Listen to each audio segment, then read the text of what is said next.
Hello and welcome back, everyone. We are continuing our game from last week. Let's just make sure we have everything all in the right spots. But we are back.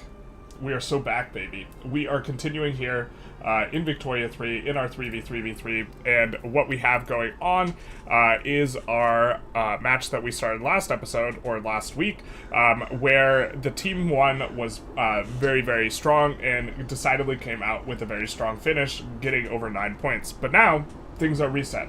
So even though we're playing from the same thing, the GDP starting scores have reset, and you can see that starting with 172 million GDP, we have Team 1, which is France, Prussia's not having the best time, and Bengal is doing very, very well, and so they are kind of the standout, but Bengal, notably, here,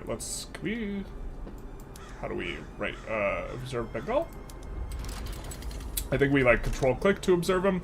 The problem with Bengal is they have over 100 infamy and can be cut down to size. So this is maybe going to be a distinctive feature of this. Next up, we have Team 2 with 120 million GDP, which is USA, which USA has just historically done very poorly. They do have Lincoln in charge, but this might be their opportunity to pop off. Their kind of growth patterns for USA, they may be the strongest country in Victoria 3, but their great strength is, of course, their enormous unused arable land, which allows for a lot of migration, and that doesn't get realized usually within the first session.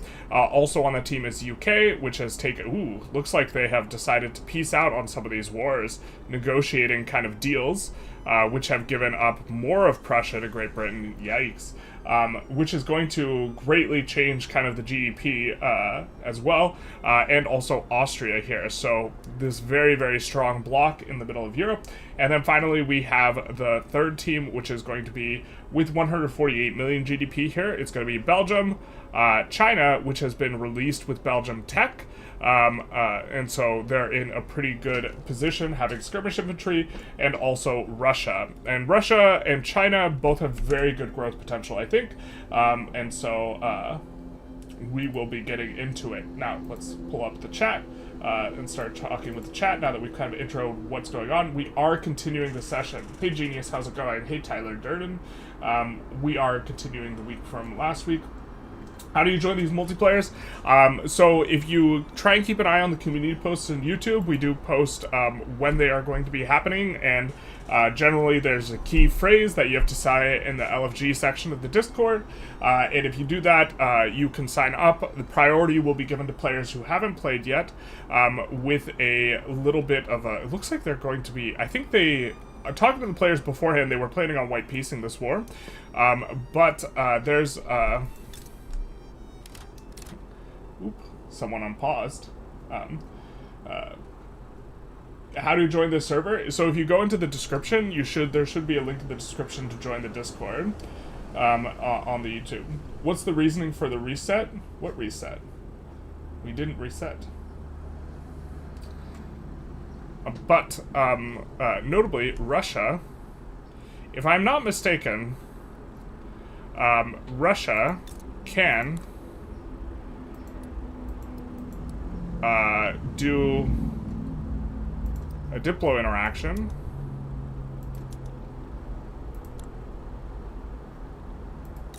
And perhaps I am mistaking. Oh, I can't do any of the Diplo interactions. That's fair enough. But what is the name of the Diplo interaction that I would care about? Violate sovereignty. So in theory, and I guess it's not available because the war hasn't started yet, in theory you can violate sovereignty on people to force them into a war that's already ongoing. And so you could actually get a 6v3 dogpile if you really think that Team 1 is 100% the problem. Or wait, let's slow things down. The war with Bengal has broken up, been started. I think that they also said that they were going to, wait, what? Well, why did they capitulate? Instant capitulation?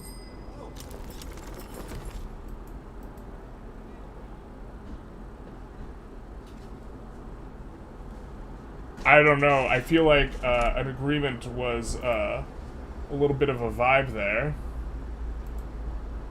I don't know.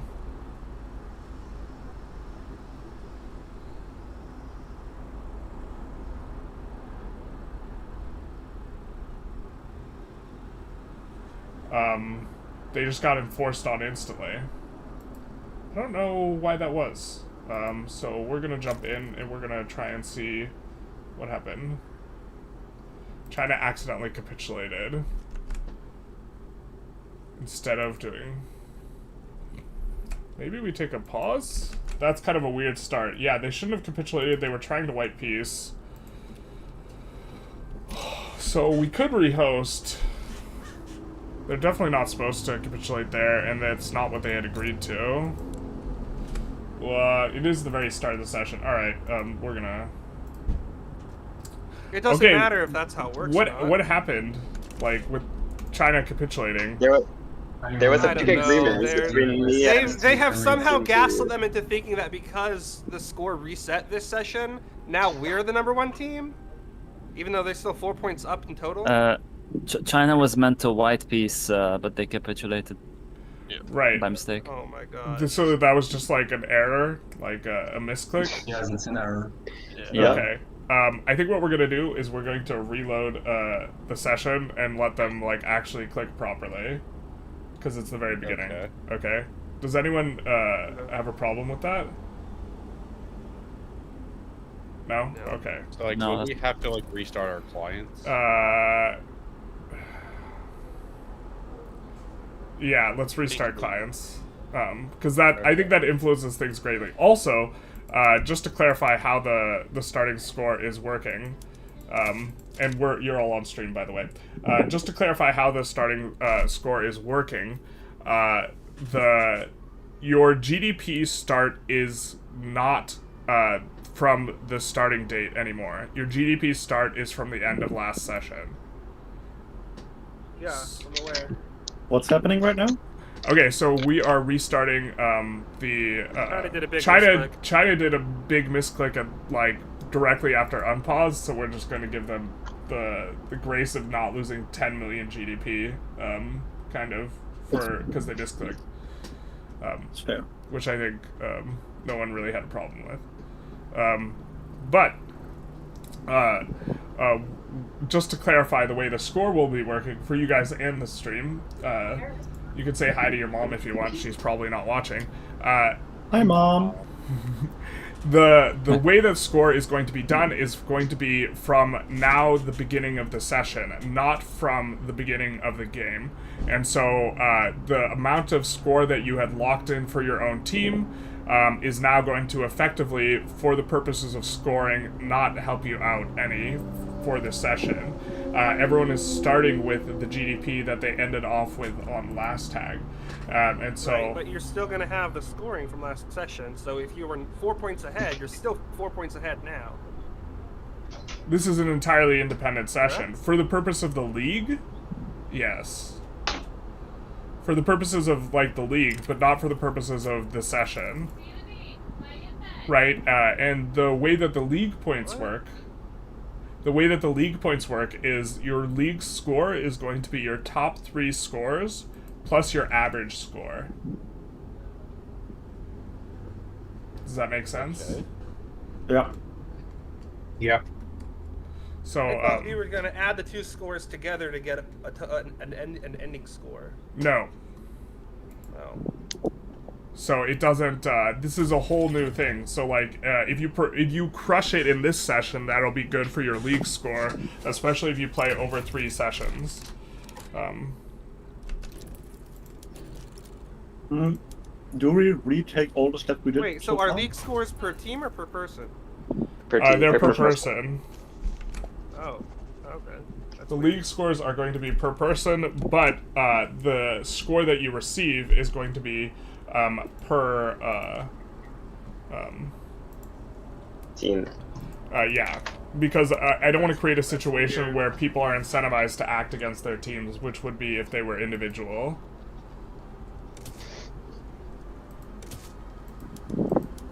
Everyone on the team gets the same score, you're saying? Yeah. Yeah. But I will if players have already played in a session before, what will happen is that you will be deprioritized in terms of getting in new sessions, and also players who have played before, when they do get in to playing again, what will happen is that they will be placed on separate teams, and that way they will eventually have a differentiated score from each other. So if 9 people sign up and 3 of them are veterans, the veterans will all be on 3 different teams. If that makes sense. Yeah, because one of the players made a stupid mistake at the very start, so they gotta restart. Yeah. They actually let you do that. Stupid mistake, they don't. We're making the rules here. We can do whatever we want. Alright. Someone says I need to get the saves in my thing cleaned up. That's true. Okay. Does anyone still want the 5-minute grace period? I think we're just going to start immediately. If that... The same host? I am the same host, yeah. The same host code? No, it's Second one. the second one, yeah. But everyone is loaded. Same start, or do we have an autosave? We're not using an autosave. Same start. Okay. I'm joining now. If you misclick again, shame on. Fool me once, shame on me. Fool me twice, shame on you. Wait, or is it other way around? You get the point. We're not reloading again. Yeah. Okay. Someone asked, is there still a generalist bonus point? There's no longer a generalist bonus point. What? So it used to be the case that I would give a point to the player who I thought played best, because the way the scores were divided up, we were just giving a certain amount to first, second, and third, and then an additional point, so a total of 40 points would be given out, but now we just do it proportionally. So, but everyone is loading in. Does anyone have any thoughts that they want to share with the stream regarding how things are going? And if you do talk, let the people know what country you're playing before you say what you're going to say. Well, I am playing the UK, and I think this stream I will reunite the Commonwealth, aka the world, under my rule. Oh man, that's ambitious. It's a bold plan. So you're planning on conquering all of Bengal. Yeah, I'm going for the complete world conqueror thing in the stream. Oh. That'll be quite the feat. Yeah, not for me. So you guys, it looked like the starting wars were kind of all decided via negotiation. That's the question I had. Do we retake all the steps, or can we make new things now? The agreements you sent me will still apply. Whatever you guys. Yeah, but I mean, DM like, me. in terms of war goals adding and backing down from certain things and stuff like that. You do not have to do all the same things, because we were only on pause for like 30 seconds. And if you had to do the same things, a lot of stuff happened. Yeah, if otherwise China would have to recapitulate, right? If you had to do all the same things. That's kind of base. I suppose, yeah. Yep. I mean, maybe they double down and recapitulate, but I think that's a little bit of a shame on me, shame on you type of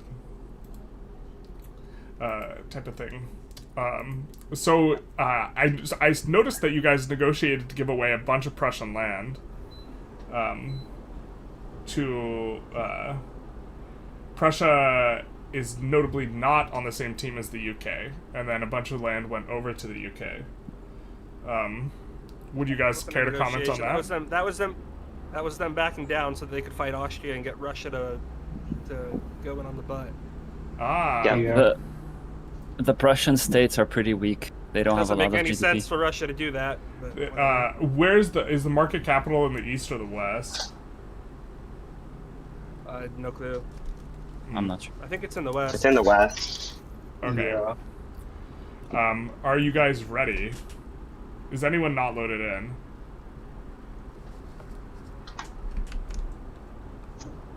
Oh my god, we don't have the... Is anyone okay? So everyone's loaded in. We will go back to our respective channels, and we will be off and away. All right.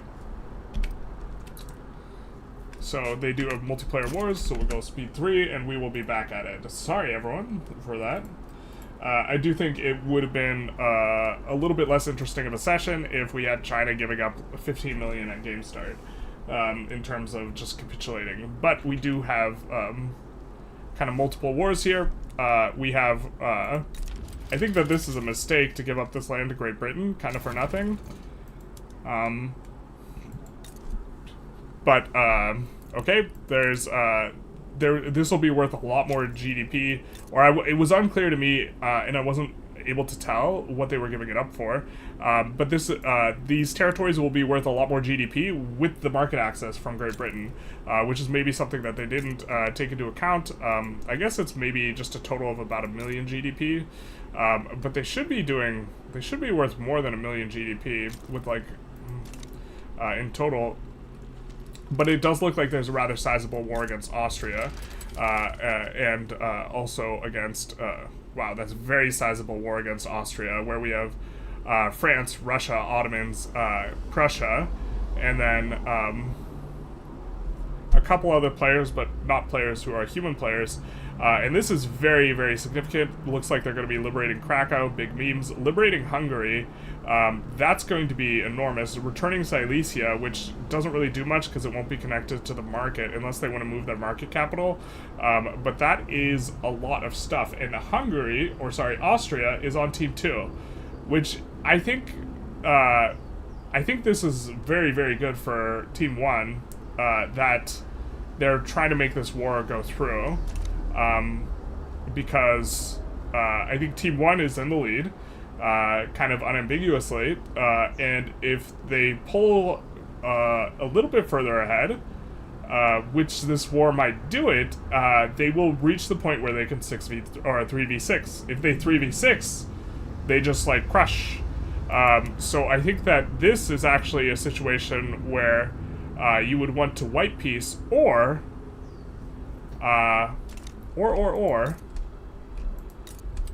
you would want to find a way, oh, you know what?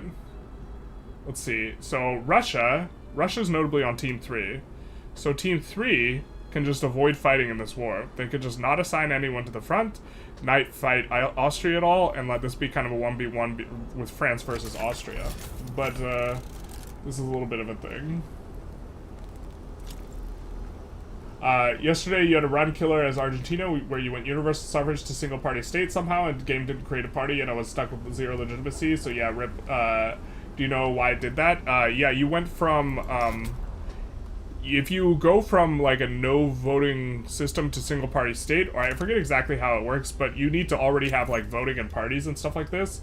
But if you go from no voting to single party state, it bricks your run. They are all primary war goals. Yeah, so you can't just capitulate down. But that's going to be a bit of a thing.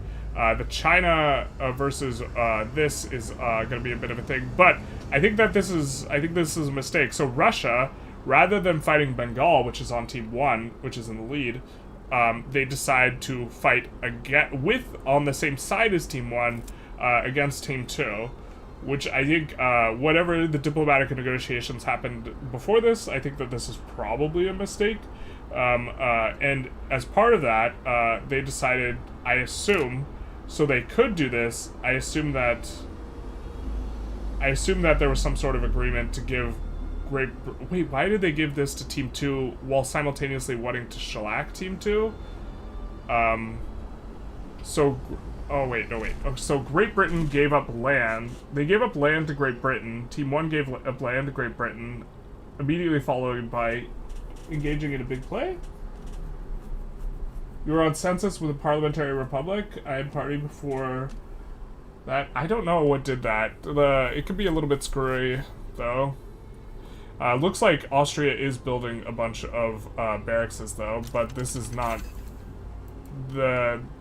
this is going to be particularly bad for them. I don't think this is defensible.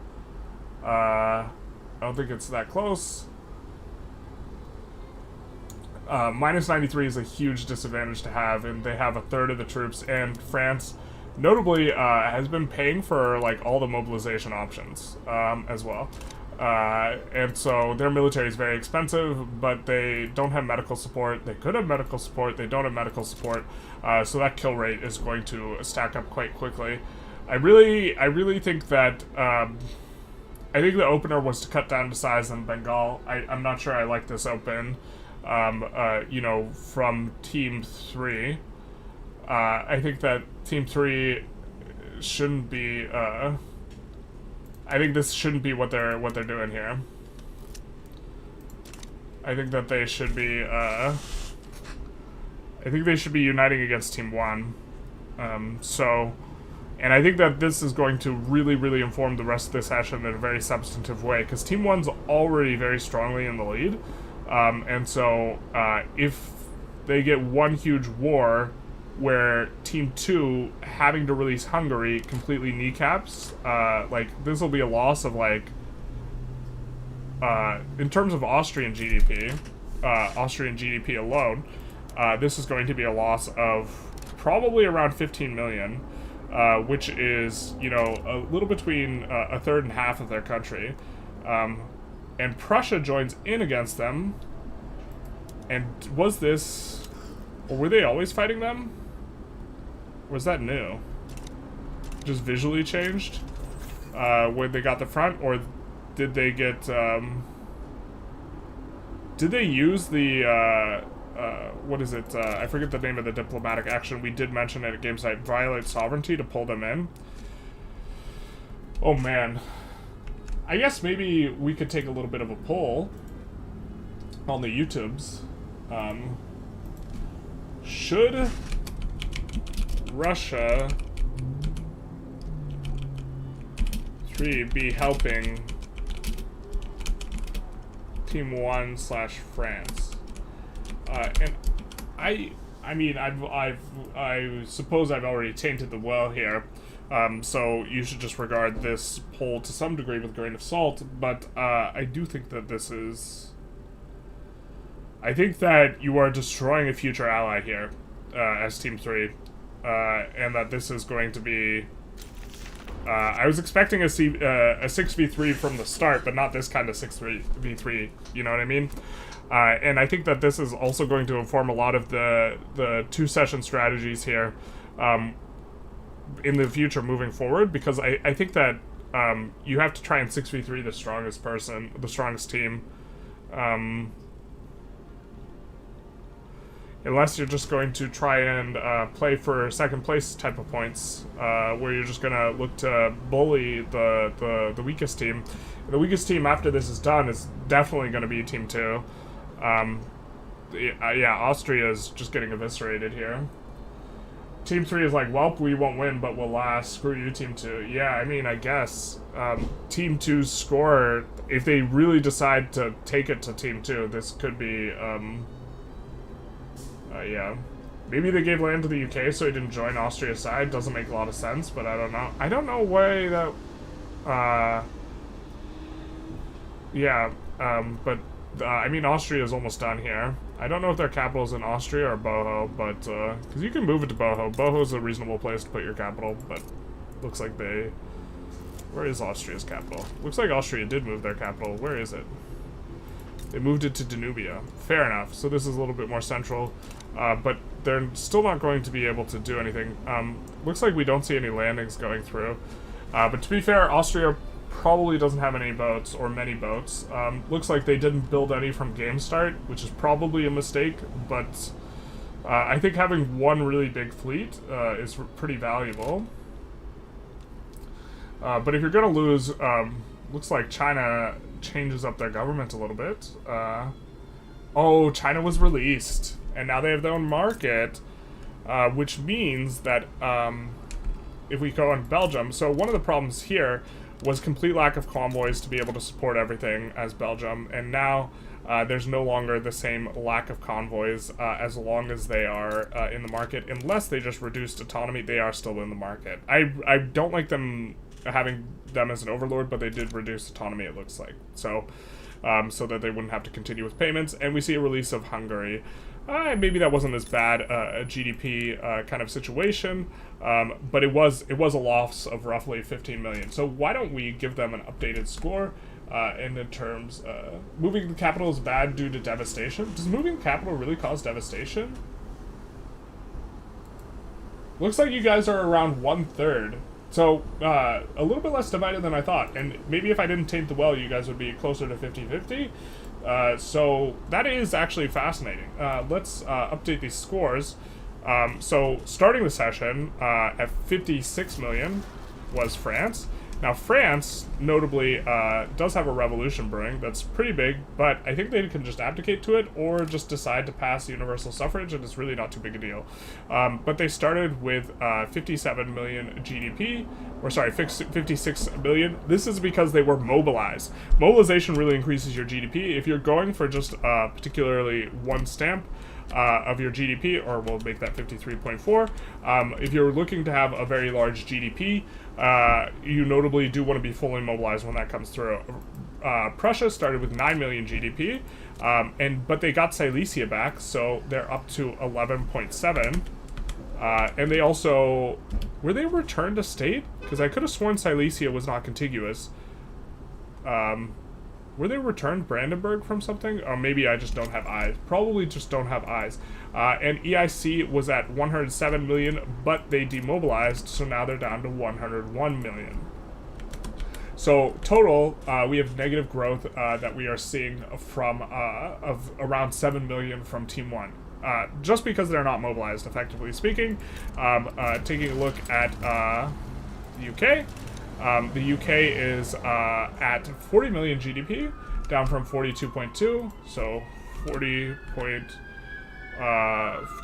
flat. We get the wee-woos, the first wee-woos of the stream. They're coming for Austria's body, because Austria started with 41 million, and now they're down to 22.9 million. So everyone's going to have negative score because they demobilized, except for maybe USA, because they weren't mobilized. They were at 36 at the start of the session. Now they're at 38.1. You love to see it. War in Europe, and USA is having to come up. That doesn't sound familiar at all. And then let's take a look at Russia. Russia started with 51.7 million. They're down to 48.7. Again, this is all because they're not mobilized here. China, is there a PvP war? I think there's not a PvP war, so we're going to up to speed 4. China started with 74.6, and they are up to 82.7.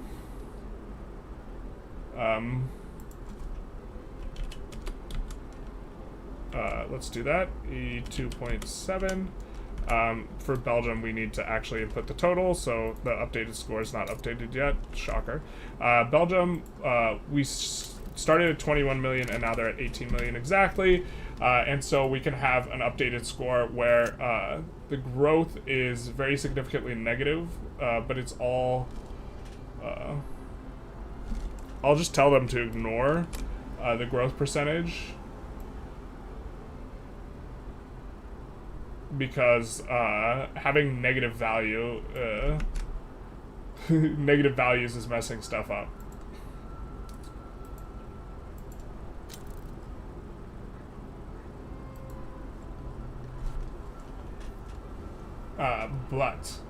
Or at least in the spreadsheet. But you can see the loss is going to be significant.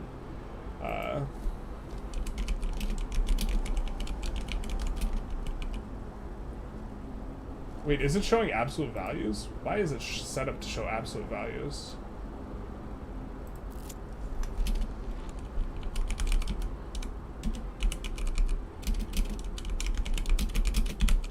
Points is messed up because of negative value.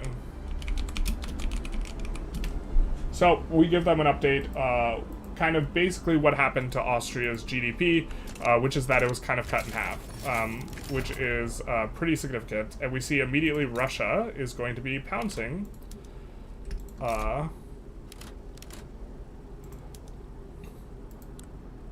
Let's see, on the Ottoman Empire. Looks like China versus Ottomans. Russia is helping out. And they went for ban slavery and liberate. They're balkanizing the Balkans. You'll love to see it. Not sure what the point of this war is, but yeah. Get the loud cars outside, the wee-woos. With the changes coming to qualifications, shouldn't naval officers come from manor houses since historically they were aristocrats?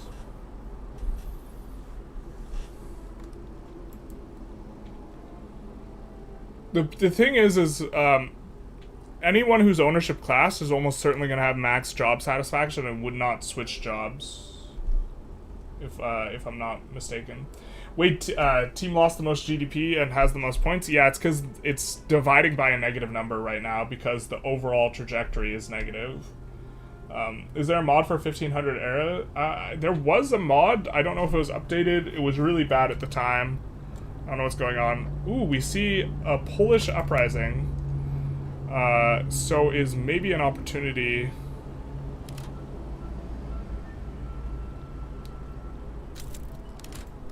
An opportunity for someone to thumb some pies. It looks like no one's partaking in the thumbing of pies here.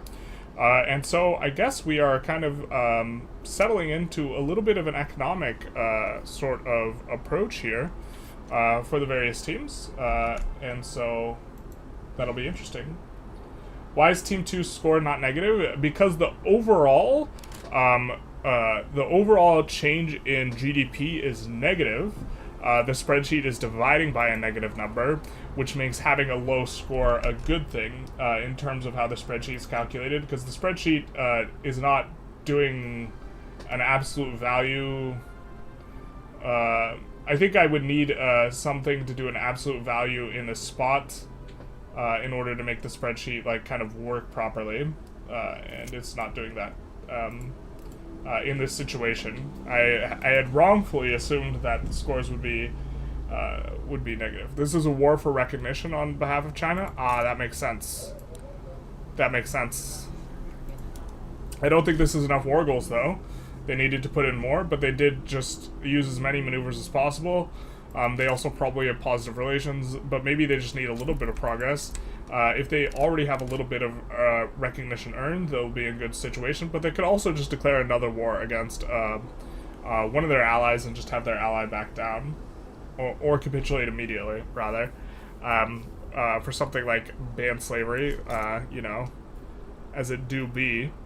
I believe the U.S. Very sneakily last session got off of slavery. Normally this is probably going to be a very significant problem for the USA because doing a revolution is extremely risky if someone decides they want to thumb your pie.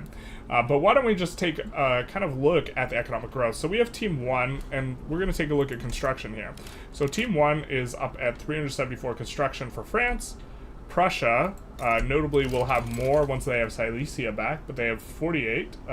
Expect to see them around at least 100. And EIC, which was leading construction last time, is around 600 construction.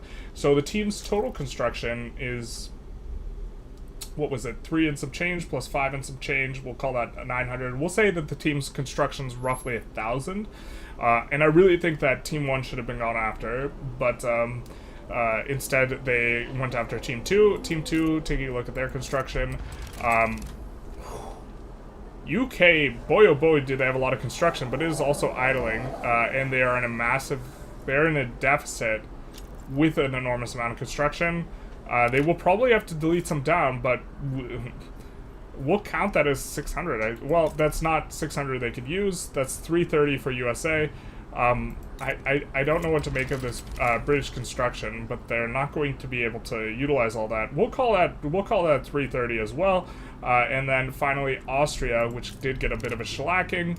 We'll call this 150, and so we'll say that roughly speaking, this is going to be what is it, 800 construction for Team 2. So that's Team 1 has 25% more. And then finally, let's take a look at Team 3. They have Russia with around 300, China with 120. So we'll call that, 400. And then Belgium is got, let's just round that up to 100. So we have about 500 construction for Team 3. So Team 2 has 800 construction, Team 3 has around 500, and Team 1 has around 1,000. So if the status quo continues with no wars, at these levels of construction, this should be very, very good for Team 1. not considering, and this is definitely a consideration, that France's is effectively 20% higher at this point. Their industrialists aren't happy.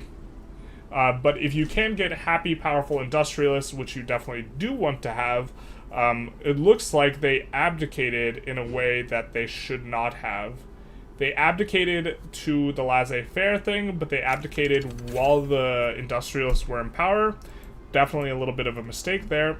Also, they are Orleanist. You could probably pass something to make them happy, but I do think that they abdicated off of this. They're already on laissez-faire free trade. Maybe you can't, and poor laws. So, a little bit rough.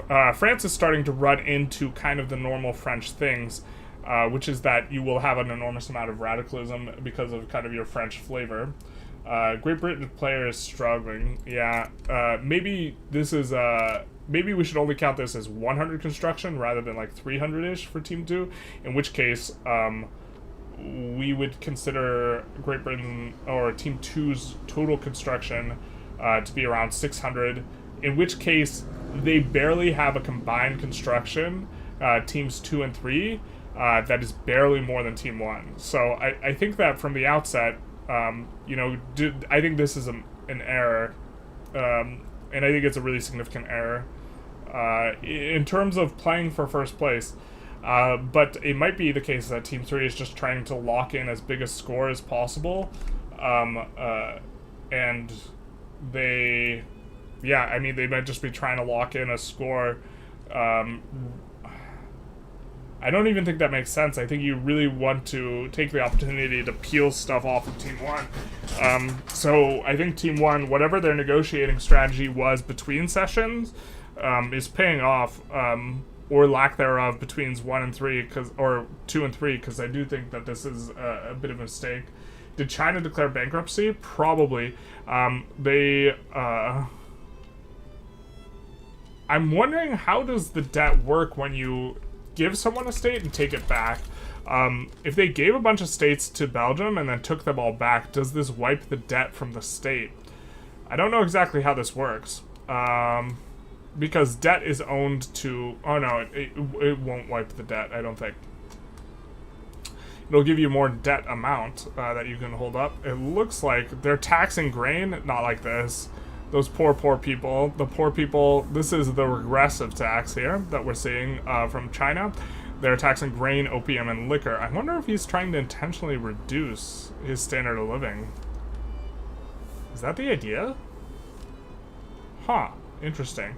Because, I mean, that's exactly what you would tax if you were trying to reduce SOL. Is there a reason to do that?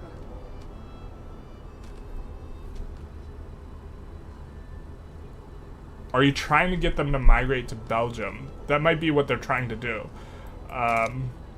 Reduce SOL as much as possible to get them to migrate to Belgium, which is interesting.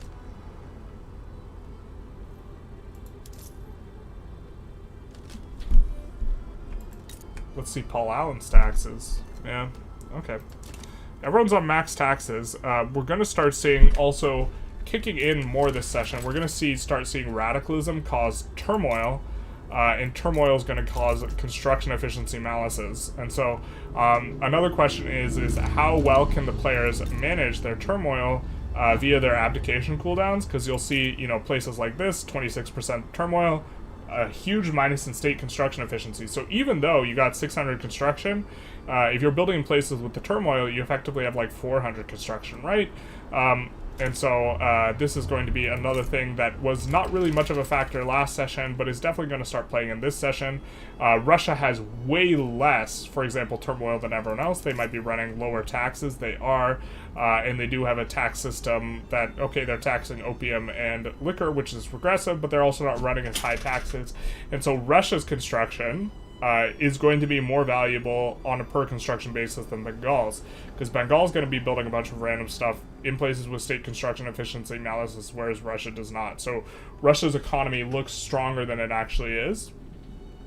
And the thing is, though, if Bengal has an abdication cooldown and can resign from office here, and it looks like they can, although maybe they don't want to get rid of their cautious guy, then they can reset a ton of loyalists or a ton of these radicals and get rid of the construction malices. And so this is going to be a little bit of political tomfoolery that's going to be seen.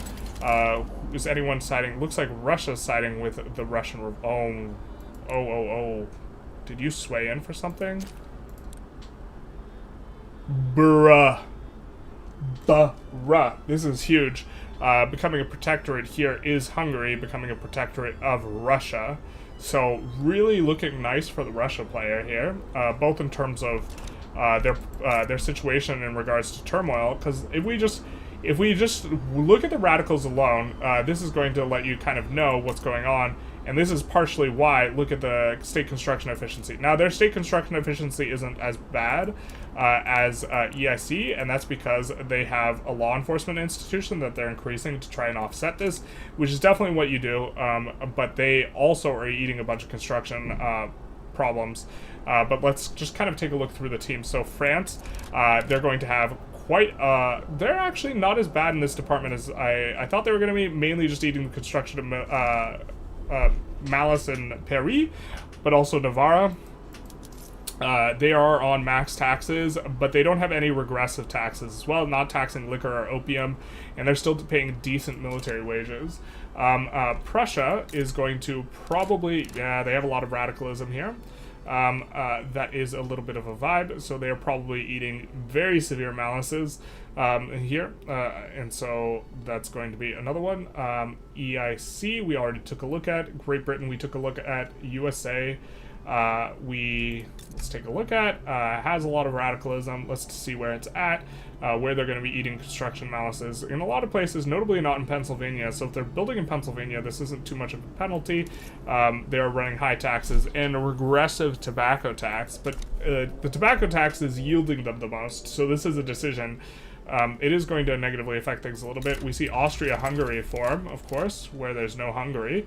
But we also see sharp decrease in radicals, right? And this is because they released a bunch of the discriminated pops to be joining Russia instead. So they are not going to really be eating construction malices except in Venetia. And they also just have more radicals in general because of the Italian sort of situation. Taking a look at Russia, we already looked at Russia. China has enormous amounts of problems. China is definitely having a bit of a vibe here, and we already took a look at them, and I think did we take a look at Belgium? Belgium's also having a bit of a problem, but these guys can abdicate if they wanted to. Is this the 3v3v3 where Tarkus is America? No, this is continuing from last week. But Russia's actually in a better position than it looks like they're in, and they also have 50 million GDP. But Russia is going to probably grow. They're not going to grow as fast as the EIC is going to grow, but they're probably going to grow the second fastest. But Russia also notably, if we take a look here, has really, really good states to have a bit of a come up in because they are going to have both the combination of MAPI and logging industry throughput bonuses. And this throughput bonus is probably substantive enough that you can dump into people's markets. And so you can probably build a bunch of logging, export to other people, and deny them the opportunity to build logging because while you are exporting and while you have that advantage, you're going to be able to build it more profitably than them. And so they can either try and fight you for the logging or you just get to win the logging war, which is something that's probably not substantive enough for Russia in a one session type of game to make a difference, but in a two session or game, maybe it's enough. But so far, I think we've seen the Russia player do really well across both the sessions, and I think they're doing really solidly. I think China should get transferred to Russia. I think this is a mistake, keeping them as the subject of Belgium. You can definitely transfer them to Russia. You just have Belgium declare a play and then have Russia reverse sway in for transfer China. But if China is the subject of Russia, this changes the this completely removes an enormous amount of convoys required, and Russia has more mandate anyways in their bloc, so they already have construction 1, they have advanced research 2. I think going for advanced research 3 is absolutely the play, and I think that they are probably the only ones with advanced research 3. The only other team that would have the opportunity for having it would be the British, and they do have it in terms of mandate. We see advanced research 3 also for France. France has managed to acquire a lot of mandate very quickly. I guess they did add country like Sardinia, Piedmont. Does everyone just have advanced research 3? I take it all back.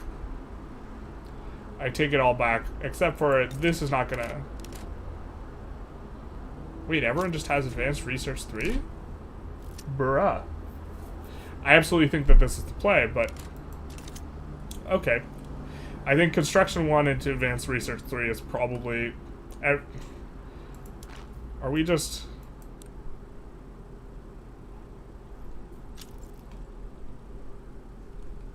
Okay, let's... I know who doesn't have it, yeah. The Ottomans don't have it, right? Or are we just looking at all the same...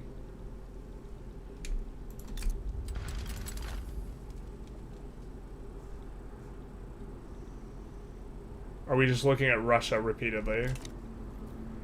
Who's a major power that we can come in here?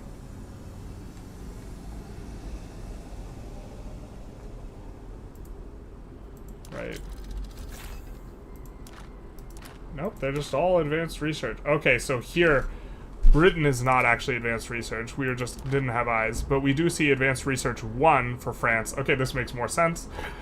We see advanced research 3 for Russia, so I do think Russia's making the correct move here. We see construction 3 for British Empire, which is... and police coordination. Very interesting. This is going to provide them with a minus to radicalism, but doesn't affect the negative construction malice, but it does allow them to bring up police faster. It's a bit of an interesting move. I suppose maybe there's a world where you're doing high taxes where you kind of want to be doing that, and here they have, yeah, just construction 1. That sounds a bit more like it. Was it changing the, yeah, construction 1? And so Russia, rushing down, as it were, they said they were Russian. We said they were just in a hurry to get advanced research here. And I think this is going to put them in a really good spot. And what are they researching anyways? They're researching modern... We're researching modern sewage as Brazil. If we take a look at Russia, Russia's not going to be doing that. Russia's researching mech tools. Let's take a look at Paul Allen's military research. And we do see they have general staff. I'm wondering when they are going to make a push for breech-loading artillery. Probably not quite yet, but triage is going to be nice to have just in general. Percussion cap is nice to have because you definitely want ammo in your thing, so I think percussion cap would be reasonable maybe next, with the idea of doing breech loading ahead of time. So you could go percussion cap, shell gun, breech loading. If you did not want to push for mech workshop... Oh, no, wait, they're going to do railways first. Yeah, they went skirmish, they're doing railways, and then once they have railways, I'm thinking they do maybe percussion shell gun, breech loading, something like that, and kind of ignore society research a little bit, because I think it's going to be decidedly less important, so...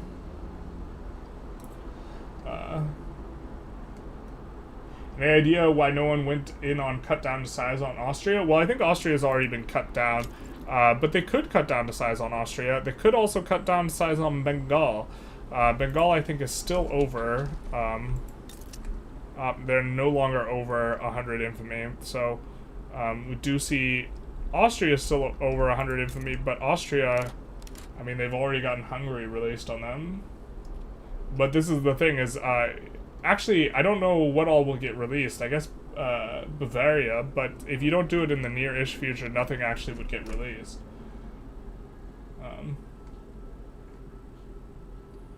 So I think observer mode was just bugged. Yeah, there was like no way for them to generate the mandate fast enough. I know you said you don't like advanced research. Can I ask why? Well, in the context of multiplayer, I think it's really good. But outside of the context of multiplayer, is that war goal added for Austria-Hungary? What are they going for exactly here? this a separatist war? They're just going for it. Holy shit. And they're notably fully annexing someone in France's bloc, which France, if I was France, I would not appreciate this at all because they're helping me generate mandate. But maybe they have some sort of deal worked out. But I definitely like advanced research in single player, or I say in multiplayer. In single player, I think that players overemphasize the advantage of being ahead on military tech, when in reality you should just avoid fighting close wars. And military tech's only particularly useful if you're fighting a close war. And so it feels really good to have a military tech advantage and fight someone big and punch up and win the war.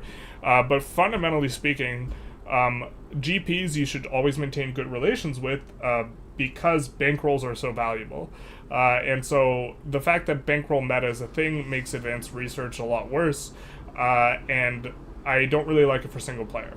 In multiplayer, however, it is going to be Construction 1 and Research 3, I think are going to be what everyone should go for. I think Russia's correctly evaluated it, and I think that absolutely advanced research is super, super good because you are going to be fighting close wars, and you can't avoid close wars when you are playing as in multiplayer. In which case, being ahead on military tech is spectacular. But for the most part, I think that at game start, I'm getting Construction 1 and I'm getting External Trade in single player, I think in most situations. And I'm getting External Trade so that I can get good relations with all the GPs. Just because having a bankroll, having a bankroll off of France is better than taking 1 to maybe even 3 states off of them. Because the bankroll lasts 10 years, you can't break it up. And if you get that bankroll, they are going to be transferring you a proportion of like your income that is probably going to be more valuable than what the states would have given you over the course of maybe the remaining 80 years of the game. You're going to generate more revenue from the bankroll in 10 years of the game than the states would give you over the 80 years of the game, not to mention what the value you generate from the bankroll will compound because it'll allow you to construct more buildings, which will generate you more revenue. So in total, it's going to be more valuable than taking states. And if you can get more value from a bankroll than taking 3 states, why would you ever take 3 states? Like, why would you want to fight France, win a war, take 3 states, take a ton of infamy? It just doesn't quite make sense, but it feels really nice to be able to punch up. You just shouldn't be punching at all, is what I'm saying. Is migration mandate bad for multiplayer? I think it's okay. I think that USA should go migration 1. I think going all the way is maybe no good, but I think going migration 1 is USA. Specifically, is definitely something I would like to see. So in 8 years, when they get it, I think that Migration 1 makes sense. I think Construction 1 makes sense. Considering that their block is so small and they're not going to generate mandate very quickly, and the really valuable stuff in trade is, or in advanced research, is Advanced Research 3, definitely out of USA. I would probably like to see them go construction / migration into the other one. Probably, and then max out their migration principle over the course of a longer game, which I don't think we're going to get to. Unrelated to the stream, but I was fighting another power in my game after they went revolutionary, and now the war goal is invalid despite me occupying the war goal. Yeah, this is a problem. They said that they fixed that one specifically, but breaking of war goals has always been just very frustrating. Bengal can't be pushed too? Bengal can be pushed. What do you mean? Cut down to size kills Germany, and no one did anything. So what Russia needed to do was, I think what Team 3 needed to do was to fight Bengal and actually commit to that play. And I would think what they needed to do was they needed to violate, and no one's done this in multiplayer yet, so it's probably just not on people's radar.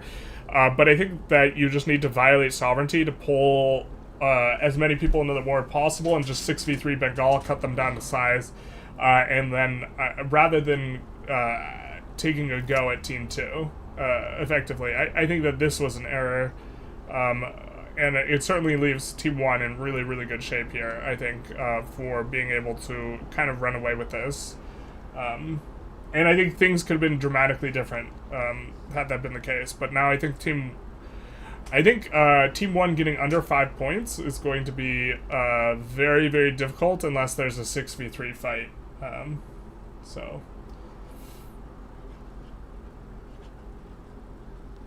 Big oil states greater than bankroll. Sometimes you need states that they hold. I think in single player you can acquire enough oil in Bahrain, Nejd, Tripolitania, also fighting Ottomans, having them release Iraq, taking Iraq and Persia, that you don't need any more oil than that. Like if you're talking about specifically taking, you'd have to be talking specifically peeling states over Russia, because Ottomans are the most enforced. They're in terms of being able to enforce on someone, you do not need good military tech to enforce on the Ottomans. The Ottomans specifically have a very nasty situation in that they have to defend, I think it's 5 strategic regions from landings, and you as the player can super abuse this. This also makes them really, really risky in multiplayer, but you can land Caucasus, you can land Anatolia, you can land Arabia, you can land Balkans, and you can land Danubia. And so you need to have armies in all of these.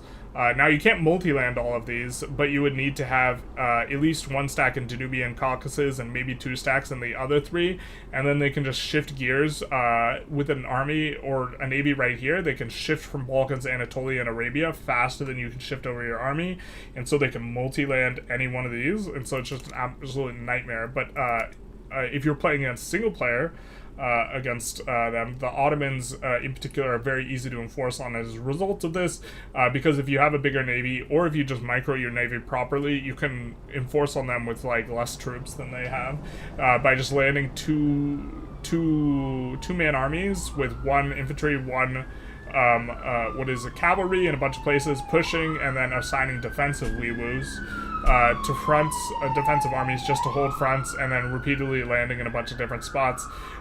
You can punch up versus Ottomans, and also they won't hate your guts if you don't take their territory. If you just liberate Iraq and then later conquer Iraq, this is fine for gaining oil. So I do think there's not really much of anything that's more valuable than a bankroll right now. I absolutely think it should be nerfed. I actually talked with one of the devs about it just being disgustingly powerful, and I think that it should scale. The more, and I think that the dev kind of agreed with this, the reluctance to for someone to accept a bankroll should scale as you get a bigger and bigger economy. So if I'm playing Bengal and I have a bigger economy than France, France should be really, really unwilling to give me a bankroll. But if I am playing France and I have a smaller economy than Bengal, then getting a bankroll shouldn't be too big a problem. We do see Great Qing become great again, make Qing great again, and we see that they are still in the Belgian market though, but they are engaging in some shenanigans. I'm assuming they're using abdications. No abdications. They could have been using abdications. Their bankruptcy is going away. Now, bankruptcy does not any longer give construction malice because it was causing problems for foreign investment, which is spectacular, which means that as long as China doesn't get fought, China has enormous growth potential. They also picked up a bunch of Afghanistan, as one does. Did they fight that themselves with the huge malice to their... Okay, but they're coming up is the thing. We get this, yeah, the second we lose. Austria-Hungary next to Hungary. We have Hungary at home, basically. You know what's funny is I think that they usually form Austria-Hungary because I think the journal entry for Austria-Hungary has to do with the amount of discriminated pops you have. Maybe it's just based on the law you have passed. I can't remember if it's the law you have passed or if you have discriminated pops. But if it's based on discriminated pops, if you release Austria-Hungary, you automatically succeed at it.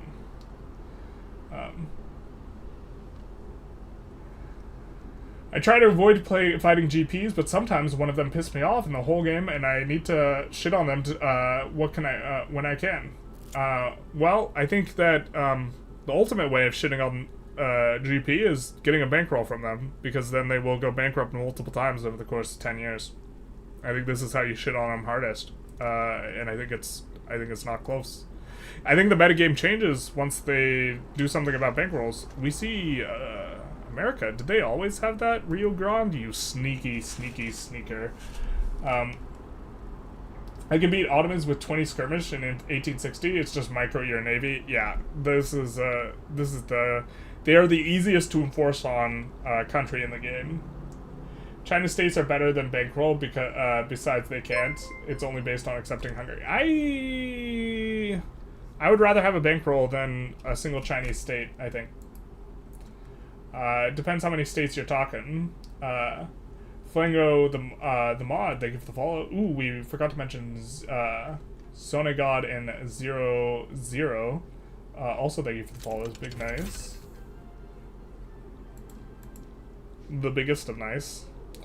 Qing at some point after 5 years is also just going to take back Shaanxi.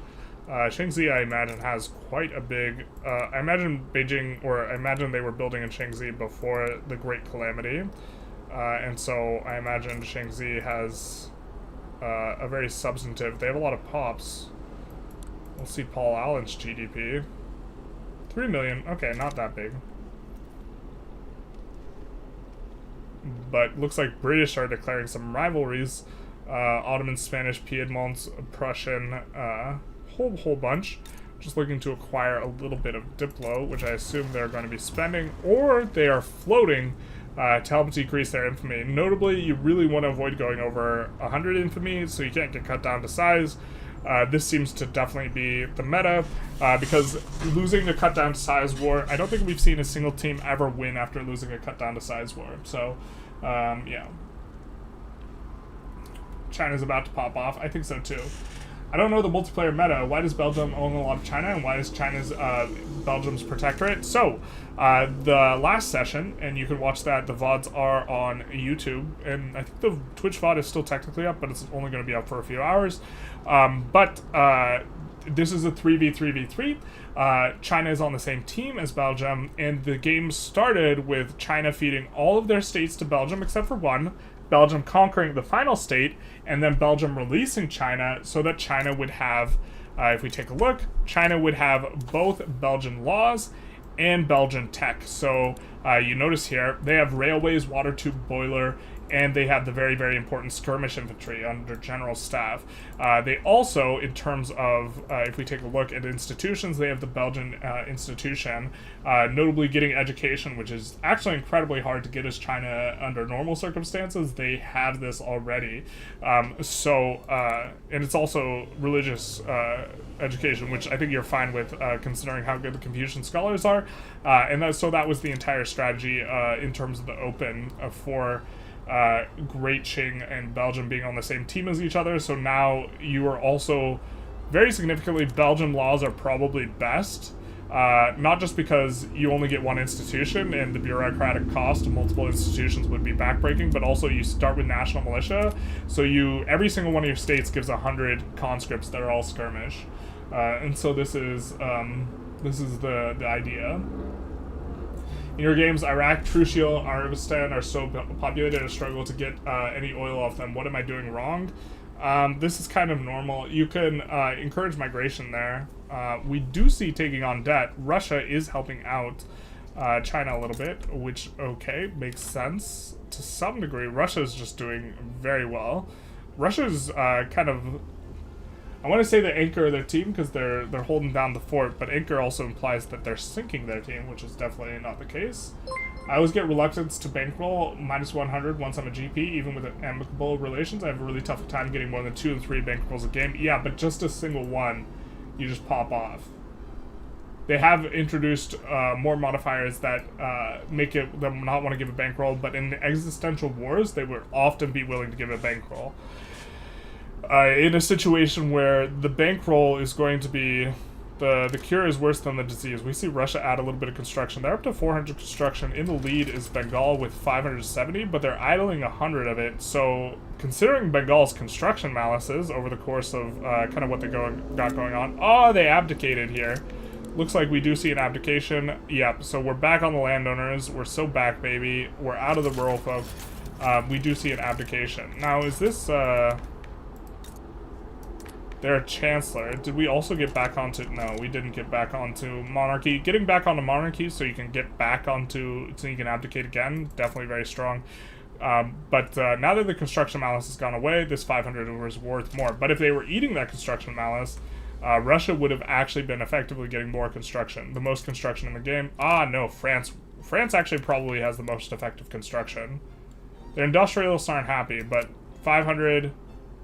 And it looks like they have used an abdication somewhere or have reduced taxes. Looks like they reduced taxes 1 notch. So the increased SOL is helping out a little bit. So, glad I caught you live. Hey, Teddy. Really appreciate your videos, man. You're very welcome. Thank you. I'm assuming Team 3's plan has panned out impressively. I think Team 3's... so this was really kind of a major topic of last session. I think Team 3 is really struggling, and I think that the mistake is having Great Qing be in the Belgian market. I think is not what you want. I think you want Qing to have their own market. And also, notably, for Bengal's power block, I think going the migration would make sense as well. Is this bugged? Or is this France's? I think that... I think that it would make sense here to go the migration one to allow Belgium to siphon off more pops. And also, if you go migration in 9 months, if you go migration 1, what will happen is this allows migration within your block even if you don't share a market. And so what you could do is you could then grant market to Qing. And then once Qing is granted their own market, you can still get migration via the migration edict, which is one that I think a lot of people are maybe not aware of. I think when I made my video, I wasn't aware of it, or I discovered it while making my video. But this migration 1 unlocks the ability to migrate within a block, even if you're not in the same market. So I think I would actually like to see migration 1 out of them and them releasing China from the market, because the problem is for Belgium,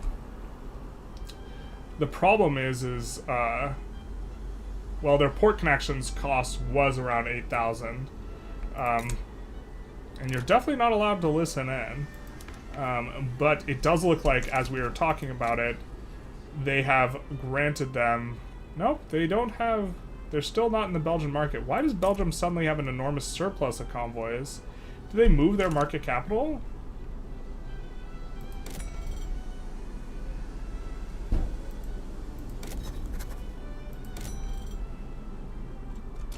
Ah, they moved their market capital. They did it. They did it. Their market capital is now over here. I don't know if it's in Hebei or in Beijing, but you can only move a place to your market capital to a place if it is incorporated. They finally finished incorporating these states, and so now they move their market capital, and look at this. They are going to be able to do now an enormous volume of trade, so really expect to see their GDP. Now, their GDP, it doesn't look very hot, but expect to see this really pop off as they are suddenly able to dump and trade a whole ton of goods. And so the convoys that were used for port connections, the 7,000 or 8,000, which is why we were saying Belgium was having a hard time, they are disgusting. Like, if you look at this, and you look at the fixed expenses, look at how much they have. Normally your construction goods are the most expensive thing. Look at the costs they have for government wages, and also for goods for government wages. Now look at these starting to fall off. They are deleting ports. This is what they're doing. And the thing is they should have just had Great Qing being free from the market to begin with, so that they wouldn't have to do this. But now they're just deleting an enormous amount of ports, which is an approach I think I'm okay with as well, now that they aren't going to be needing them anywhere near as much, and people will embargo you, and everyone's focusing on the same goods, so trade's not going to be as valuable. So maybe I like deleting ports better than trying to run a whole huge volume of trade, but you delete down 80k worth of ports, and you just 5x construction, and they should have been doing this the entire time. But now that they are doing this, I'm going to expect to see a kind of a nice come up from them. Hey, Nike's fan with the donut. You can put this towards the Ethiopia fund. I mean the editor fund. I will do that. Aren't they really the same thing? We need to find an Ethiopian editor for the Thunderdome episode. But definitely this is going to be... I wonder if everyone gets the Tuodros event. Actually, if you play multiplayer and everyone is playing an Ethiopian state, because I think any Ethiopian state will get it if they're a player. I wonder if everyone gets a Tuodros. And it's just like the ultimate gambling thing. But, I'm wondering how much of these convoys they're going to delete. They're also idling their construction. Definitely hate that. Why are you...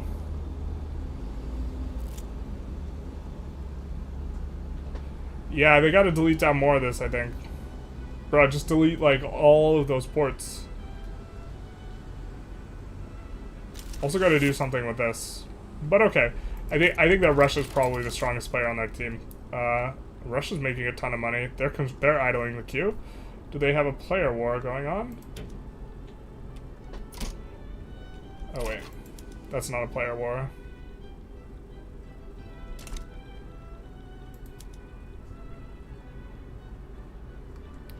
I thought that was a player war. That looked like a player flag. They probably should just downgrade the ports PM. That might have been what they did. That might have been what they did. But also, would be, if everyone's super, then no one is situation if they all get 2 Odros. Would it be? No. What it would be is, it would be like a gambling stream, because whoever rolls attack on the first battle would just win the wars. Because you would just, you would kill a sufficient amount of troops that it would just leave you with a really big advantage. With, if, like, equalish forces, whoever wins the first roll to get the first attack would just win the war. It would be very funny. It would be 7 mad princes, a bunch of mad lads.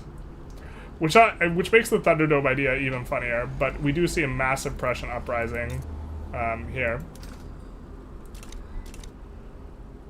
Which is losing against Austria. Yeah, Prussia maybe could have considered helping them here. Or if you had sufficient amount of teammates kind of in here, you know, France and EIC are very strong. If they could have helped out, this would have been substantive. But looks like Russia's going after Poland. Russia has decided to annex Poland after releasing Poland. They said they released Poland in order to get the mandate generation, and then they got to Research 3, and then now they are re-annexing Poland. I don't know, in my head this is not the effective way to go, and they have barely any infamy. In my head this is not the effective way to go, but this might actually just be really strong because Poland significantly is released as a minor nation and will contribute a lot more mandate. And so they are actually generating mandate quite quickly, and see from minor power members, each one's adding 2, so they're getting +2 from Poland, and there's maybe a world where they say, hey, we will be the first one on trench infantry if we do this, and this is why it's worth it.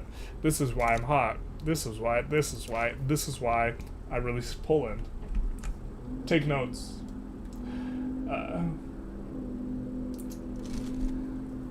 The Prussian uprising was a devious plan. Give states to Great Britain and get them back this way. I just realized a slight bit of game. Both Power Block tab and Diplomacy tab have F6 as a hotkey. Oof. That is a bit of a thing. Are these games where you act as an observer? Yes, we are an observer. So we do see Connor pause, and so I assume this is because a play has been declared, and we see that we have cut down to size on Austria-Hungary. I think that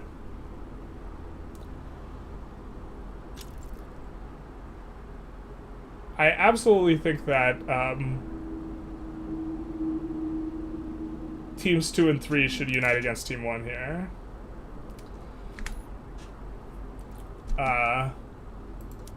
And we see team 2 looking to fight here as well. Or the other member of Team 2 declaring on Bengal. But this is right now just a 1v1 versus Team 1 and Team 2.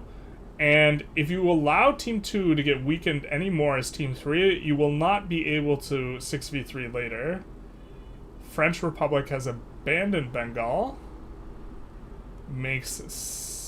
Doesn't make too much sense. Now, has another person joined?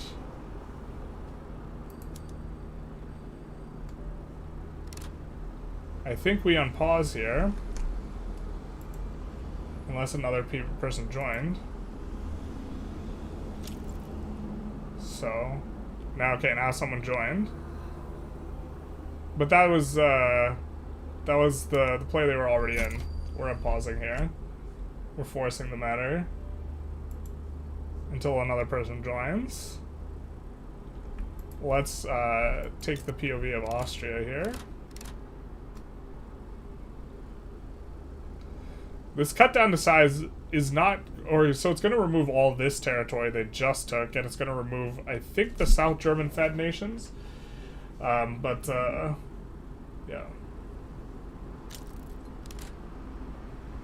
Russia players so smart, they are smart.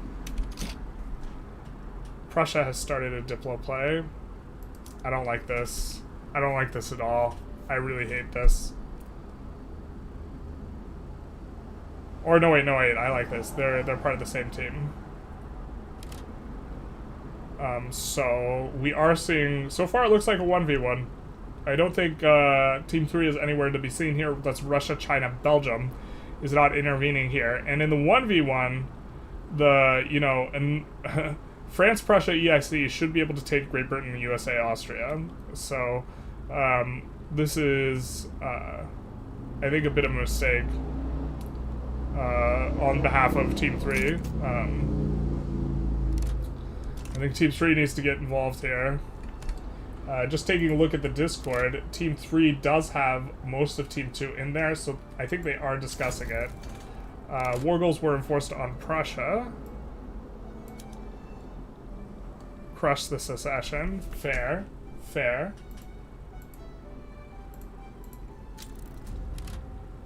Franco-Provence has seceded, which will actually maybe break the war goal for a cut down to size on that part specifically. Good luck, candy bar. What are the points awarded for it? Yes. They are playing not for a candy bar, but for an opportunity to buy themselves a candy bar. We keep seeing Bengal side with the French, or Bengal sides with the French Republic.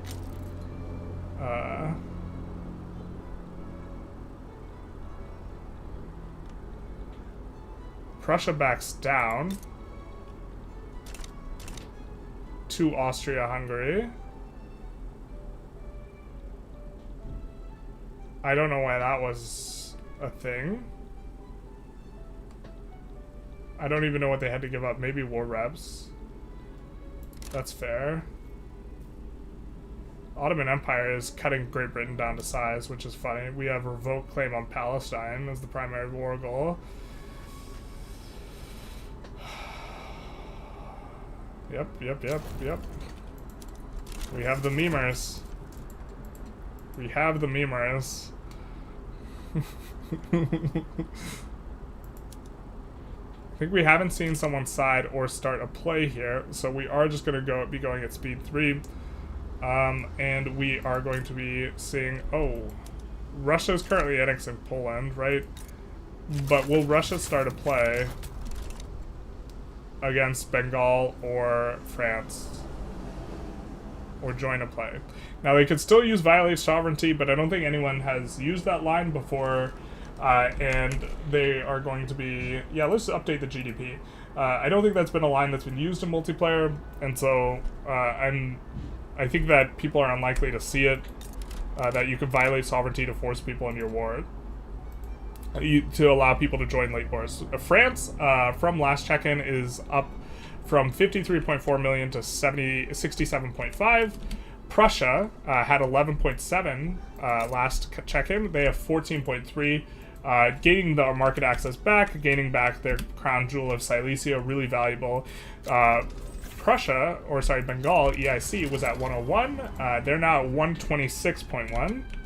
And again, they're running away with it because they have an enormous amount of construction. There's, of course, the Wee-Woo coming outside. That's coming from Team 2 if Team 3 doesn't help them out. Really, really bad for the teams if nothing happens here. God, they please remember to pause when you start a play.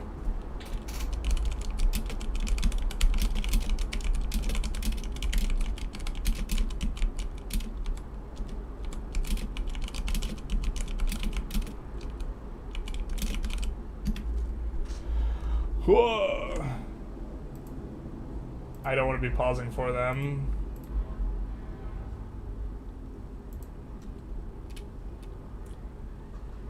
and then we'll go another like 15 seconds or 30 seconds because Russia joined in. But we do see this going in on them. It can't be cut down to size, but Delhi and Punjab going towards China. So we'll unpause here. We'll take a look at Great Britain. We'll see Paul Allen's stuff. Bengal war is breaking out. Great Britain GDP, it was at 40 million on the dot. Now it's at 15.6 for a pretty big come up. Austria was at, last check-in, was at 22.9. After losing a bunch of stuff, they're up to 42.1. Wow. They did take some pretty substantive states off of Sardinia Piedmont, but that's incredible. USA, who has been kind of minding their own business, went from 38 million to 46 million. And I don't think they're involved in any plays, and I think they should be, but okay.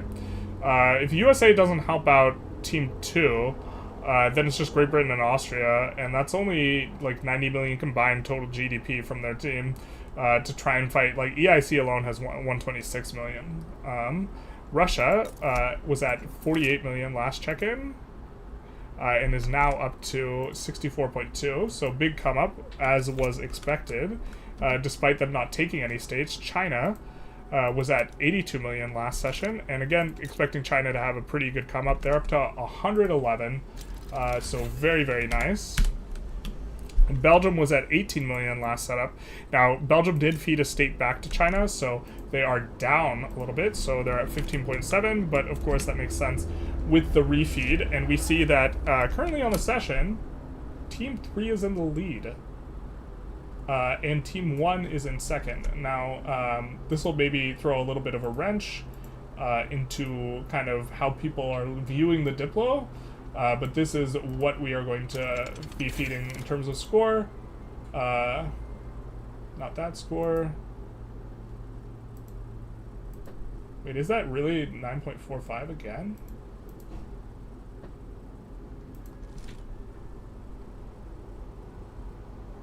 Wait. Wait.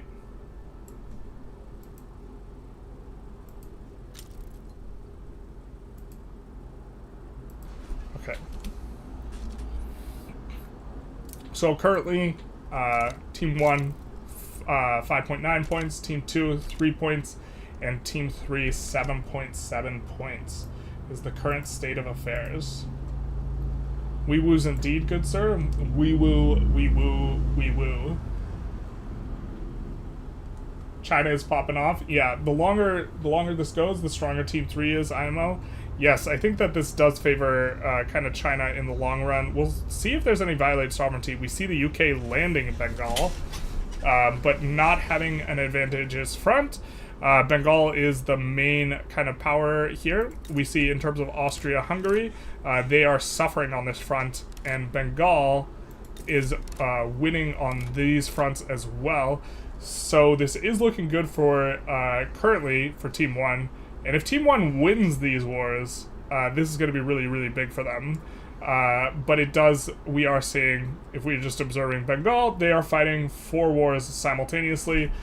They are fighting 2 against Austria-Hungary, and they are fighting 1 against the UK. So Team 3 is growing super fast. There's another front. Yeah, this is a lot. This is a lot to manage. This is, by the way, Team 1 was the aggressor here in this situation as well, which is important to note, because in terms of diplomacy, if you are starting plays, generally speaking, it's going to make people a little bit more annoyed with you, right? And so this was the impetus, this was the start, and this was done by Bengal. Now, it might have been negotiated with their entire team, going for a bigger score by kneecapping Team 2 even further, the kind of the backseat team. But this is going to make Team 2 really upset with you, right? And this leaves either a situation where Team 3 should either team up with Team 2 or should just kick Team 2 further down. Because Team 2 is in last place in terms of, not in terms of score, well, also in terms of score, but in terms of their overall power level and ability to influence and impose their will. Remember, you turn something off because the negatives. Everyone's in the positive now, so it should be working fine in terms of the score.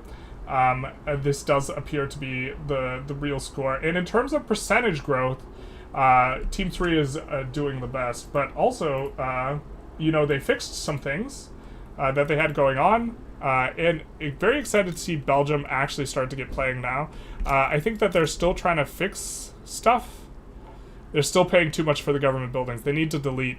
They need to delete or do something like this. This is unfortunate for them, but Belgium's kind of been a non-player for most of this game. As a result of needing to dedicate such an enormous part. I don't like this. I don't like bringing down the ports just for the purpose. Although they are spending way more on construction goods than they were previously, I don't like bringing down the ports just to build more universities. The universities are not researching techs that can really be applied to much material buildings because you haven't built any material buildings. So, you're not going to get by getting a mining tech faster. And it looks like a lot of these buildings are even Russian, which means they're in a hurry. Getting a better mining tech is much less valuable if you don't have a lot of mines, right? So building universities to get mining techs faster, for example, or to get military faster, it's not valuable when you don't have a lot of those things. And so I definitely think that this is a mistake, adding unis as opposed to adding construction. But I mean, in theory, maybe the idea is they're trying to go up to their research cap. And they're trying to have a better power spike later, when they will hit trench earlier. Something like this. They are doing very well on the research front. Let's see Paul Allen's research. Russia's the one I was kind of curious what they would be doing. They are researching actively percussion cap, which is kind of what I had proposed. They went into railways, and now they're researching percussion cap. It is also, this is not spreading to them, power the purse, but I'm guessing progression cap into breach loading is kind of the way to do this, in order to maximize stuff. Looks like Prussia's going after Anhalt. I'm just kind of consolidating here, but let's see how the war is going. Looks like Austria is getting proper pushed, and also Bengal is getting proper pushed, and if both these enforcers go through, this will be very good for... Actually, it'll maybe be a bit of a status quo. See, if Bengal loses this war, which they're in very bad shape... Actually, there's two wars. There's two wars they're losing here. North Bengal, South Bengal, Bihar, and also Delhi and Punjab. This is a lot of GDP. Because... North and South Bengal are probably the two biggest GDPs in the entire world. We have 11 million, 10 million. Bihar is another 11 million, so that's 30 million. And then over here we have 13 million and 6 million, so that's 20 million. So that's going to be, 50 million GDP. Bengal in its entirety has 124 million. So this is catastrophic. And so... They are research cap in Belgium, but they're just barely... Are they capped?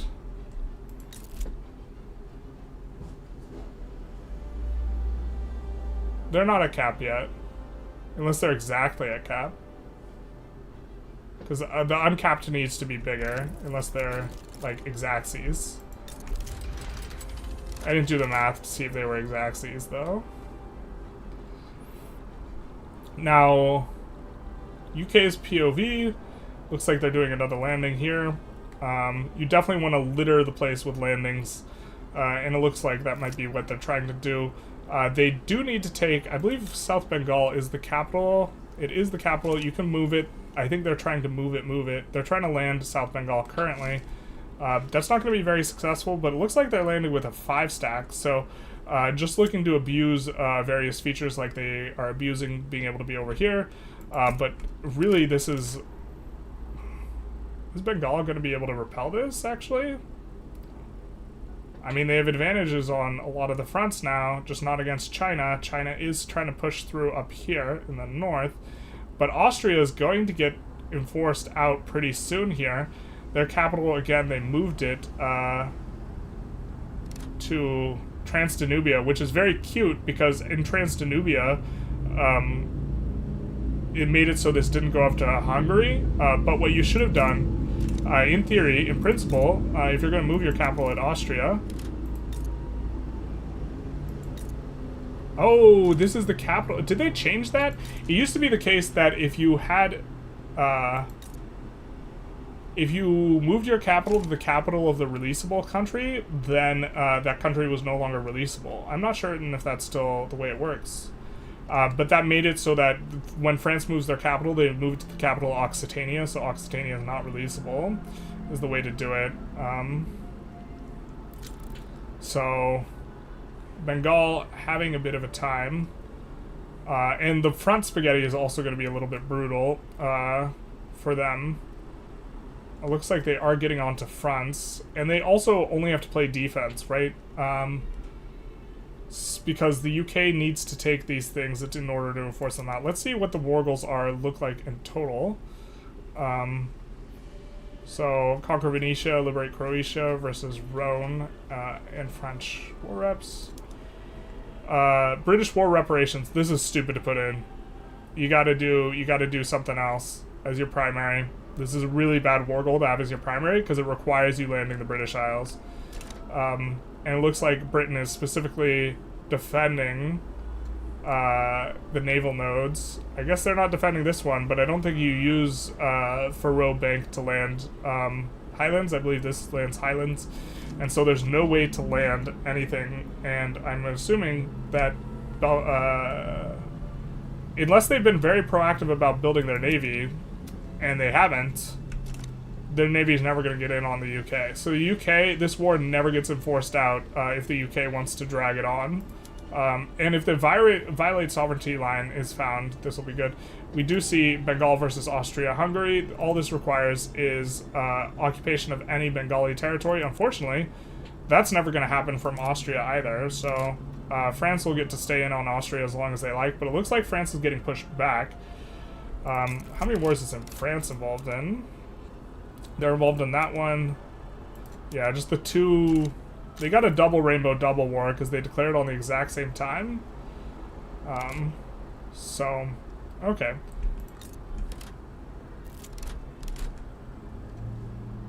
Moving your cap doesn't break releasable now. France would just release Occitania without Rhone. Rhone isn't the traditional capital of Occitania. But the only war goal they should have added was Bangkok, easy to enforce. So Malta would have been a lot easier. The win is China here. Yeah, if China manages to occupy, they're gaining occupation as well. They need to gain occupation here and here. Russia, I don't think is fighting anyone currently. Oh, they are. They're involved in this. Okay. Wow, that's crazy that that Bengal's just got a really, really big army.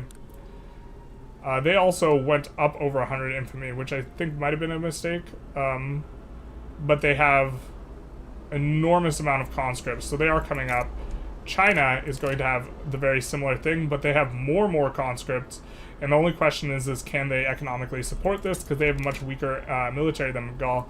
Russia doesn't have the conscripts, they have the regulars. But given enough time, China will gain more power than the other ones. The only problem is, and China's, Bengal's mono-defending. They aren't using very many mobilization options. I don't know if I like not using opium supplements specifically, but whatever.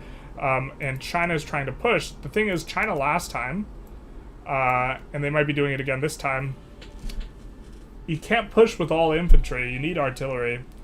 So this is definitely a bit of a leak.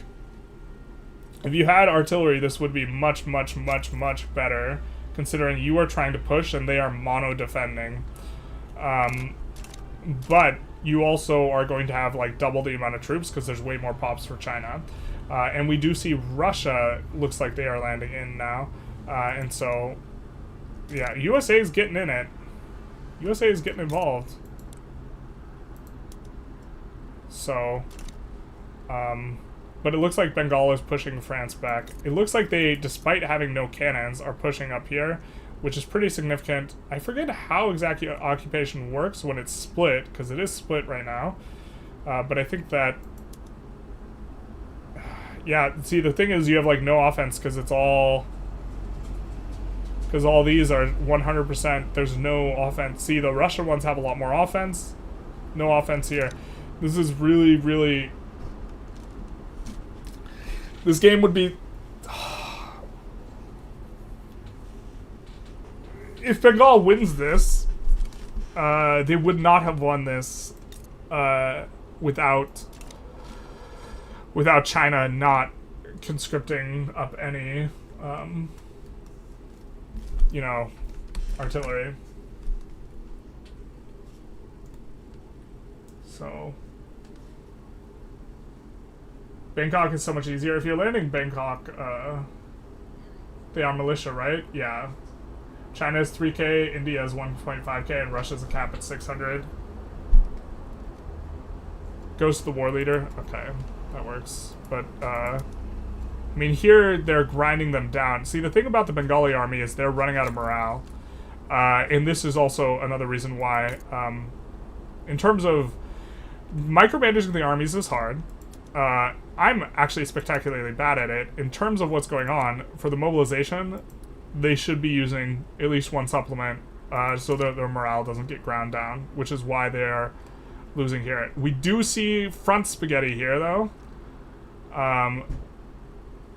because this is now a new front, and so the guys got split, and the question is how does this front spaghetti resolve itself? Well, we're gonna see a push in through here, but the more important one is pushing Delhi. So you definitely don't like to see it if you're, you know. Actually, maybe this is okay for Team 3. But they still need to push here, but they're gonna occupy a whole bunch of this. This is also creating devastation. But Russia also has a front over here that they are doing quite well in. They are very quick to click on the buttons, do the things. But now, yeah, the conscripts, the Chinese conscripts, despite having no artillery, I guess are just, it's too much. There's too much things, there's too many fronts, and things are looking really bad for, they're looking really bad for Belgium. Or not Belgium, both start with a B, Bengal. Default is even worse than bankruptcy? Yeah, probably. What intervals do you update the GDP growth? After some time has passed or after something very significant has happened. So we will update it after this war, and we updated it immediately preceding this war. And it looks like Austria-Hungary might not even be losing here, because their capital's really tucked in Transdanubia. You know what? Austria-Hungary? 0 troops defending against landings. This is going to get in. This Croatian landing. This is going to get in and they're going to push. Yeah, this 143 stack's going to beeline the capital. Austria's going to lose this. Oh no. Not like this, my friends. Not like this. Can we get some Fs in chat for Austria? It also sucks for them because this is actually two... Let's see if they split. Are they going to split or reassign? No, we don't see the immediate micro from... Oh, we do see the immediate micro from the French player. This is the capital. That's getting occupied instantly. Barrows. F's in chat for Austria. It turned a very winnable war that they were kind of turning the tides into this is just like catastrophically bad for them. They can't reland the backside because they only have no back shots for France because they only have 5 navy, and France is just going to leave this here. So France is just... This is the enforcing on Austria. We saw it in real time here. Back shots for Austria. F's in chat. Austria getting bullied again? Hell yeah, brother. Austria definitely getting bullied. So Austria is going to lose this war. And also, I think at this point Bengal is going to lose this war. So I don't know if they lose both the wars here, is the thing. See, there's 2 significant wars. Oh, wait. Oh, no, it's so sad. It's so sad. Because France is decaying below 0. Wait, what? Why is France decaying below 0? The fuck? Oh, because they have Rhone. And, oh my god, I didn't even notice. And this is partial. Oh, just kidding. the Chad men 2%, we the few, the proud, the 2%, are preventing enforcement. Bro, maybe Austria wins this. I didn't even realize that Austria had occupied the French war goals. Just kidding, it's back shots for France. Alright. Talking about wild car outside. They should have split the army. Splitting the army would have been good too. That's like much harder to execute from a micro perspective in real time though. But here, the question is okay, I think that Bengal loses at least one of these. How many do they lose? They could just decide which one they want to lose and capitulate to the other one. Or wait, capitulate to that one, right? Because I don't think you... And maybe they just... Man, maybe they just capitulated to... Nope, they're still in both of these, so... They capitulated out of this war, but they weren't even fighting in this war anyways, I don't think. Or one of these wars they capitulated to, but they weren't fighting it anyways. But here we do see a little bit of front spaghetti. Someone's got to manage this front. I think only Austria can assign to this. Or no, only France can assign to this. So is this French occupied? Now it's French occupied. So we are going to see... There's also two wars between Austria-Hungary and France. And so Austria-Hungary is going to enforce on this one, it looks like, for Conquer Rhone and French war reps. And then they are going to promptly get cut down to size as well, which is very cute. So Rhone will be immediately returned. So actually, what needs to happen is they need to capitulate to this cut down to size before they enforce this. And France should just capitulate on this, right? Because they'll get returned anyways. With this. A little bit of strangeness there. Now, how's Bengal doing? So, there's just one front now. Now there's two fronts. Now there's three. 1, 2, 3. So, how the spaghetti tumbles is going to matter a lot. Look like Team 3 gains the most in the outcome? Yes. So Team 3 is not going to get anything enforced on them, and the other two teams are going to get stuff enforced on them, and Team 3 is maybe enforcing for Punjab and Delhi. But also, Team 2 probably is a bit of a winner too if they enforce this, because Team 2 is enforcing for like 40 million GDP. They're enforcing for this, 11, 11, 11, so 35 million in total. So if Team 2 enforces, they're definitely going to win more here than they lose over here. They did some slick sort of moves to make it so that this was two wars, but it's very cute that they're going to be winning one and losing the other. And of course they're losing the other to Bengal because this is Bengali war reps. Really, in terms of multiplayer, it really sucks that this is automatically put in. You can't enforce it below 0, and it just, like, completely bricks your ass. Because Hungary is never landing Bengal, so this war will just continue forever. In terms of the diplomacy, there needs to be a no war goal option. Because if there was a no war goal option, Austria would have won that war already, and they certainly would have preferred to put in a no war goal option, and I don't think there's a single war goal that they could have put in on Bengal that would have been acceptable. So we see them give away Venetia to France. This was a mistake, I think. I think this was a desperate attempt to try and win this other cut down to size war, because Venetia's always been owned by Austria-Hungary. And I don't think they got enforced to 0, and so they're going to get cut down to size, having to return all of Sardinia-Piedmont, losing Venetia to France, which is going to give them a permanent front that's going to be really painful, and also having to release these guys from the North German Fed. But now, back to Bengal. Bengal is probably... And this is such a hard decision to make in real time. Notably, China can't enforce because Delhi is being occupied by the wrong team.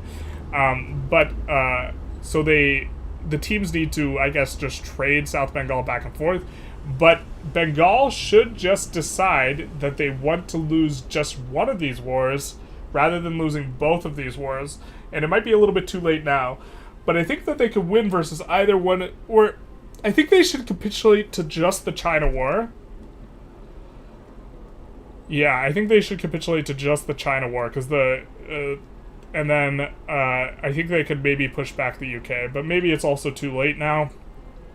Really, really, really rough. Despite China having 100, this would be way. I think it's important to emphasize. China having. Well, they also should be using a few more mobile options, but China having 100% skirmish is definitely making this like fightable for Bengal, and China would be absolutely unstoppable if they had a mix. And China is having to pay enormous amounts of infamy for this, or not infamy. Sorry, they're having to pay a lot for this conscription. This conscription is really expensive, but this Chinese economy is really. You can see that they're coming up, flatline when this war starts, right? Now, they probably pipped up a bit in terms of, wow, that's crazy, their GDP is flatlining, because if their GDP is flatlining, that means they're not getting anything from the stimulus that's being given. But to be fair, they might be importing their guns, so the guns getting expensive doesn't increase their GDP, it increases someone else's GDP. We see a little bit of fronts not looking like they should. But there's not... And Bengal, notably, could get France to help them out here if they violated sovereignty on France. But it doesn't look like that's... violate sovereignty is on anything. Doesn't cut down, remove Wargle. That's right. I might have misspoke the strategy. I'm not used to it. What happened to Prussia? Prussia got riggedy wrecked. Like twice. Yeah, Prussia's in bad shape. They did lose leadership, and then they lost a couple other ones. They also lost some diplomatic maneuvering, and it looks like, what's that, brother? I don't like trying to push here. I think you should be defend only. What's that? But also, you're trying to micro. Actually, at this point, it's only 2 fronts, and they're all kind of contained within one screen length in a way that's kind of easy to manage. So maybe it's a little bit less micro now, but I think you should be defend only as Bengal. Man, this would be so much different if China was actually using artillery. China would be in much better shape. China would be, like, there would be so much more offense. And eventually, if you only get down to one single front, which I don't think that's how this is going to shake out, landing progress as well. If you only got down to one single front with your Bengali army, you would be able to just defend, like, indefinitely against 2 battles with, like, 500,000 or 500 battalions. You're gated by combat width at that point. And they're getting closer and closer to that point. I don't know if they had designated strategic objective in South Bengal, but the fact that South Bengal is, like, last to fall is actually really bad for teams 2 and 3, because it actually might prevent them from enforcing, because if it's just Bengal left, I think you could actually just defend super easy. Because you need there to be, like, tons and tons of battles spread out amongst the place, so that they can have a chance at winning here, because the fact that you have more forces is brought to bear. We see Russia loses occupation, which opens up fronts, and this is going to be... China really needs to have the... This is... If China had artillery, this would have been the thing. Is China able to afford artillery? Yeah. I mean, it's similar prices. They're probably running shortages on everything. I mean, taking a look, Bengal's going to default first. So maybe it's just... now, I don't know if they're keeping an eye on this, but this just might be a default race that Bengal's going to lose. Bengal needs to delete construction, like a lot of it. They're letting it idle anyways, so if you're going to let it idle, it's not useful. Again, really hard to micro all this stuff simultaneously. We're expecting to see someone move onto this front. Oh, yikes. Is that the Bengali army? Why? Oh, these guys got Shadow Realmed, and they have not been noticed. These guys, this is what's called dodging the draft. Okay, these guys are sitting, they're just chilling over here. And this is, by the way, close to a third of the army of of them is just sitting there. But fortunately, with Russia not in the fight anymore, fortunately for Bengal, with Russia not in the fight anymore, they are retaking land on these fronts. But it looks like, you know, the coup fizzles out. It do be like that. But it looks like you get backdoored, my friend, because you left a front open. Big Sag, you hate to see it. But this is it. This is the enforce on behalf of Great Britain.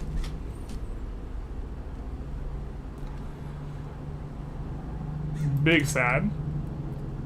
So that's going to be Great Britain enforcing. And then the question is now, this will leave 2 states that China can push into, because now China can occupy Delhi in order to enforce. And so I think you should just capitulate now, because there's no...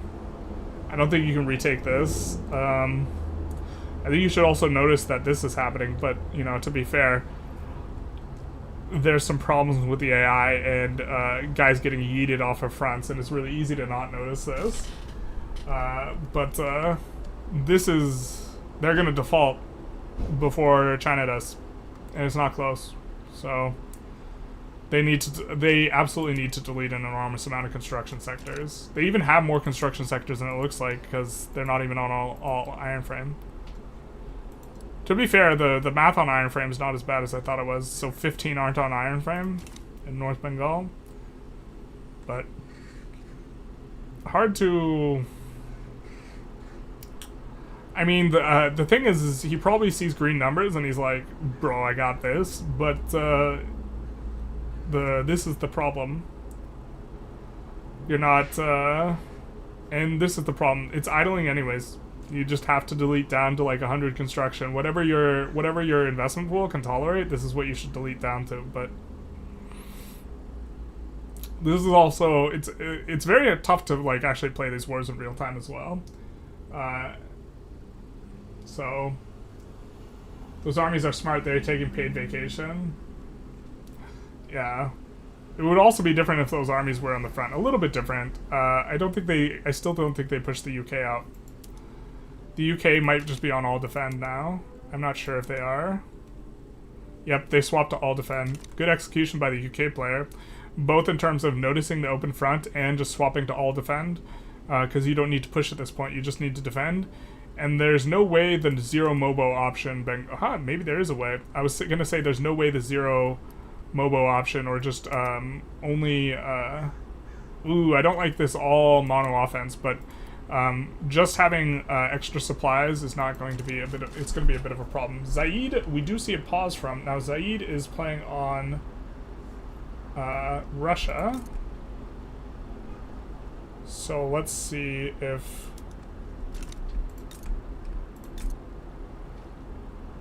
what's going on.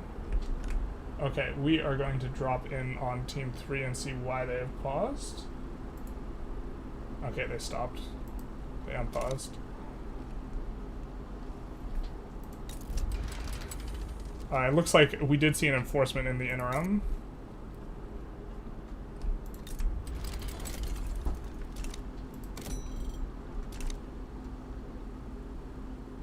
Wait, what the fuck?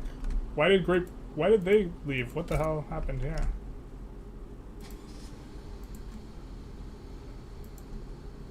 So what was the pause for? White piece, white piece. I'm not okay, sure you don't need to pause. Why I'm not fully conscripting. Why? Okay. Sorry, my bad. All right, so I think that was a huge miss. They were for sure winning that. Bengal was gonna bankrupt soon. It was more painful for them than it was for Qing. I think that's a bit of a miss. And, but if the UK, now I don't think the UK wins this anymore as well. So I think that's, diplomatically, I think that's really heads up by the, I don't know if they have enough time to get this back, but, oh no, you didn't put a navy here. You're just gonna get landed. The dirty, dirty reland. Just kidding. There's now a navy here. Oh, nope, you get relanded. Well...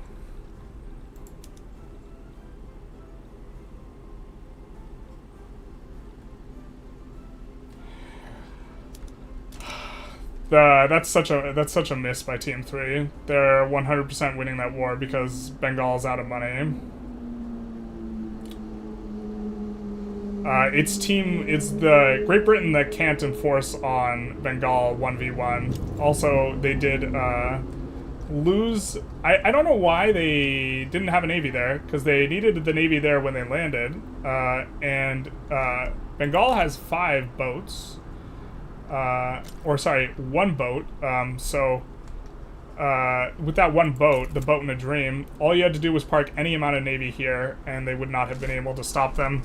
And instead, we see kind of a last-ditch effort, but 100%. That's just like that's just a huge miss by Team 3 on the execution. Was a play started or joined? Yes. No, I have the AI play, so no. Why is it paused? It was joined. It was joined by a player. It was joined by Austria. Oh, Austria joined? Okay. Yeah, that's right. Okay. Cool. If I back down now, I'm just gonna lose Venetia. Yeah, but Alright, so that's what that's about.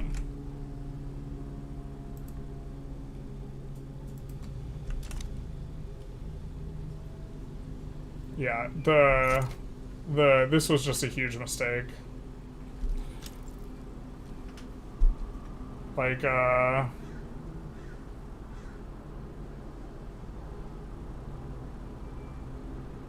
it wasn't even close either. It looks like they're getting backdoored again, not putting anyone in the South China HQ, so we do see another cheeky little pushy army. Oh no, wait, no, this is Great Britain's POV. I expect Great Britain to try that again after they get pushed out. Is if we look at strategic regions, they can land Indochina again and try and push North India. Yeah, but they have an army parked here, and so they're just gonna have to try and land here. And to be fair, they are successfully landing here right now. It'll be interesting to see if Bengal does kind of...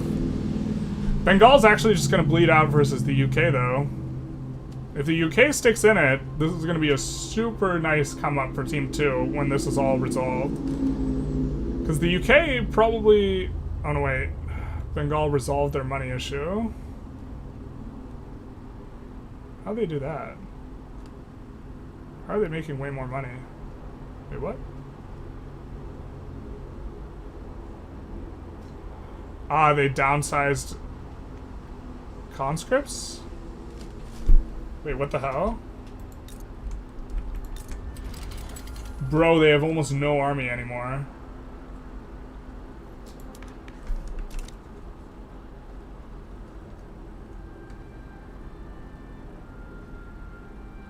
I suppose they don't need anywhere near as much, but... I wonder if the UK notices this. But they just, like, demobilized almost everything. Which, of course, they needed to avoid default. I don't know if the UK has noticed this. But the UK is able to now push on the fronts. And so they're not going to default, but the strategy here is deleting the construction, not demobilizing everyone. You just have to... I mean, you also had to do that forever ago, but...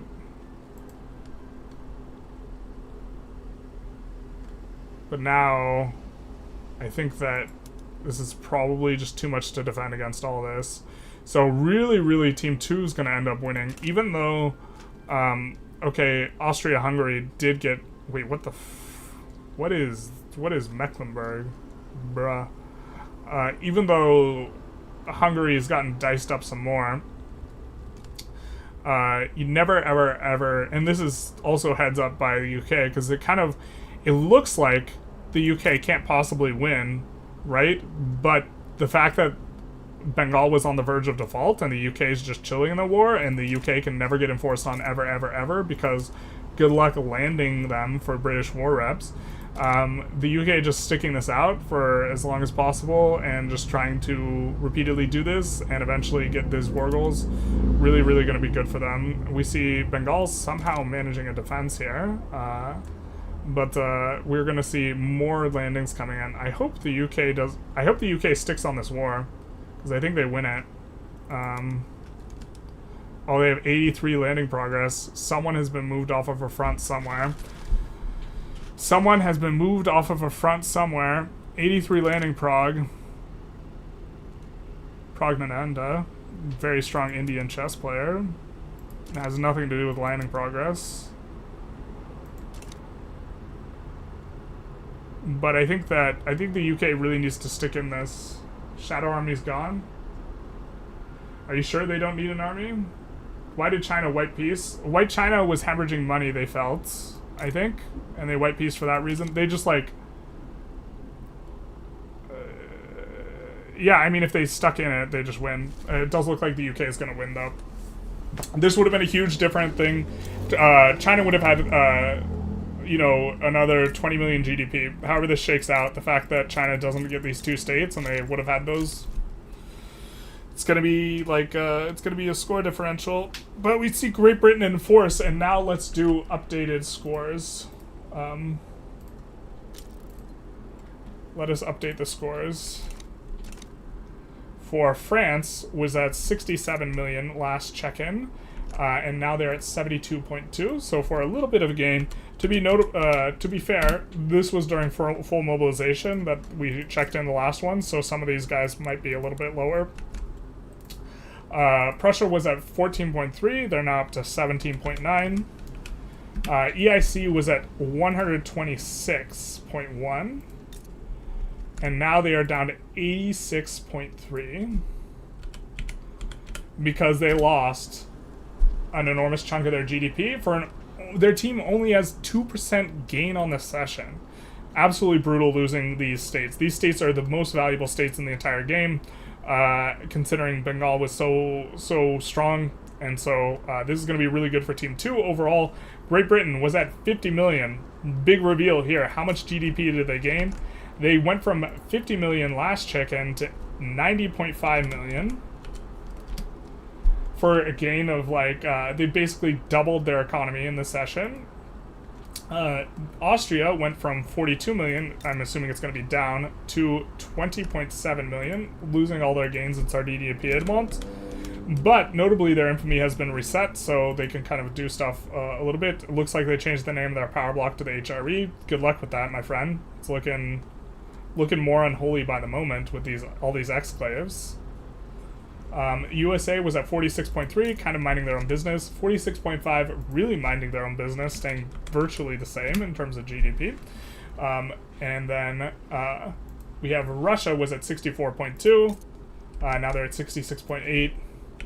And China should have been 20 million higher. They were at 111 last check-in, and now they're at 122. Things would have been so much different if they were just 20, like... Ugh. You hate to see it. They were like on the verge of winning that too. Belgium was at 15.7, now they're at 16.7. And so we do see, despite the enormous come up from Great Britain, we see Team 3 in the lead. But notably,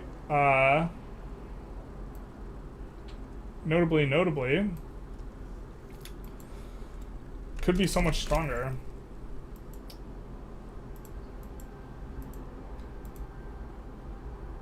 We have someone complaining in the chat about armies teleporting. That is true.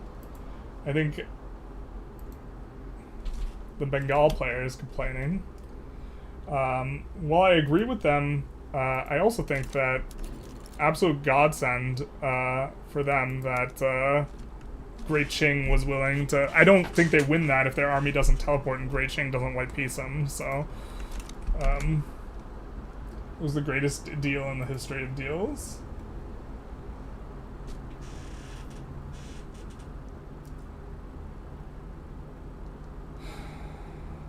Why did they white peace? I guess it fits with them teaming up against Austria. They just absolutely shouldn't have white peaced. It was just... they were on the verge of victory. Why are they able to support this? Oh, because it's defensive? So...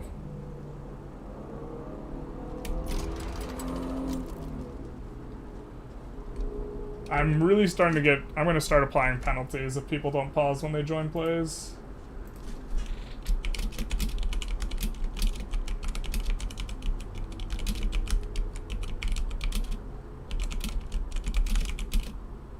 I'm going to let every one of the team know.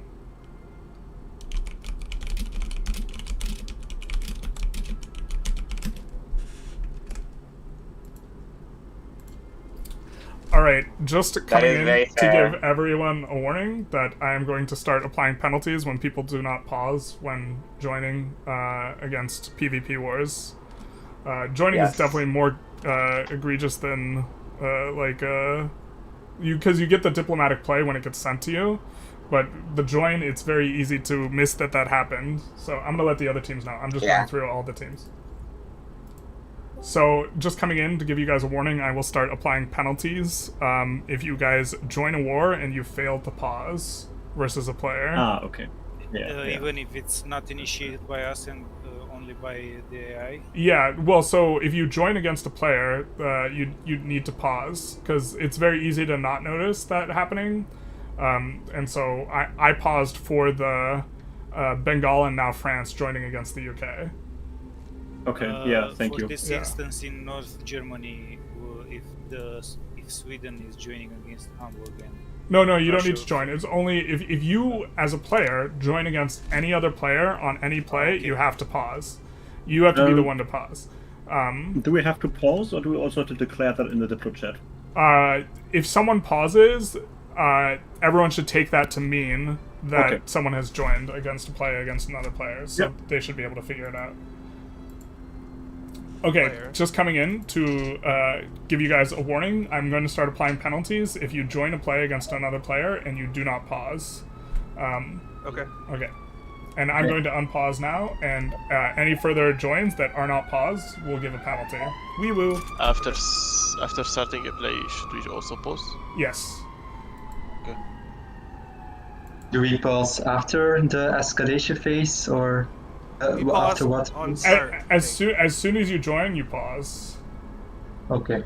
Or as soon as you start the war, you pause. Okay.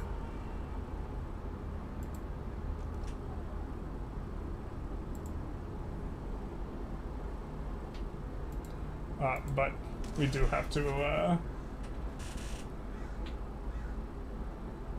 Bengal was screwed either way. I don't know why they just sticked it out. I think that they thought that they weren't getting anywhere. Which to some extent that was kind of true, and they were paying a lot, but Bengal was paying more.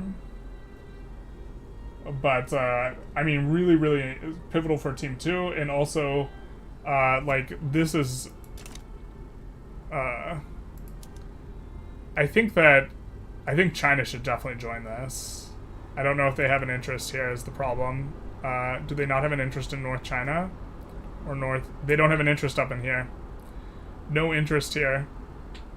Belgium does, so Belgium could join. Oh no, wait, China does have an interest. No, that's Siam. Just kidding. They all look the same. Yeah, so the lack of a Chinese interest here really, really hurting, because they don't have a potential to join in on this play, and I don't think the UK can win this. So it looks like North and South Bengal are going to get returned. But notably, you know who would have an interest here? If they didn't white peace? China. But okay. I'm frustrated on behalf of China. But I mean, it is what it is at this point. A very heads-up play for Bengal trying to white peace, I suppose, even in a situation where you were just super lost. Because if someone accepts, they accept, right? And so that was definitely smart from their perspective to try and negotiate a white peace. I wonder how that Like, I mean, like, they had to convince Qing that they were in a worse economic situation from the war than they were. But let's praise Belgium for good Bengal for good Diplo. I guess if I wanted to sign up, how would I go about that? So if you follow me on YouTube, generally I announce when people can join, and then you join in on the Discord. But we do see, yeah, this is unwinnable for the UK. So the UK should actually just capitulate out here. But I guess they'll hold on to the income for a little bit.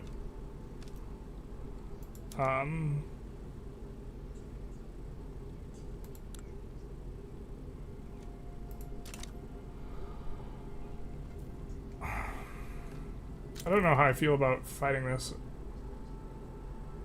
Ooh, okay. Belgium's starting a war.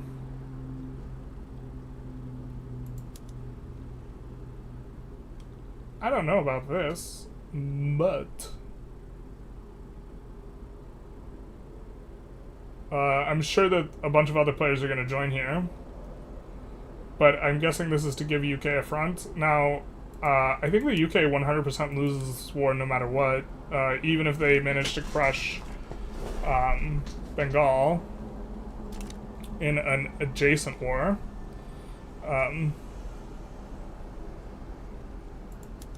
So,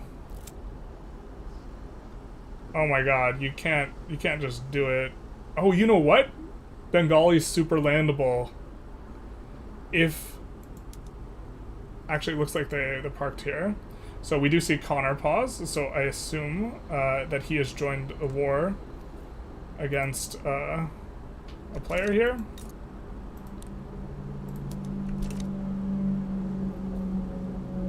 Or he's buying time to micro. Did you join? So I was confused because I paused because I saw that there was a war, Belgium Dakota war, but then my teammate said there might have already been a pause. There was already a pause for that. There was already a pause. Yeah. Okay. Yeah. I was just checking in on that. But this is... If this gets full occupied, if the Belgian uprising gets full occupied, then they get enforced on here. Right? I'm actually not 100% sure. That might not be how that shakes out. Does Russia have an interest in North India? No. So the lack of interest really prevented the Bengali uprising for a bunch of people joining there. But you mean over here? Okay. We do see our first Russia joining in over here, which was, of course, the plan for conquer Normandy, where they will be landing. And if Team 3... Right, it looks like they're not caring too much about score, because currently, not a tremendous amount of score for Team 1, right? And Team 3 is going for them.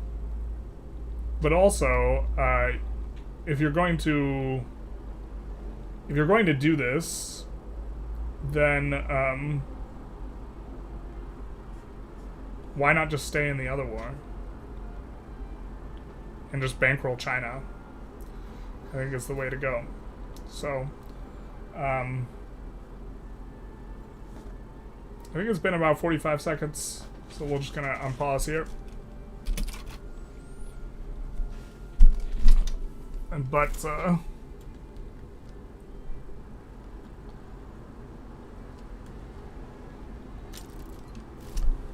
see? Perfect. So, looks like they're going to 3v1 on France here.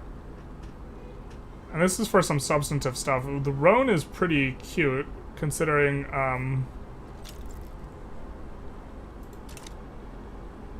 here, let's keep the pause in for longer. It also gives players time to, like, do stuff, because this is obviously, like, quite a bit of micro here. We're going to pause for the 30 seconds here, and then we're going to unpause.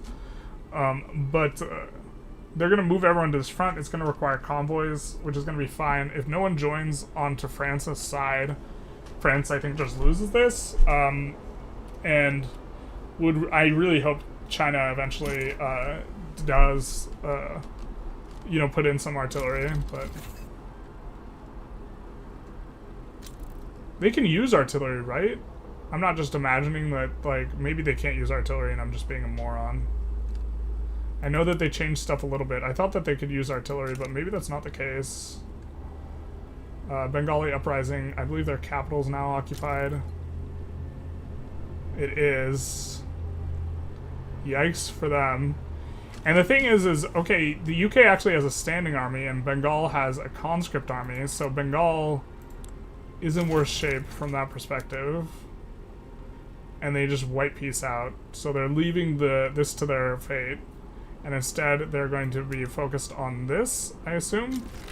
But did they not have an interest? This might have been very sneaky on Team 3. I guess there is no interest from Bengal up here, so they can't even join the play even if they wanted to. And they will have a truce with everyone but Belgium. So they have a truce with Qing and Russia, so they can't deck on them. Bengal, but Bengal could deck on Belgium, but good luck landing Belgium with your one boat, right? So definitely this is an aspect of the game. Wait, what happened here? Oh, it's full occupied, but okay. Now we see Perks, who's Prussia, I'm assuming has joined in something.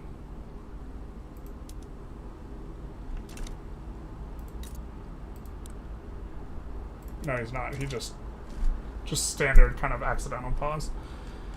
But this is going to be huge for the UK, getting to hold on to this. And this is also the teams, mommy and daddy fighting. Teams 3 and 1 fighting is also going to be good. Team China is getting unstoppable. Yeah, I think they're in really good shape now. Bengal was first last session, now they're last. Remember that this, well,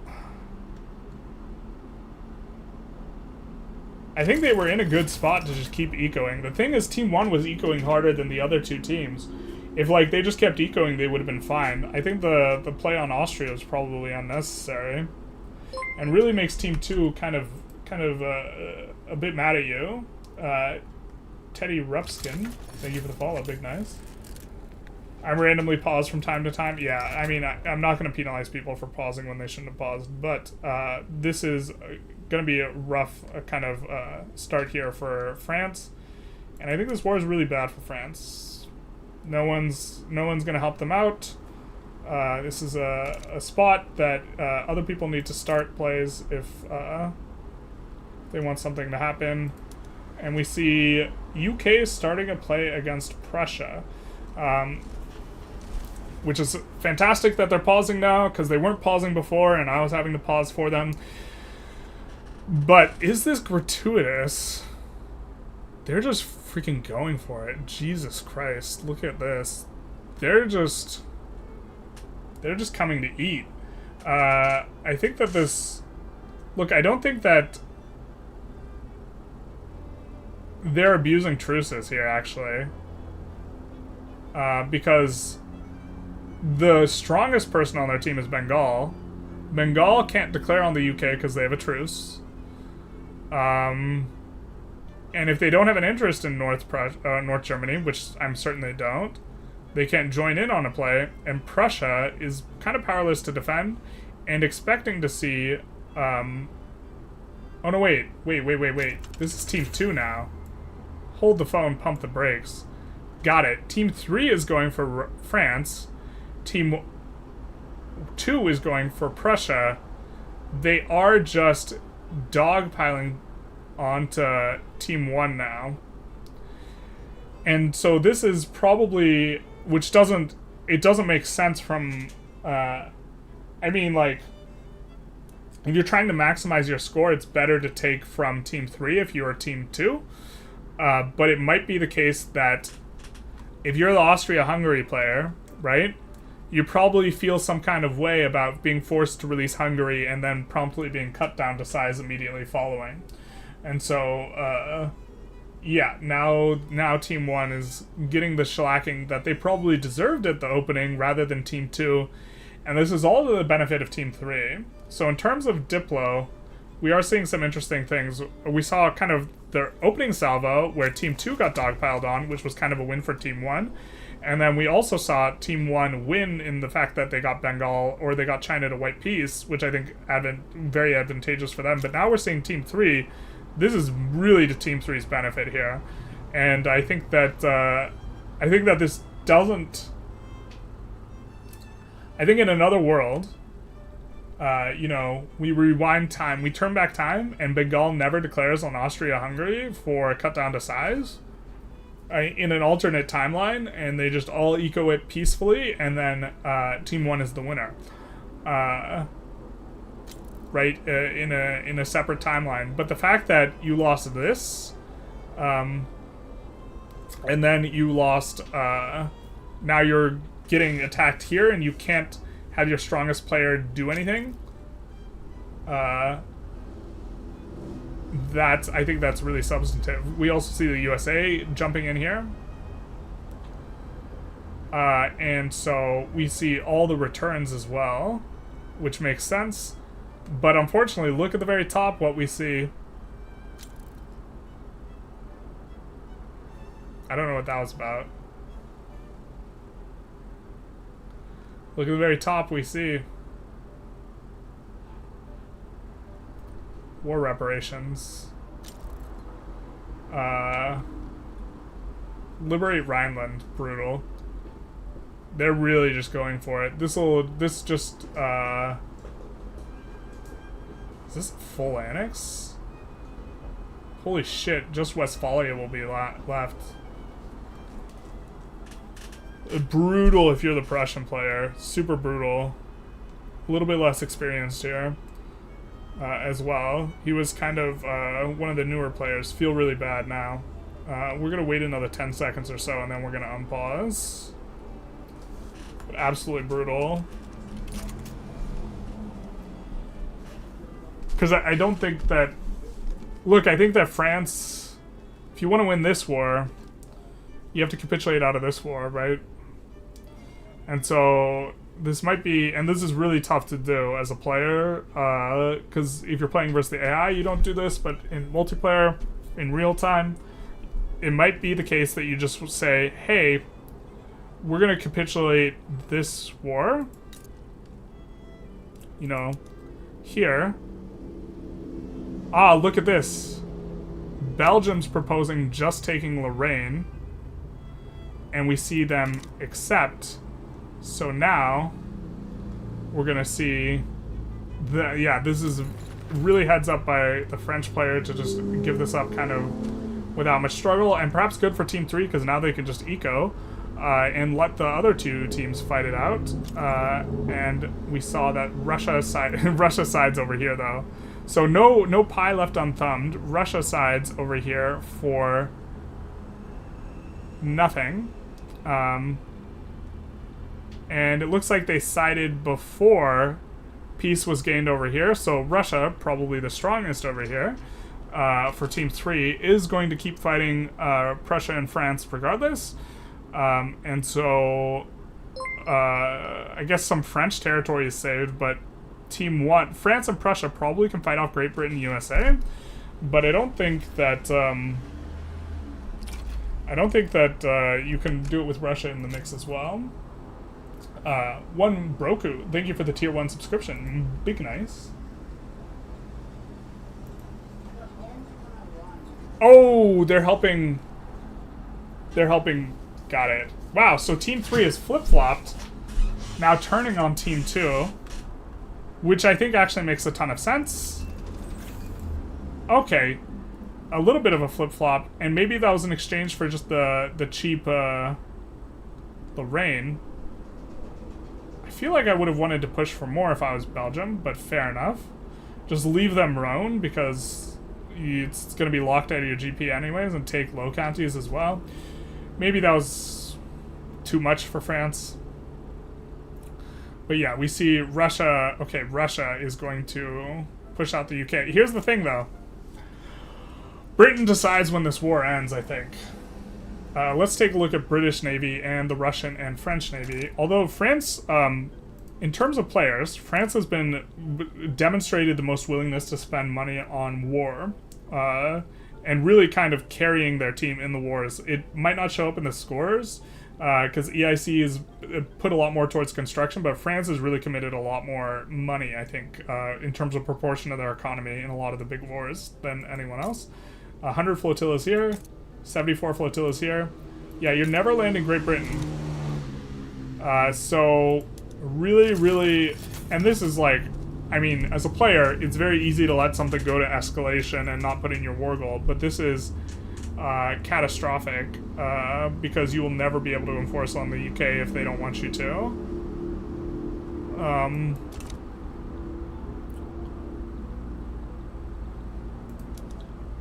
You can occupy all this land, it doesn't matter. In fact, the UK maybe shouldn't have even mobilized much more than a token landing force or a token defending force, but now they can decide to try and micro their brains out by landing every corner of the Russian Empire if they want, you know, every edge of France if they want, or they could try and fight on here. It looks like they have a decent sort of setup on the front. They should not be pushing, but fair enough. Looks like the USA's got split kind of things going on, which is kind of what you should do. And looks like they decided a white peace was acceptable, which makes sense for both the teams that are not Team 3, because having a really expensive war that is unwinnable for both sides, probably decent to avoid that.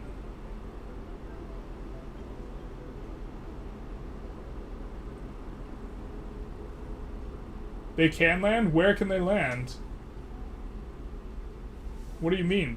You're telling me I'm wrong. Where can they land?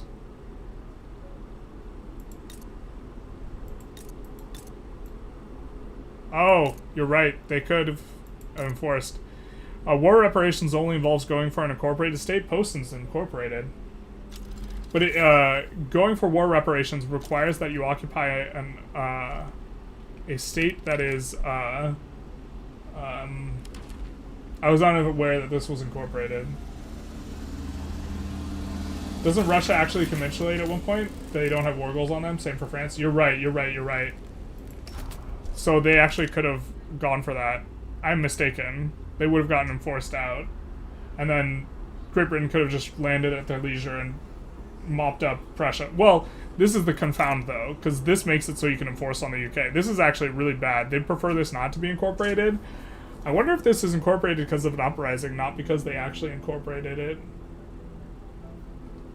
Yeah, Great Britain incorporated Prussian land. Definitely an easy mistake to make as well, because automatic is in single player, but that does make a substantive difference. That turned that into Great Britain winning that war, because you're right. Russia and France would just capitulate out anyways at some point because there's no war goals on them. And they never land the UK ever. So UK, really interesting play pattern here with the UK, where you just probably shouldn't ever incorporate anything, because man, is it disgustingly hard to enforce on you. Although if the players are a bit more heads up about not putting in war reps on you, or putting in war goals maybe on your subjects, but even then you can defend your subjects really well. The huge navy is just a huge... if you have big enough navies, they could brute force GB. GB has more navy than Russia and France combined, so I don't think so. UK would just wait till they capitulate and then go for Prussia. Yeah, I think that UK definitely theoretically wins that, if executed perfectly. I don't know what the UK is doing here, though. Kind of shit in the bed a little bit, with adding... They have had more construction than they have had in the queue for quite some time now. So, nor could they afford anywhere near this level. Oh, no, wait. Yeah, I don't know what this is about. I don't know why they have so much... They have way too much construction. Way too much. Let's maybe do a little bit of construction update, huh? So we'll see France... We're just going to count the team's construction that they are actually utilizing. So France has 410. Prussia has 30, so that's 440. And then EIC, who got significantly kneecapped and has this... Oh, it's not quite an exclave market, but they're paused. Rough. But how much is their private sector utilizing?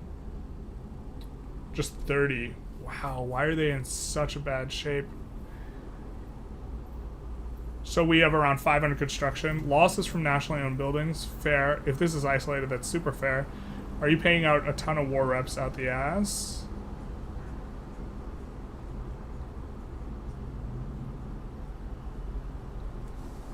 Wait, why is your budget so bad, bro? Your just economy is that much smaller? Damn, that really hurts. So you, like, yeah, just lost half your economy there in those 3 states. Okay, so that's really rough. Great Britain. So in terms of the total construction, it's about 500 for Team 1.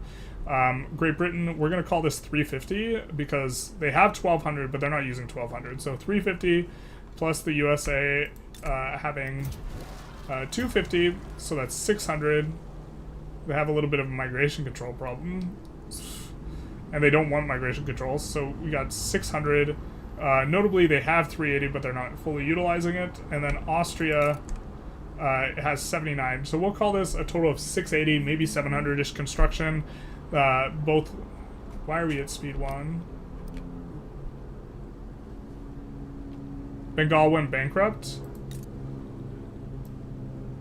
Oh, they did.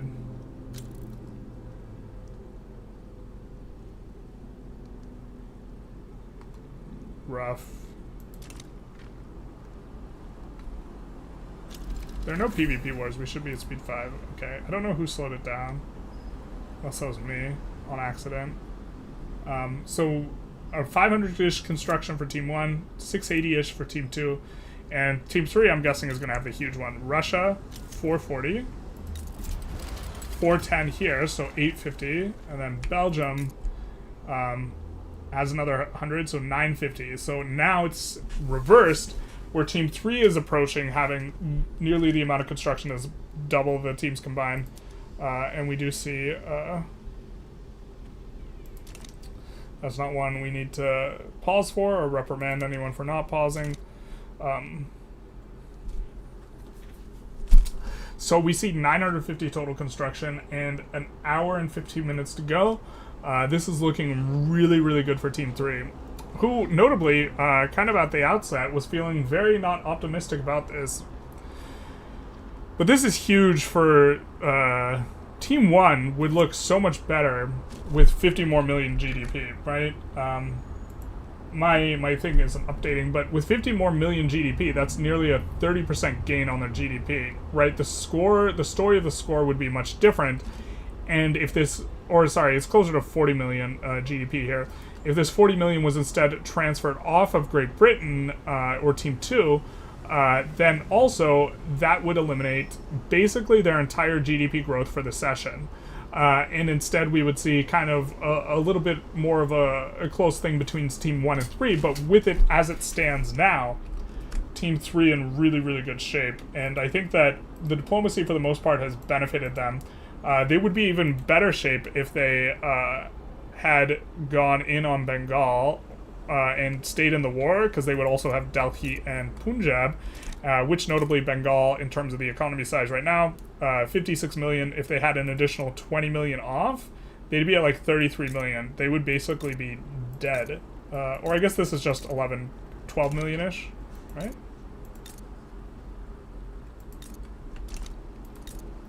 So they'd be down at 44 million, something like this. They have 1K plus and they make more with only 1K2 construction, only using 400. Yeah, I don't know what the UK player is doing with that exactly. Russia's also notably been helping out, taking on debt and this type of stuff. So Russia's like level of construction, if they were not being helping out their teammates as much, would likely be much higher, as would their GDP growth and this type of stuff. I think the Russian players really so far, in terms of who seems to be the strongest player on each team, the Russia player seems to be the strongest for Team 3. For Team 2, I think it's probably the Great Britain player. And for Team 1, it's probably the EIC player. Although I think it's difficult because the first session was a different player, but probably the EIC player. France, I think, has been doing a really good job as well. France has been more focused on the military than the eco, so it's always hard to evaluate. Bamboo, thank you for the follow. It's difficult to evaluate because when you commit more resources to the eco, it's going to make your GDP and your score look better, but France has been, in terms of proportions of their economy in multiple spots, been willing to pay kind of more. Bengal's a protector to the French Republic. Nice. You don't have a... They're not in your market, though, right? No, they're not. Perfect. But this is going to allow, if you open migration, which I think is probably... Which, to be fair, this will hurt Bengal. But if they open migration, no migration controls. Oh, they have migration controls, but they don't discriminate. So this is actually really good for France. Very curious if they get the cultures up. But as I was saying, the militarily, I think the French, maybe not so much anymore, but at least at the opening kind of wars in the first session, especially, the French was doing a lot of the legwork. I think Bengal was definitely doing more of the work in the wars kind of in their sphere. But, let's take a look. Who's the most populous? So we see some Maghrebi. Looking here for anyone that is Indian, like from India, Indian. Not seeing too much. Okay, but there's advantages, namely... They're in the same power block, they're going to generate mandate a lot faster. And look, they're on Advanced Research 3 now as well. So that's going to be very nice for them. Unless it's bugged. And they're generating mandate very quickly, because Bengal is probably a GP. No, they're a wait, why are you a minor? Okay. Russia is allowing China to pop off, though. Yeah, I think Russia... in terms of both military and economically, has kind of been the backbone of their team. Although now, yeah, China's come up in terms of score is way, way, way more substantive. But also you kind of expect more room for growth. It seems like they are taking on the debt repeatedly. Or we've seen Russia take on debt multiple times. And they're running a massive positive balance, but they might have evaluated, probably correctly, that, China can grow the GDP more with the amount of money, so just sending it to China makes a lot of sense. Protectorates are really bad as it caps your power level. I'm not sure capping your power level is that bad. If you're taking on the debt repeatedly. They should unpause construction, though. I wonder what they're up to.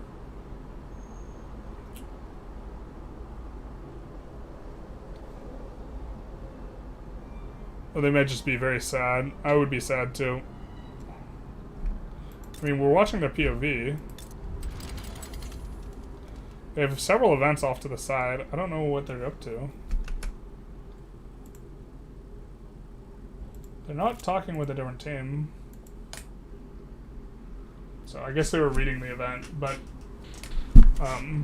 what about Prussia?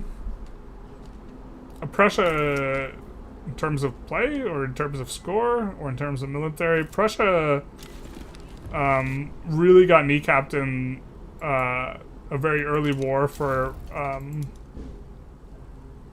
German leadership and never really recovered. They lost like 1 or 2 states to Great Britain, and then they lost Silesia. I guess they recovered Silesia back. They're kind of in okay shape, but they're never forming North German Fed, which is the main benefit, and they're landlocked now. So they cannot influence... I mean, they can influence anything that is against Great Britain, Russia, Austria, Hungary, or France.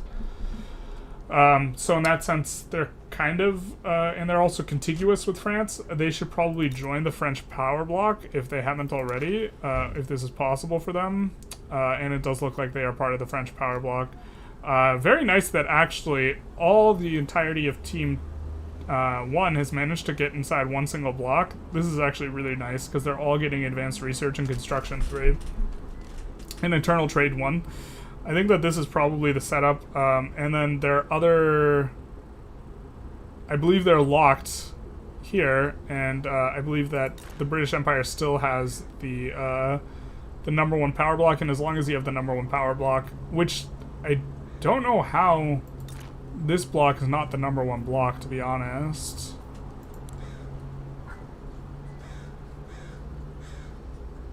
How are you the number 2 block? I mean, is it prestige based?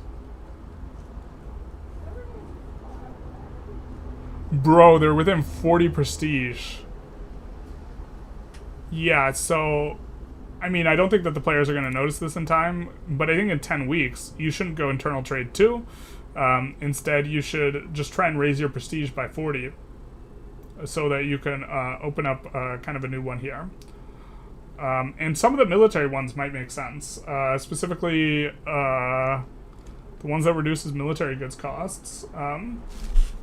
Just let players know that this is an hour and 5-minute warning.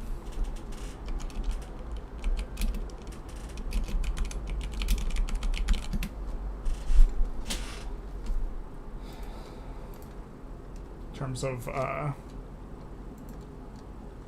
Prussia's in the block, right? Oh, you're right, it's not in the block, they just have leverage. They're colored slightly blue because they have the most leverage.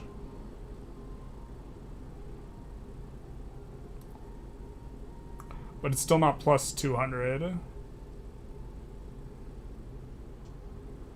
I think they're trying to get them in the block.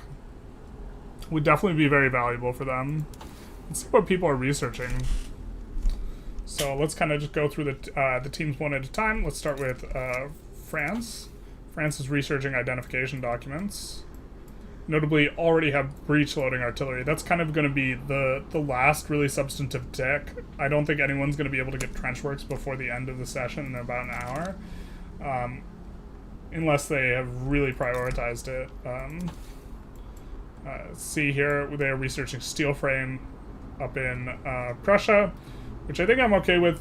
You could be going for breech-loading artillery here at the end. Not sure how much construction you're going to really get before the end of the game, but if there's a major battle, having breach loading would be valuable. So probably would prefer breach loading, but that's kind of a weird timing decision more so than... Like, if the game was going on 2 more hours, would probably prefer steel frame construction, because they're not contributing an enormous amount of their team's overall military anyways. And so just being able to catch up would maybe be nice. They're researching central banking here. I think I would like to see them go for breach loading. Maybe even steel frame. Probably just breach loading for kind of expecting to see endgame type of stuff, or maybe even logistics into triage. If you don't want to pay the ahead of time malice. Oh, they need logistics anyway. Oh, no, wait. Nope, they have the prerequisites for breach loading. Maybe there's too many techs ahead. Also, maybe they're just not going to emphasize the military tech. Bank is probably fine. We have military statistics. Oh, bro, are they going for it? Looks like the UK is going for trench. Hot. That's super hot. He's so hot right now, Hansel. I think in terms of tier 3 tech, I would maybe have preferred Ironclad into trench works, assuming that he's going for an additional tier 3 tech for less of a malice, but military statistics is probably fine as well. And he's winning the naval battles anyways, so maybe Ironclad is just gratuitous. Ironclad probably is gratuitous. He's more than double the next biggest navy, so it looks like he is kind of setting up trench works here.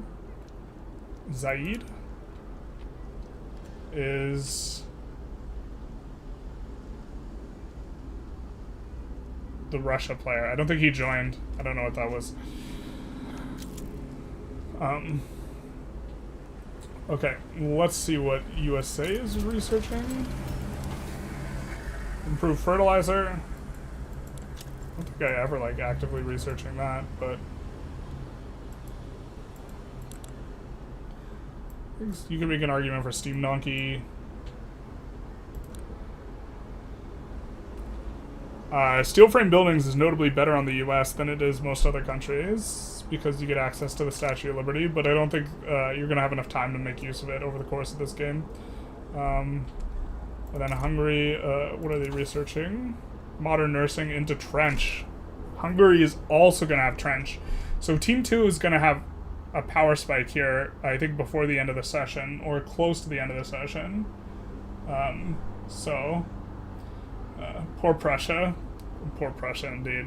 So, but with 2 people getting onto trench, you're never going to get trench before the end. But I think that modern nursing into trench is reasonable. If this went a 3rd session, I don't think they're going to have time to get trench. But if it went a 3rd session, them having the power spike of having trench would be really valuable. So I guess right now, actually, because it's gonna, you have to think that the game progresses pretty quick for it to make sense to be going trench right now. And so, but again, this is like a timing thing rather than like an overall strategic decision. And then taking a look at Russia. Russia is, of course, also going for breach loading here. So they're a little bit behind, but they start out further behind in tech relative to the USA and Great Britain anyways. But they are also emphasizing mil-tech here. Let's take a look. Yeah, do not have kind of... this is definitely what they've emphasized and decided to go for. They will be playing a little bit of catch-up. Now, notably... you could play a little bit of a dangerous game here. Because you are on Research 3, you know you'll not spread the military techs because you know the other people are going for these first. So you could flip and do the eco stuff first to try and get more out of your nat spreads. But then they get more out of the nat spreads too. So I guess maybe that's a bit of a wash. For China, I think they started with, or they had Belgium tech. They could go breach right now. They're going for baking powder. It's fair enough. This is actually significantly better than it would look like for China specifically, because they might be supplying groceries to everyone else. Because one of the things about food industries is they take an enormous amount of pops to run, and this is the reason they're not very efficient. But if you have a lot of unemployed, they do look a little bit better. So I don't hate going for baking powder from an economic perspective over something like Mech Workshop, especially if you're exporting groceries to other people. So if you are creating a bunch of buy orders, sell orders through export, which they're creating a few through trade routes, I think I can get behind it in terms of the logic. Still would probably prefer shrapnel artillery, but okay. I think it makes sense. Kind of an interesting one. We do see a pause by Connor. I assume he's started to play it, but let's just take a look at Belgium to wrap it up. I don't like Belgium going for baking powder, though. But they're not spreading breach, so maybe that's okay. To go for something other than breach. They already have that. I think I prefer just not spreading baking powder and then going for steam donkeys or something. I don't know. Let's take a look at their POV. Oh, I don't know why they paused. It looks like they got their construction kind of back up and going again.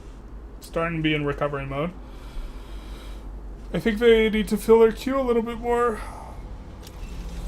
I think they might be distracted by something that's going on IRL. Maybe. Because they let all this build up after being so good about keeping their construction queue filled. But they are making a little bit of recovery.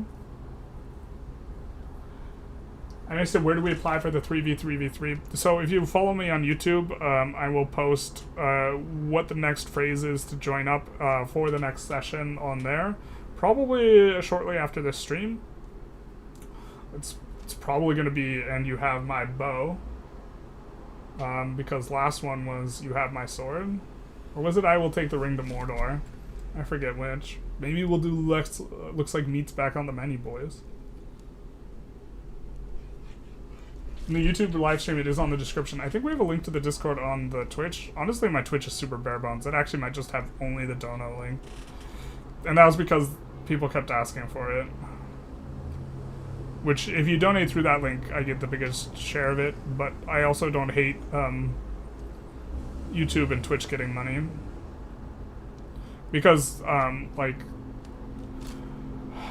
like, doing this would not be possible without them doing it. Like, I would have to have a website myself. I would have to have a server, like, all this type of stuff. Like, they definitely provide a service. I think people, like, get upset about Twitch and YouTube getting a cut. Like, I think Twitch actually loses money on most of its streams. And because the entry, they basically have no barrier to entry for you. You don't have to pay to stream if you're small. But we do see a little bit of annexation going on. Let's check everyone's infamy as well. France is at 14, so France could get, there's about an hour left to play, so it's a matter of probably trying to run it up to 100 or even above 100, as well as you can on the AI if you're not going to fight the players in order to max GDP. We see a pause from China, so is this a play? Or what? No, okay, it was an accidental pause. But taking a look at the infamy, we see France, 14. We saw China's as well. We see 14 from Prussia, and we see from the EIC 46. So they all have a bunch of room. Oh, holy shit. Thank you for the $50 tip, genius. That's some big money. Thank you so very much.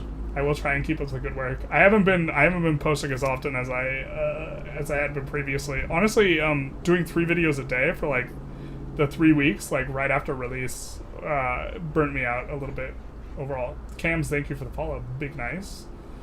But thank you so very much. That's a very generous donation. When Twitch bio is scuffed, it's super scuffed. It's super cursed. It's like this bro has never streamed before. That's what it looks like. Yeah, 100%. Let's check Paul Allen's infamy. Great Britain up at 250, so they're just going for it. I really hate this 1200 construction. It's just gonna bug me. USA's at 76. Austria should be at 0. They got cut down to size. And then Russia is at 3, so Russia can definitely make some moves. China's at 200, but there's not going to be time to cut them down to size, I don't think. And Belgium is at 78. And China also... Good luck ever pushing into China ever on any other country ever at any point in time. Ever, ever, ever, ever. 2K conscripts on skirmish infantry where they are 100% infantry. Because we don't believe in cannons here. They can add cannons, right? I'm not just like... Yeah. Now, they couldn't add cannons at game start when they're on peasant levies. But National Militia can use cannons. So, but good luck pushing into that. And we do see Russia taking on their debt again. So Russia is really taking a backseat in terms of the economic growth, I think, for the benefit of China. And also, if they're doing this repeatedly, you know, this is going to, yeah. Yep. China's GDP is like very, very going up. India could have it start. USA has too much money. India could have it start. Both games starts. USA is not even building buildings with 130 income.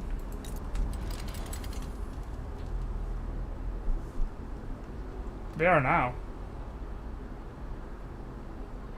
Ugh. Corn though.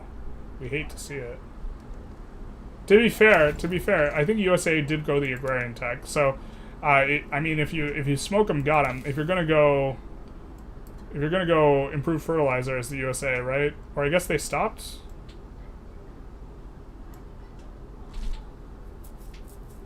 Or they switched up their strategy. Now they're going Quinine into improved. Anyways, the point is if you're gonna go improve fertilizer, you might as well be building farms. Yeah. Is the idea you're exporting it to the rest of your team? I think there's definitely a world where having 2 countries go industrial and 1 country going agrarian is probably some sort of optimal, but is maybe weird to work out in practice. So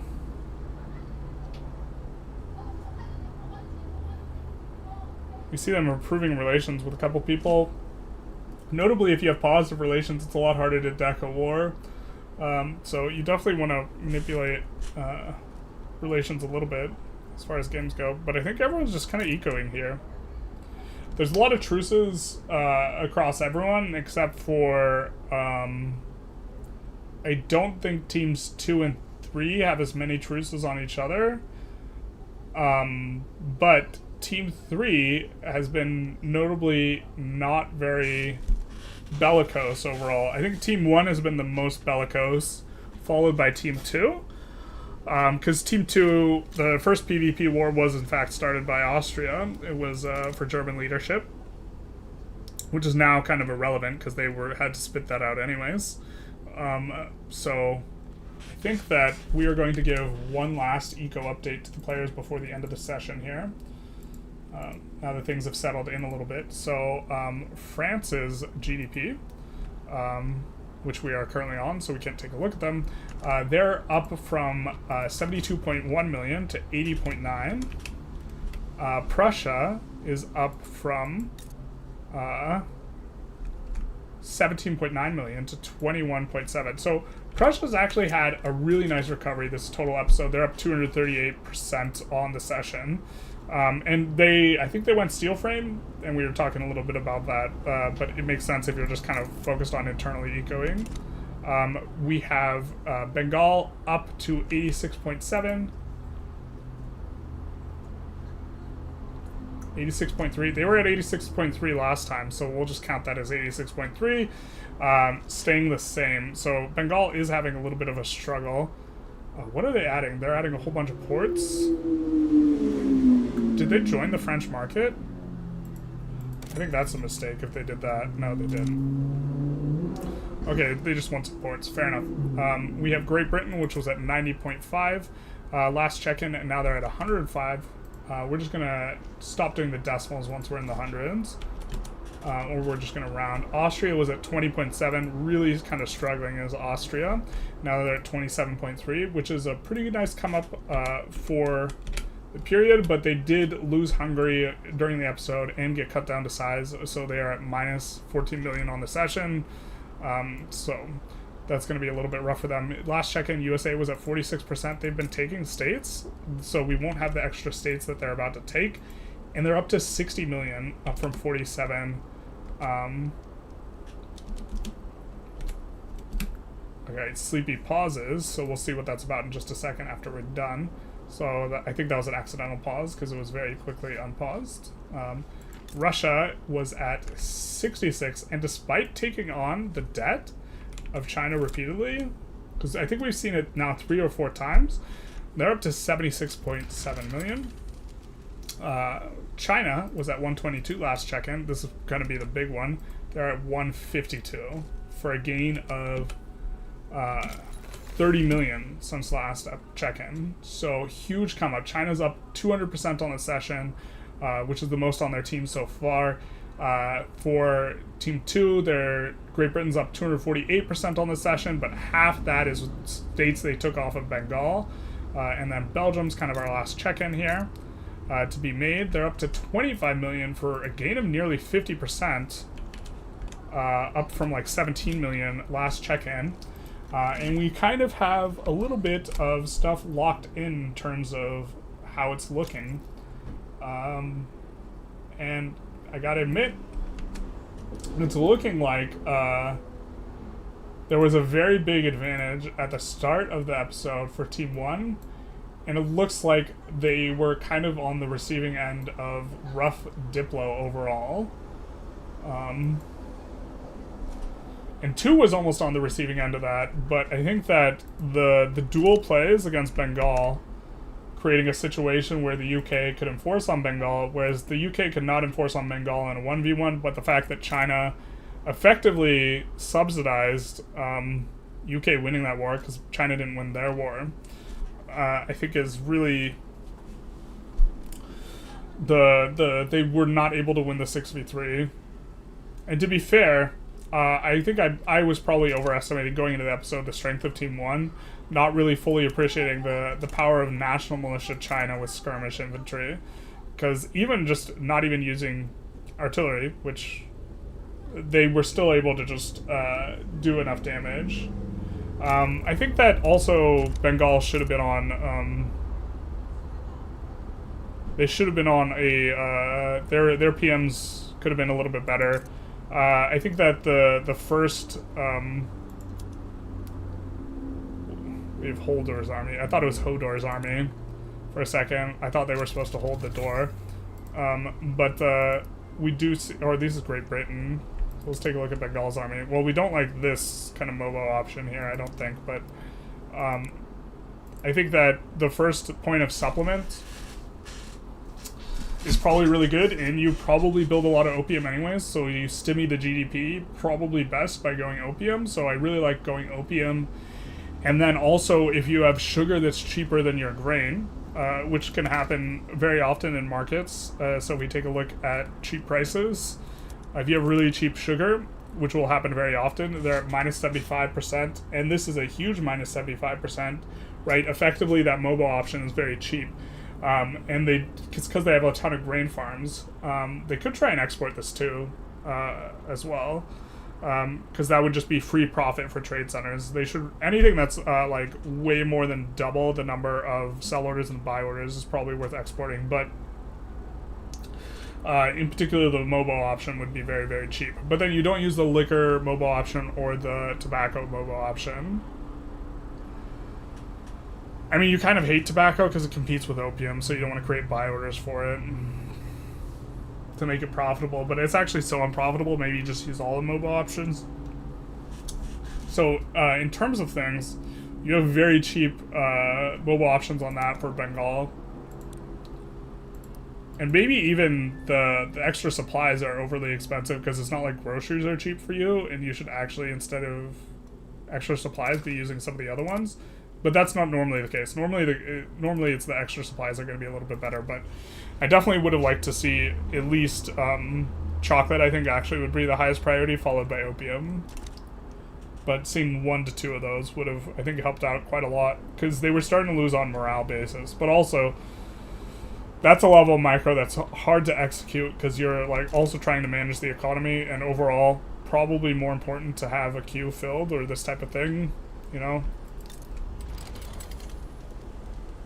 Who had the, like, infinite excess? Yeah, I don't know what this is about, man.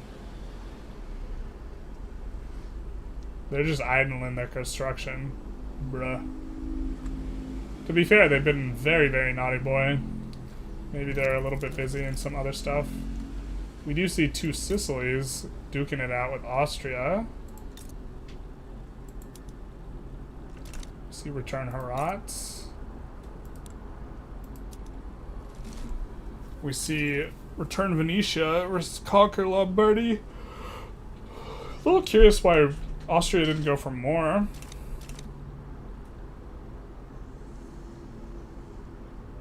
Austria-Hungary does pause. Okay, that was a frictional pause. China taking over Persia soon. They're working on it. I mean, China's just like, this is what you... If there's only 1 hour left in the session, you just swing for the fences. Also, if you're going to be over 100 infamy, then you should be way over it. And so, like, if you could cut them down to size, this would be what you want to do. But Team 1 might win due to the player being highly skilled in the bugs. Indian player. I think that, I think they were in really good shape going into the cut down to size on Austria, and then things got a little bit screwy, right? They ended up getting 6v3 in Bengal. You just, like, this is a huge vulnerability. The fact that you have states that are so valuable. And Hara is also going to have a really big GDP most of the time, but there's just, there are 3 extremely high pop states in the game. The North and South Bengal, North Bengal being bigger, and Jiangxi. And so these three states often represent the biggest kind of shares of GDP that can be transferred over with like per maneuver. And so you having multiple of them is Bengal. And also Bengal, so like China, you have like 15 states that are kind of really, really valuable. With Bengal, you really have like 3 to 4, right? You have Delhi, you have North Bengal being the most valuable, and you have South Bengal. And that's kind of like, you still have like some more of these states that are also valuable, but like the fall off tends to be pretty acute. You know, you have a lot of like between 5 and 10 million pop states. So it's not like anything can throw them off now, to be honest. Yeah, so at this point, at the point we're at, you would have to declare a war right now for cut down to size. And I think the problem is there's too many truces, such that no one can reasonably enforce these types of things on either Great Britain or China. And so, because you would be in a defensive war if someone tries to cut you down to size, I think they're just chilling for the most part. And we're not going to see a huge shift in GDP before the end of the session, I'm guessing. Because a war would have to start basically immediately.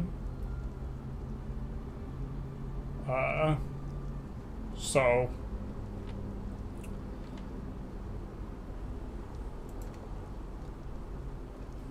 It's kind of a... I feel bad for the Bengal players specifically, though, because they didn't get league score points for Bengal getting into an awesome position, of which they played, like, a fourth of that. And now, from a league point perspective, while the other two Team 1 players are going to have a roughly balanced, like, league score. To be fair, he also has a really good league score from the very first session, but the first week, the opening week, which was a different thing, but it's looking like this score is going to hurt the average on Team 1 quite a bit going in. And, you know, the big winner of last session was Team 1. Now it looks like Team 1's kind of the big loser. And the question was, who was coming in kind of second last session, which I kind of forget. Let's take a quick look. So last session, we did see Blitzkrieger... his team, Team 2, was doing kind of the middling one, and so we will have kind of an inverse performance then, where Team 2 is middling both times, you know, unless the status quo majorly changes. Team 2 was middling in both kind of these sessions. Team 1 crushed the first session, but did poorly in the third, and Team 3 did poorly in the first, and then crushed this second. Hi, could you briefly explain free trade versus protectionism, when to use the other, one or the other? Thanks.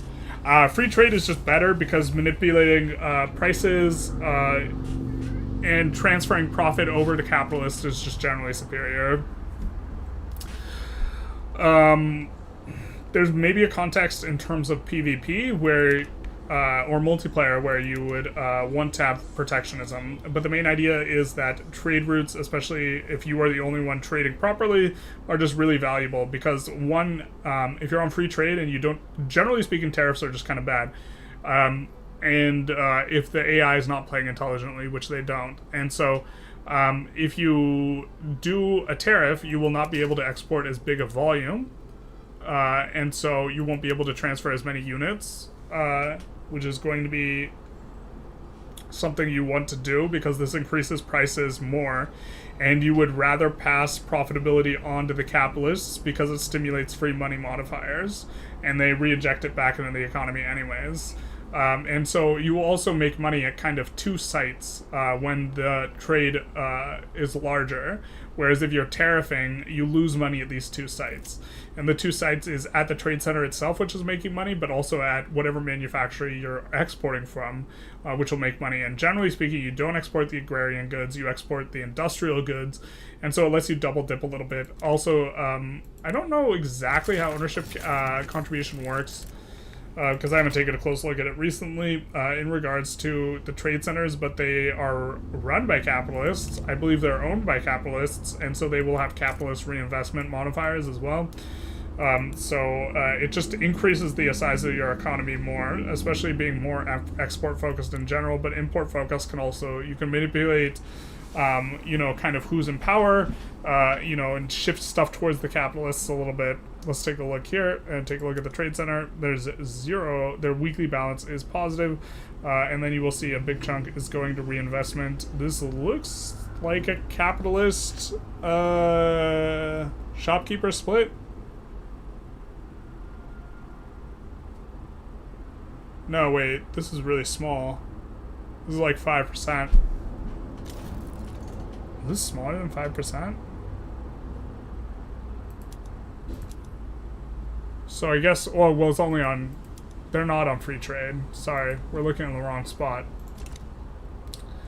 They're on shopkeepers, it is 5%, except it looks like it was less than 5%. We have to look over here to show you the difference, which is if you are on the reinvestment here, is it still just...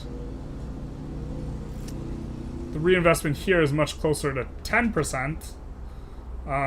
The math is still fudgy, like it's not what it should be. I don't know why the reinvestment's like that.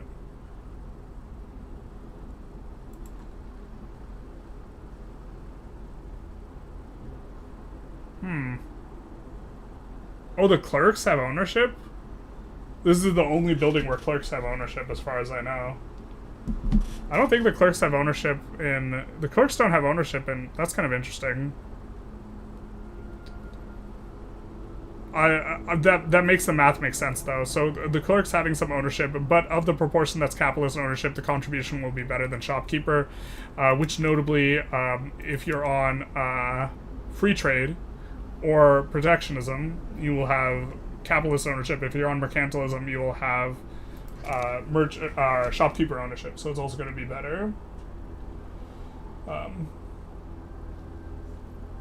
But if you are China and you're playing multiplayer and you're playing with the Russia player, and the Russia player is spamming wood and then dumping wood into your market, and you can't compete with them because despite the MAPI penalty that's giving from the export, which, to be fair, it should be an enormous MAPI penalty because you're playing China, the 20% logging throughput is making their industries more profitable, such that they can still make a trade route increase in size against you, while you are trying to build logging. So they are decreasing the price of wood in your market while increasing the price of wood in their market while you are both building logging. This is bad for you as China.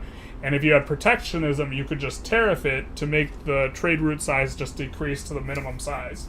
And so this would be preferable. And so when a human player uses the feature in the direction that you don't like, this can benefit you. But that's kind of so multiplayer specifically, because the AI doesn't trade intelligently. They kind of just trade based on whatever has the best margins or profitability, which tends to make them trade in a way that you like, which is they import the wood from you because you're spamming wood, and so they look at it and they're like, this trade route makes the most money. But you're not caring about which trade route is making the most money. You're caring about how it affects your economy down the line. And so looking at it from the tariff perspective is definitely not what you want to be doing. Don't clerks have ownership in FD buildings, also importing a bit bad as it hurts the agricultural sector, which is now independent? Well, I think when you hurt the agriculture, I think you should import it. I think you want to hurt the agricultural sector. It does hurt the agricultural sector a little bit. Maybe it's actually the case that you should export only. But I think that you are looking to increase capitalist profitability at the expense of agrarian, but you could just import only, or sorry, export only. But then you are going to... I mean, the queue's already weighted to be agrarian anyways. I've definitely been meaning to make a new sort of trade tutorial where I need to like think through a lot of these things. Because it used to be the case that the queue would not be split between capitalists and aristocrats in the way that it is now in terms of how it informs what they decide to build. And because of that, just exporting only capitalist building goods was the meta, because you influence your auto queue to be most oriented towards that by exporting capitalist goods and importing agrarian goods, but that's not the case anymore. So, are there any situations where you'd go interventionism over laissez-faire, short term, to retain more control over your production, being a subject excluded? If you wanted to allow foreign investment, but that's kind of the same idea as being a subject. So I think that there might be an interesting strategy as France. So it seems that one of the AI does consider how much construction a building costs when deciding where to build. And I'm not 100% sure if they take into account construction efficiency. This would be something to check. I was not able to glean that. But if they do care about construction efficiency, you as France have a construction efficiency modifier. So it's possible that going interventionism and then going with getting your capitalist strong and then allowing foreign investment, it's possible that other countries, because your state construction efficiency is so good, will just dump money into your economy to leverage your state construction efficiency, because it applies locally and they can build a lot more per construction. And so you would be getting all of their control of their private queue, would just dump money and overcome the fact that they have a bias towards building in their own nation, because they introduced that in a recent patch because foreign investment was too much, or people were only investing abroad. So if it allows you to force all the money to you, and then you just nationalize the buildings while improving relations with these guys, that's a scenario. Why do we have a pause? Okay, let's see what's up. So this is the play. We see return Saxony from Austria. So Team 2 decking on Team 1. This is... I think this locks it in for Team 3. Prussia back at it again. Yep. Return Saxony, which was proper Prussian dirt to begin with. But okay. This poor Prussian player. We are almost certainly going to see a pause as France joins. I believe France has an interest here. Looks like UK, France, Russia, USA all have interests here. So, not expecting to see the 1v1. I guess in theory we could maybe see just the return. But they have 30 minutes. I don't think that they...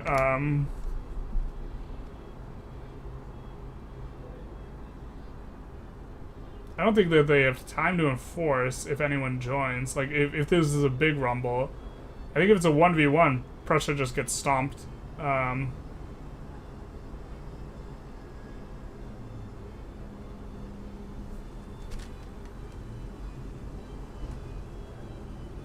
They do have to wait for 70% escalation. In theory, waiting to 70% escalation is probably part of the strat, but we see liberate Rhineland, liberate Anhalt, conquer Prussian Brunswick. Expecting to see a pause here from... There we go. Perfect. Perfect. We see people pausing as they're supposed to. Prussia's the new China. Feels bad, man. Yeah, but they already lost German leadership. Oh, Jesus.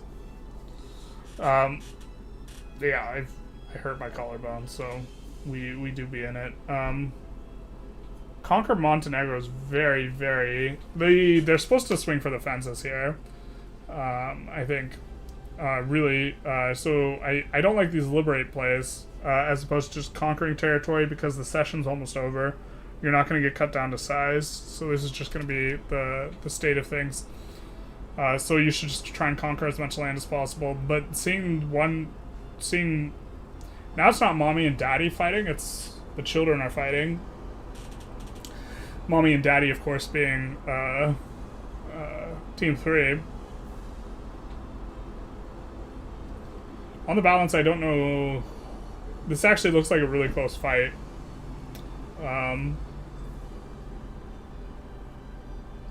I don't really understand this though. Learning Pog. You don't understand this play? I mean, I think that this is really good for Team 3. Team 3 does, to be fair, they do want to be fully mobilized when we run out of time in 30 minutes. We do see another pause here by the USA. Someone's been dropped. So we're going to take a quick save.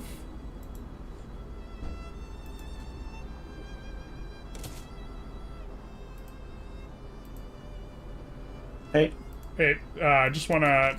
Are you? Game crash. Yeah, game crash. Okay, just rejoin, and then obviously if we have problems after that, we'll rehost. But we also just want to keep it rolling because we got 25 minutes. Yeah, I'm trying. Yeah. No, I'm not. I'm saying why we don't. I would rather do this than restart everyone's client. Yeah. Yep. We actually haven't checked in with the players very much. So, do you guys have any thoughts on the session so far? Thoughts, comments, concerns? Interesting. Yeah. It's definitely Russia cheesed us in the beginning. That was annoying. Russia cheesed you? How did Russia cheese you? By joining against Austria, that was a mega cheese. I don't think it was a really smart play from Russia because they got some free stuff in China, and as the point in the beginning looked, they just destroyed us both. And yeah, in the beginning we were really bad down. Then we got good backup, and now that I got all the banks in India, my investment pool is just building my economy to the moon. He got almost all of the financial districts in India. Yeah. I mean, you got almost all the economic power, but that's right. There's a bias towards the capital in terms of the financial districts. They should just seize all your buildings, but yeah. I also managed to get laissez-faire. So yeah, I did that on. I'm at 400 or 500 construction permanently. Yeah, it's really good.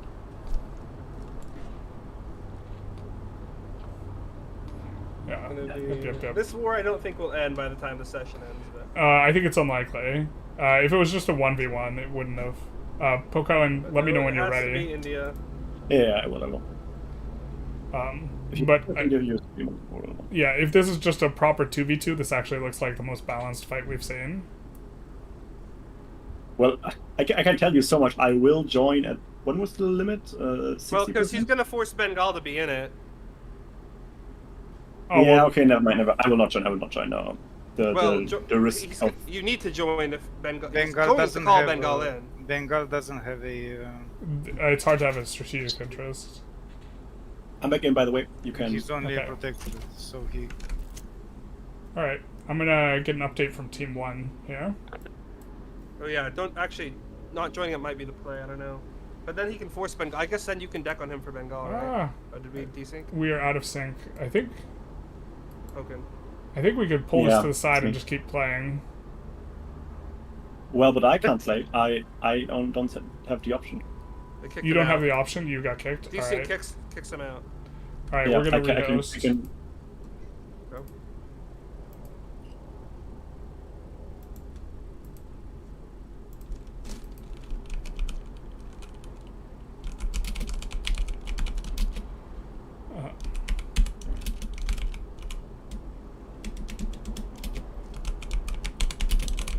Alright, just telling everyone to restart their client. Yes. Alright, so we're gonna restart, but I just wanted you guys, this is Team 1 by the way for the stream, what do you guys think about how things are going so far? I think it's very strange that Team 3 doesn't want to join us against them here. But I think that we're just gonna brick all, I think we're just gonna brick all the war goals though. I think that's the plan. Why do you think Team 3 would want oh my god, my victorious region. Because they can beat down on second place team, giving them more points. Or they should at least be declaring their own war, I think. I mean, I think that they've been declaring wars really aggressively just against the AI. They have not really gained much against the AI, I think. Which is easier to enforce on. Like they've taken Afghanistan, and but is there a reason you think that they should join versus Team 2 instead of versus, or I guess versus you? If they get you under your starting score, this doesn't do anything. Yeah. If they they can't reduce you below your starting score from the purpose of juicing their points. So yeah, I think I could get on board with that. That joining against Team 2 would make sense. I think if they wouldn't want to like return like all your states or something like this. Yeah, we probably shouldn't have added the war goals before negotiating that, but I think that just like adding some war goal, adding just like liberations on if we just agreed to only do liberations, I feel like they should have been willing to accept that. But anyway, the plan is just to brick their war goals, I think. Yeah, we've seen very little breaking of war goals, which is a little bit surprising to me. It's something that in real time is also really hard to. There's a lot of things that are hard to execute in real time when you're playing, and a lot easier to just say from an analysis perspective that you should do it. Like you had an army parked in Indonesia for forever. Yeah, it's. I tried to move it originally, but I didn't have any conscripts in it, so I couldn't move it, and I just forgot about it. Oh, that's rough. I thought it got yeeted to Indonesia, not that it had started in Indonesia. It eventually got yeeted back, also, but originally that's what happened. That makes sense. But that's like the first one's more of a skill issue. The other one's like, what the hell, this game? Right? Yeah, I typed in chat when I got like my biggest army yeeted all the way over there. Yeah, which is like definitely a reason to have. Sorry, I'm doing. It's definitely a reason to have more armies, like from a playing around the problem perspective. Yeah, I mean, you know, that gamble might have paid off, and we could have gotten like all the points, but unfortunately, it was unsuccessful. Yeah. And that war against the UK, I don't know how he got back into South Bengal. I didn't like see the invasion, so if I had like saw it, I probably would have had France declare for South Bengal. So the problem was you weren't defending Indochina. The strategic. Yeah, interest. I know, but I didn't see anything bordering South Bengal when I got enforced on. Probably the military lens bug where you just can't see the territory sometimes. I'm not sure which time you're talking about, because they landed in in Indochina and then pushed you the first time, and then the second time they just landed Bengal. They just landed the very your last capital. time, I was at negative 87 war support. They just landed for your like capital. a long time. Yeah, but I thought I had defenses there. I think overall you're there. I think you were losing a lot of battles on morale. And so like you might have had a big enough army to defend that, but not enough. Yeah, there's also enormous combat width for you to be fighting multiple battles, and you demobilized like your entire army. I demobilized my biggest stack after I teased out the China war because I was going to go default. Yeah, you were like 700k or something total battalions, because you had like 300k stacks, and then you had like an 80k stack and a bunch of small stacks afterwards. Which, yeah. That was also rough because it was impossible for you to ever enforce on the UK. Yeah, I hate the auto addition of war reps. Yeah, you gotta like put in some random thing so that it doesn't get auto included. Yeah, you forget that. It's super obnoxious for PvP, especially with the UK specifically. But I'm gonna go check in with Team 3 and see what they think of what's been going on. Alright, so I'm rejoining. I wanted to check in with you guys and see what you guys think of the session so far and this type of stuff. You're obviously very decisively in the lead. History. Huh? The greatest comeback in history. Yeah. I mean, you guys were. Yeah. I was tearing my hair out a little bit because you guys like you have this enormous conscript army. It was on 100% infantry and no artillery. You would have been able to push much easier. Yeah, but you see, I guess Bengal, you mean? When we attacked Bengal? Yeah. During that the main fight. problem was actually China left military wages on minimum, and he couldn't conscript, and we only realized that after the war. That'll do it. That's not sure really conscription, but it does affect morale. It affects morale too. I think that you guys were winning the morale aspects of the battles against Bengal because they were using 0 military military PMs though, and I think you guys were using 1 or 2. Yeah, and there was only on max military wages. Someone's not loading in. Who's not loading in? That's me. I'm still loading into the main menu. Okay, gotcha. But it just, I don't know why, but loading into the main menu of Victorious 3 for me takes like 5 minutes. I think both other teams, like, they went at each other's throat, and we kind of just juggled back and forth between them until we got the most points. Yeah, and they even now show no interest in 6v3ing, and instead we see Austria Team 2 deck on Team 1. Yeah, trying to stay in, on like second place. But to be fair, I mean, it's not a bad idea. But still, it's yeah. Well, so here's the thing: if Team 2 shouldn't be going after Team 1 because reducing score below 0 doesn't help you as much as reducing someone else's score who's above 0. Yeah. Personal vendetta is playing here, I think that's because part of they it. have personal vendettas. Yeah, they have personal vendettas against each other. So I think Austria. I think the Austrian. If I was the Austrian player, I would not be happy. And I think considering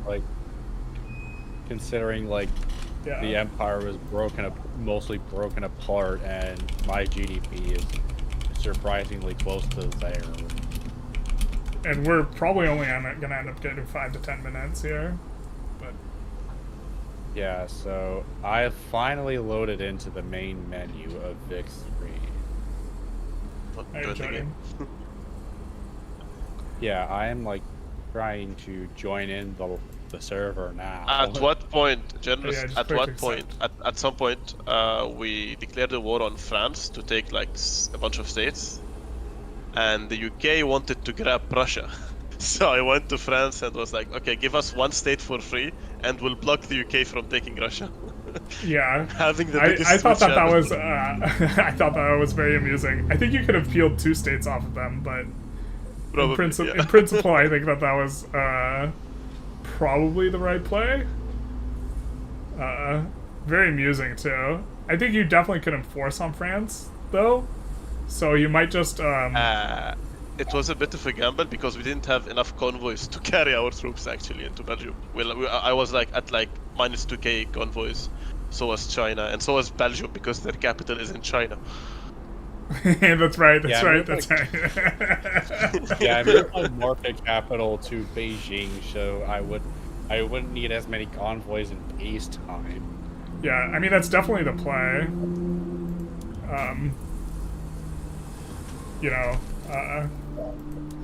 What you should be doing, I think. Yeah, I think overall it was fun.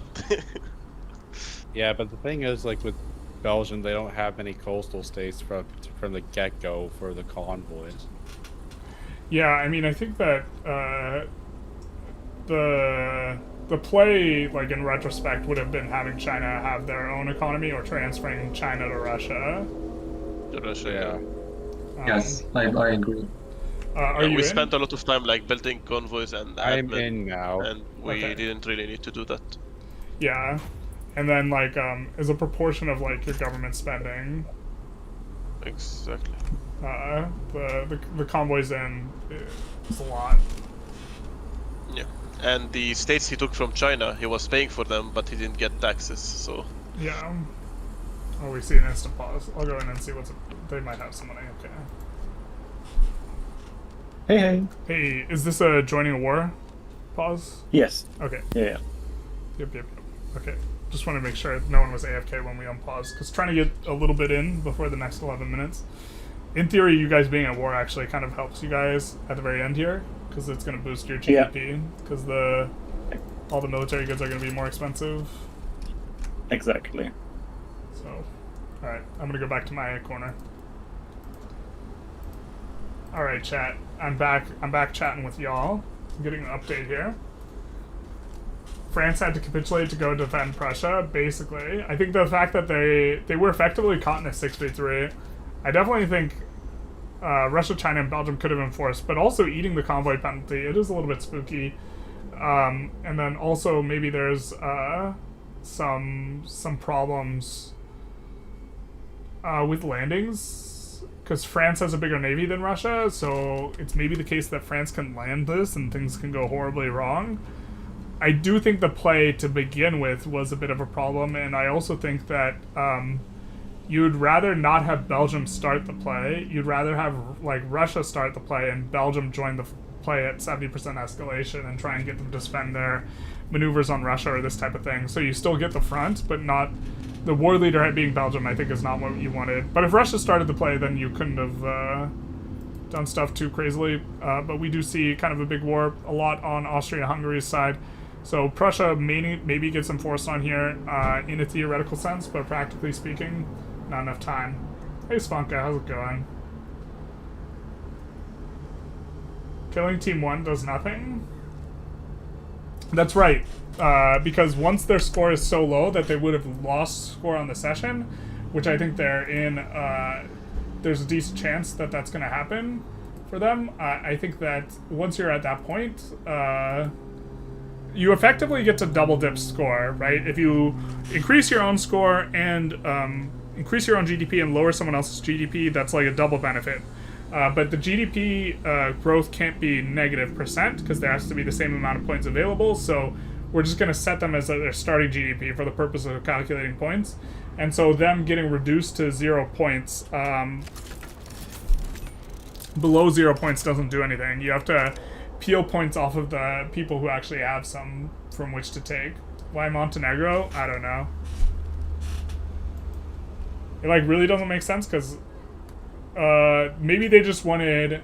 Okay, so long-term Montenegro makes some sense if you don't want to acquire any infamy and you want to have a front with Austria-Hungary in the future. It makes sense from this perspective, but other than that, I don't really like it as a war goal. I think you should be concerned about not being infamy efficient at this point, but maneuver efficient, because we're not going to a third week, because I want to give more people opportunities to play in these, and so I also don't like liberate versus conquer, but at the same time it's not going to matter anyways, because they're not going to finish this war in 8 minutes.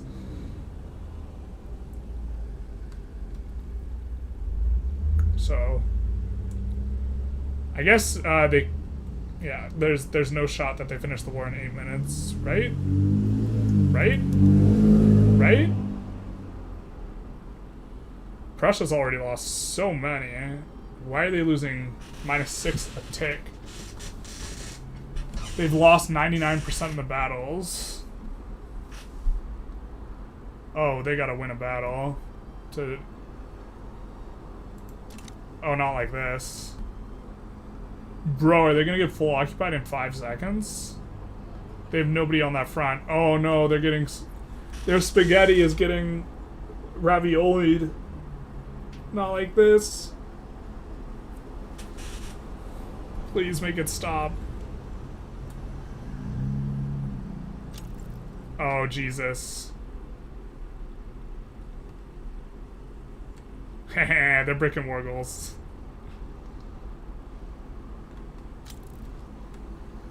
I don't think that's what they wanted to do. They needed to let that war escalate. So, Bengal declared on Prussia. But now... they will not be able to occupy this territory, right? Because they can't march through Bengal unless they do what they have not done this entire time, which is they violate sovereignty on Bengal in order to go through here. So very cheeky, but they will not be able to get the final... Oh no, wait, they'll be able to get Sax... They won't be able to get Lib Rhineland in terms of occupation, nor will they be able to fully occupy... Unless, did they violate sovereignty here?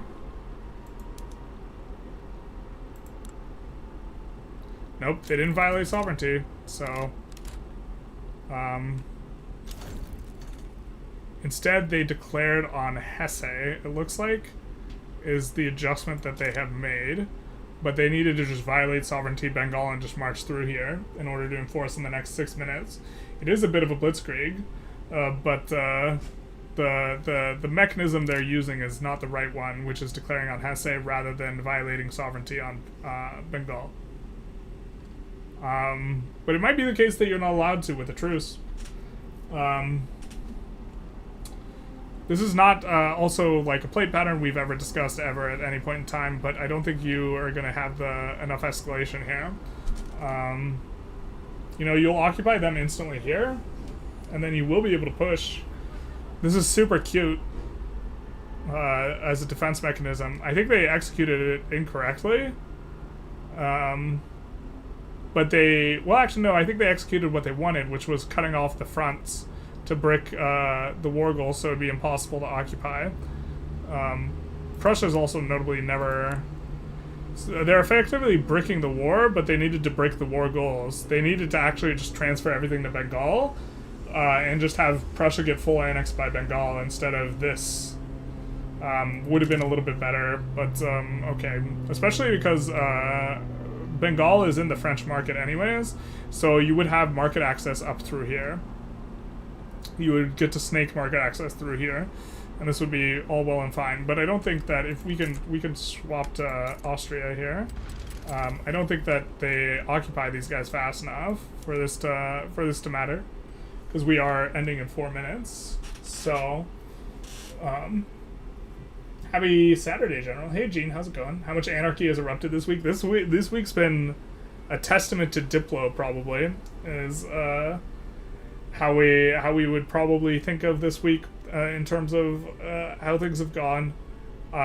Team 1 was in a very, very solid position, but Teams 2 and 1 kind of were at each other's throat, much to the benefit of Team 3. And Team 3 also kind of showcasing Great Qing being really strong with skirmish infantry. Because even though they probably mismicroed the war, they were in really, really good shape fighting Bengal with just 3,000 conscripts, being very, very strong.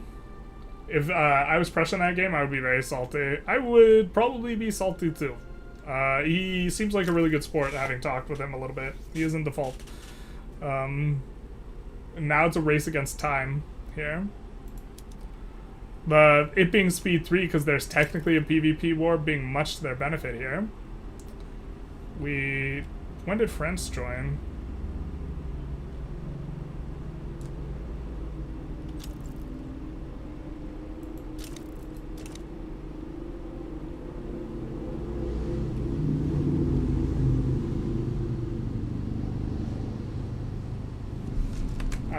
I think Team 2 is confused.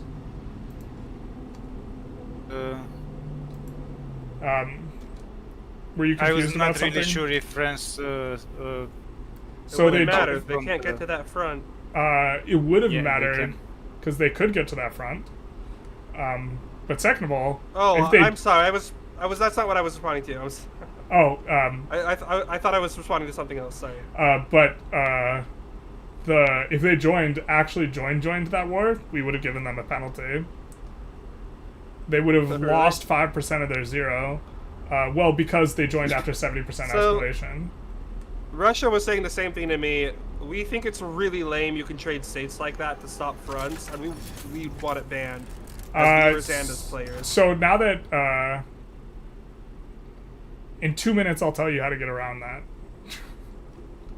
Well, we can't violate sovereignty. It wouldn't let us. It wouldn't let you violate sovereignty? Is it because the truce? We know how, but it wouldn't let us violate. Got it. Is it because the truce? Probably the truce. I don't know. It doesn't say why. No, it's probably the truce. If you go into the lens, and you click violate sovereignty, and then you hover over it. Must have land adjacent to both war leaders. Yeah, Austria does he not? Well, I think the land is between Austria and Austria, not between Hungary and Austria. So, and it's between Prussia and Prussia. So, there's no Austrian territory there, so he can't declare. One must have a land adjacent to both war leaders. Bro, Yeah. There's cheese and then there's exploit. Oh, there is. They don't have. Nope. That makes sense. They don't have land adjacent to both war leaders. Yeah, exactly. That's super cute. Because they passed it off to. Yeah, exactly too. Yeah, because it's technically Prussia on both sides. Wait, no, you can do it on. No, so for a while, they had the Rhineland, and it looks like you can violate sovereignty on France. With the truce?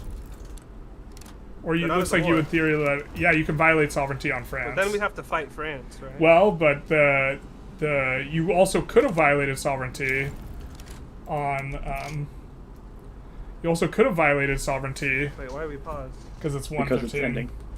No, let it go a little bit. They cheese. I really hate that. You could have violated sovereignty when they cheesed on the Rhineland. No, we couldn't. They could have when Bengal controlled Rhineland. It's just. But then it's just when so Russia lame. controls the Rhineland. That's so not fun. I know.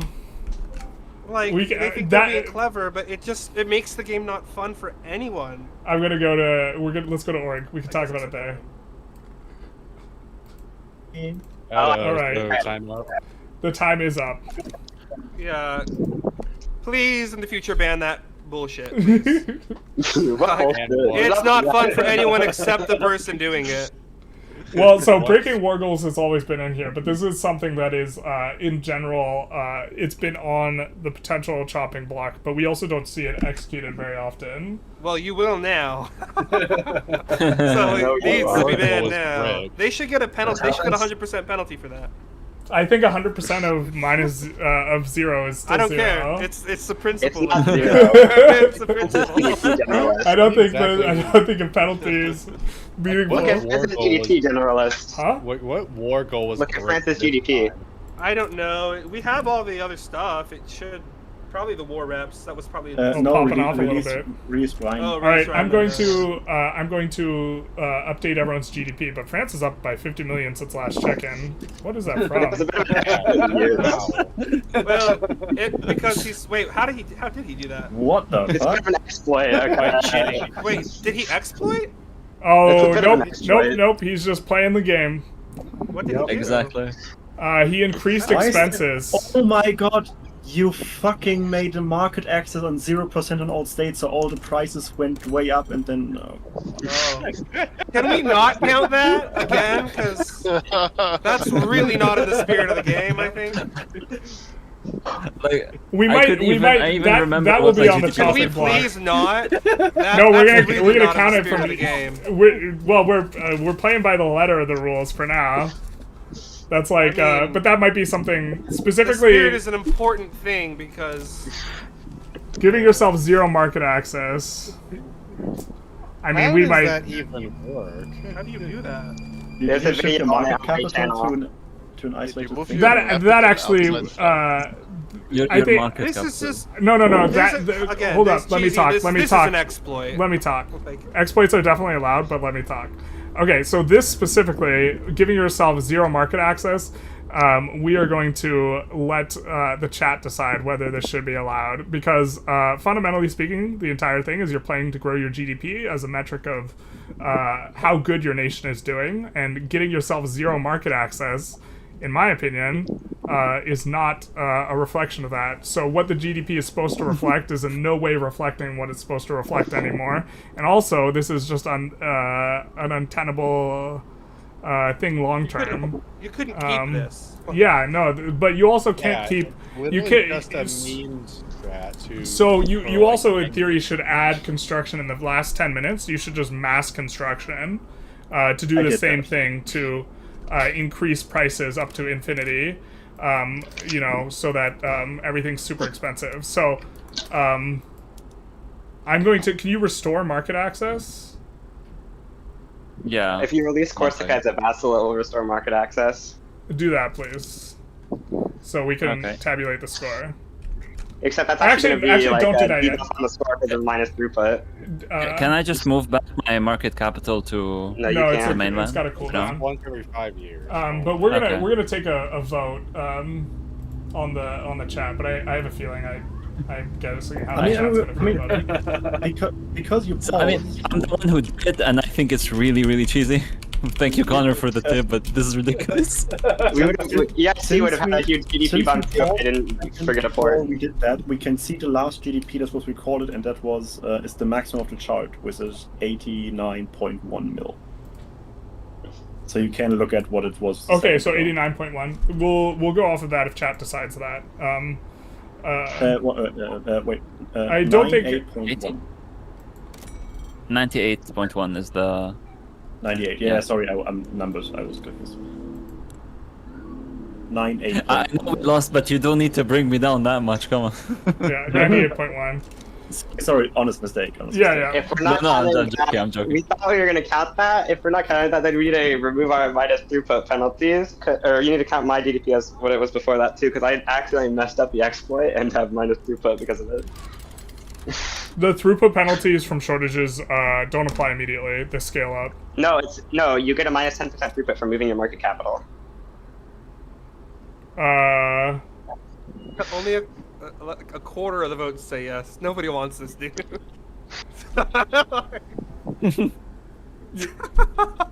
I don't see your GDP like moving very much at all. Like, I think in it was downward like fashion.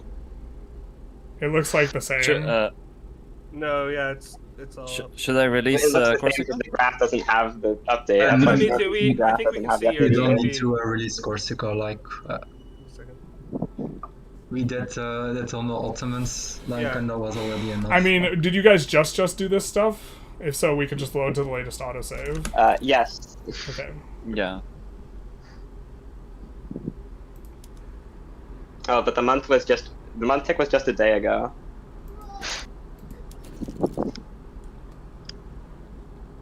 So we'd have to reload 2 months?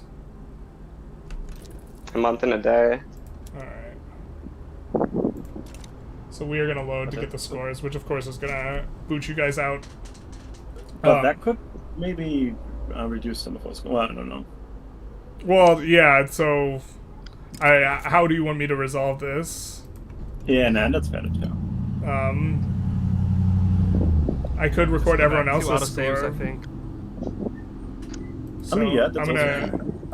I wouldn't be against that. I also think that if the session had gone on literal 1 more minute, Prussia was going to get enforced on. No. Well, you see, if that were to happen, I mean, you would that use would their have penalties to That's pause another the thing I game. feel like if someone's literally about to win a war but they didn't because of some cheese, you should just let it go. But also that wouldn't have made a difference because I don't think that the France-Prussia team has too much. Yeah, only would have changed the outcome. Yeah, I'm gonna update French GDP. Well, With shenanigans, I'm pretty sure he would have been Germany. second. Austria just needed those states released and then Germany can happen. Yeah, okay. There we go. Austria being able to form Germany is pretty substantive. But Oh, that's I very also cool. think that having a firm cutoff date is just more. It allows for less bias, like. Yeah. And I don't want things coming down to my perspective on whether or not we should allow a war to finish. I see. I think that sets up a bad. I don't know. Everyone could decide that they trust my judgment. I mean, it makes but sense. you know what I'm saying. It makes sense. With EIC, did you seize the ownership, all your ownership back? No. Well, that's something you could have done. They would have killed my credit, though, I think. Yeah, maybe it's not worth it. That's also, losing your capital is really rough, because that tends to be where all your financial districts are. Yeah, it was hugely bad. If I'd known I was about to get enforced, I could have had France deck for South Bengal, probably. That's another thing I think you should ban. I don't think you should be exploit bricking ghouls like that. I mean, it's specific. Do you think any viewer thinks that's cool? Yes. There's ways to get around it. And right now, and there's also ways to get around it. Say no. With creative declaration, you can make it so that you can't get enforced on, or you can't brick war goals. No, you can always brick some war goals, but you can make it so they only can brick like half of them because you declare 3 separate wars and have everyone sway in for something. This is a level of, you have to be really good at the game to know all this stuff, and if you don't want to be screening people to make sure they know this stuff, I mean, yeah, I mean, this is not. It's not gonna be new player friendly if you don't ban stuff like that. I've never said that the rule set was new player friendly. well, I don't mean like. What I mean, what do you? Like, if someone doesn't know all the intricacies of all the Diplo interactions in the game, reading the rule so they set, just lose. That's like reading the rule set. What do you think it is geared towards? Just generally, the vibe. What is the vibe that it gives you? The vibe is kind of anarchy. No rules. The vibe is anarchy. Yep. Yeah. So you know what is banned? For example, the EIC having to be released is banned because otherwise, if you declare on the EIC, UK gets to negotiate the war goals for EIC. So if you have UK on your team, EIC was banned. Yeah, well, it's required because it's the most obscene. Even if it's on your team? No, not if it's on your team. But the fact is, you can't have another team negotiating like a war for you. Well, yeah. You know what I mean? Well, I mean, obviously that makes sense. That's clearly like, but that's like the only thing. Imagine you have 2 teams fighting a really close war, and people are into it, and then one team just exploits their way to win. Does that feel good to anybody except the team who did Actually, it? a huge portion of the chat thinks that's hilarious and likes watching it. So. And I don't know that. A lot of the comments. I don't know if I would play anymore if they did that. A lot of the comments are not like, "Hey, you guys had a good stand-up fight. That was, really cool." A lot of it's like, "Wow, that was crazy, crazy exploit. That's super neat." But we can pull the chat whether or not they think breaking of war goals on allies by decking on your ally should be banned. I think in a team game, it should be a fundamental rule. You can't deck on your teammates. I disagree with game, that. It doesn't make sense to me. You should be able to deck on your teammates to get recognition, like 100%. Or making them protectorate. I just mean to. I mean, another team is decked on you, and so it's more beneficial for your teammates to declare war on you too, instead of helping you win the war. Yep. That just is. I mean, well, so this is not like a role play. This is that's not even a role play thing. It's not a role play thing. That's absolutely a competitive thing. Exploits are not that competitive. Then just whoever knows how to do the most exploits wins. So here's the thing. The exploits. I mean, it's a different meta of competitive. What the thing is the game should be different, right? The game should treat war goals differently, and also if you have territory occupied, you shouldn't be able to transfer it over to someone else. So like, if Prussia occupies territory, you shouldn't be able to capitulate and lose that territory to France. I'm not sure if you can. Yeah. Like back in EU4, you can't, right? EU4's diplomacy system is way better. So. By the way, Team 1. How did you get the GDP from Bengal up so much? I started using my construction at the end. Which and I sold a bunch of opium and started exporting it to Team 3. Yep. He spammed nothing but opium for like 20 minutes. Okay, so it was opium. I see. Okay, all right. I started like 4,000 opium to Belgium. It said he had export prioritization, but it wasn't tariffing me for some reason. I mean, I do have free trade, but. Oh, well, for some reason in the visualization menu it shows it as export prioritization. Opium price is only -4% despite the Uber focusing on it. The problem that we were having, we can't really ever fight the China team because it's too much skirmish infantry. That's right. China. The only people we can actually fight is China is a bit of a problem. I've been saying it forever that China is a fundamental thing. I mean, but now we know that if there is ever a two-part contest, then China needs to get out taken first. So taking China is probably from now on only semi-smart because the other two teams will prioritize taking your Maybe. stuff. The thing is like, okay, the China team did really bad in the first session as well. Yeah, that's true. They also the majority of sessions are just one session. So I still think like China's just a weird aberration of a pick. Yeah. That there's not anything like remotely comparable, but the fact that you can. Yeah, I'm surprised we were able to come back as hard as we did in this session. Yeah, I think you did really well. The Russia player did really well too. They were feeding China like a ton of money, right? I saw you take on debt. Like personally, saw you take on debt like 4 times, which I assume you were doing it way more. Exactly. Each time he goes into like $1 million debt, I take it.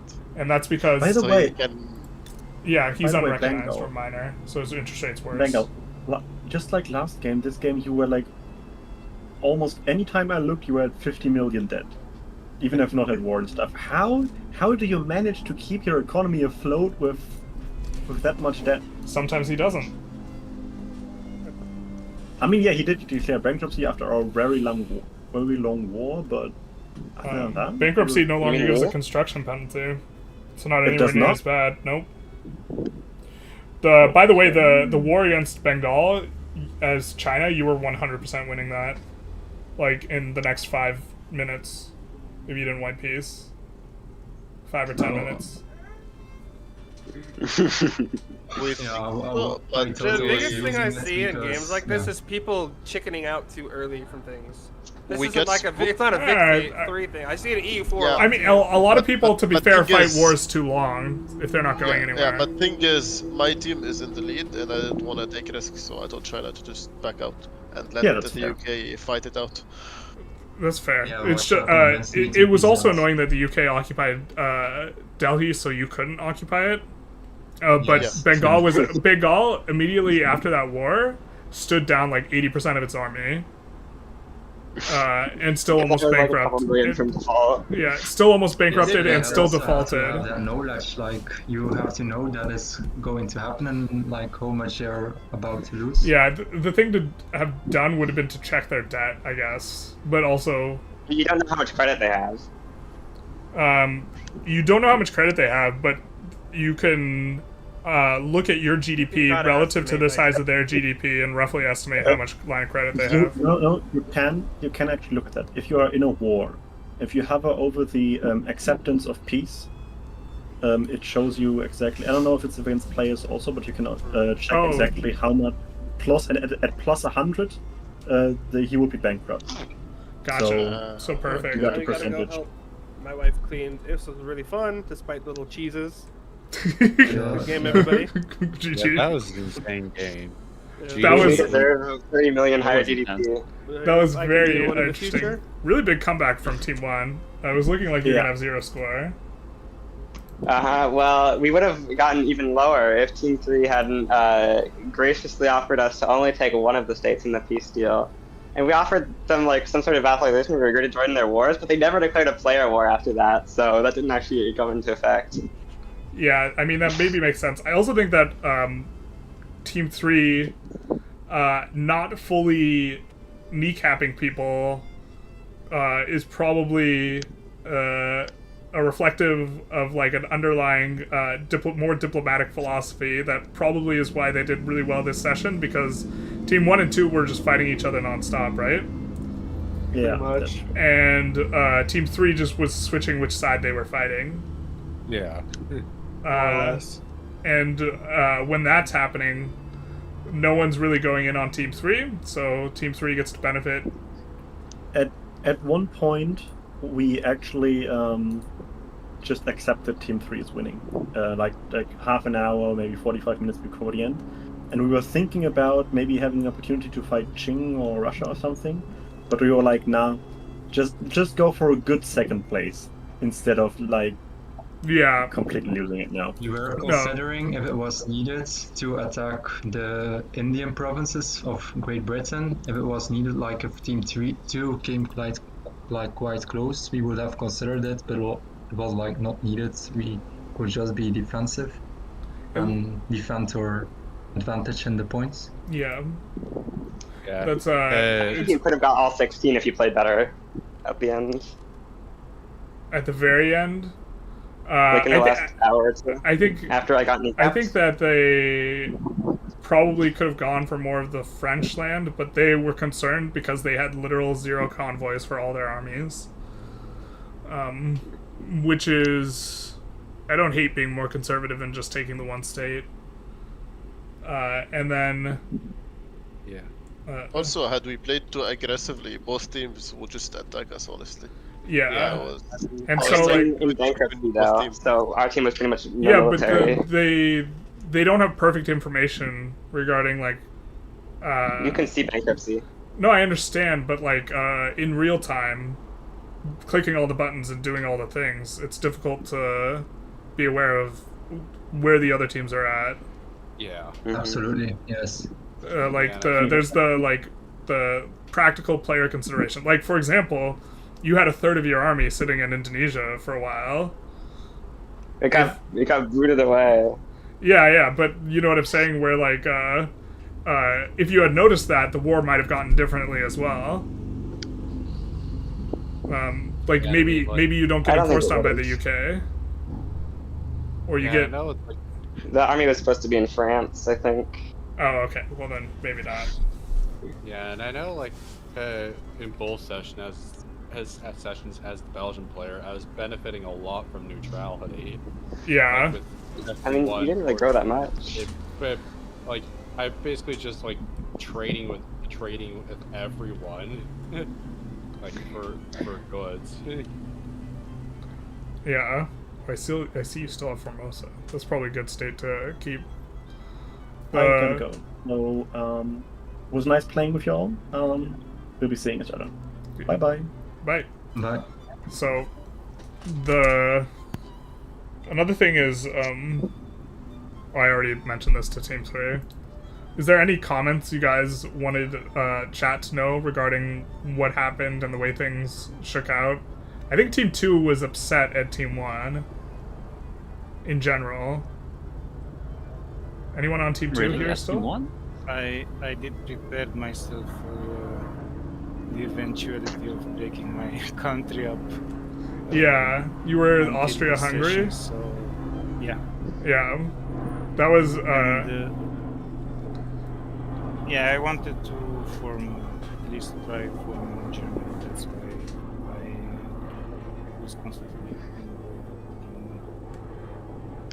Yeah, or maybe Team 1 decked on you guys maybe more than they should have as well.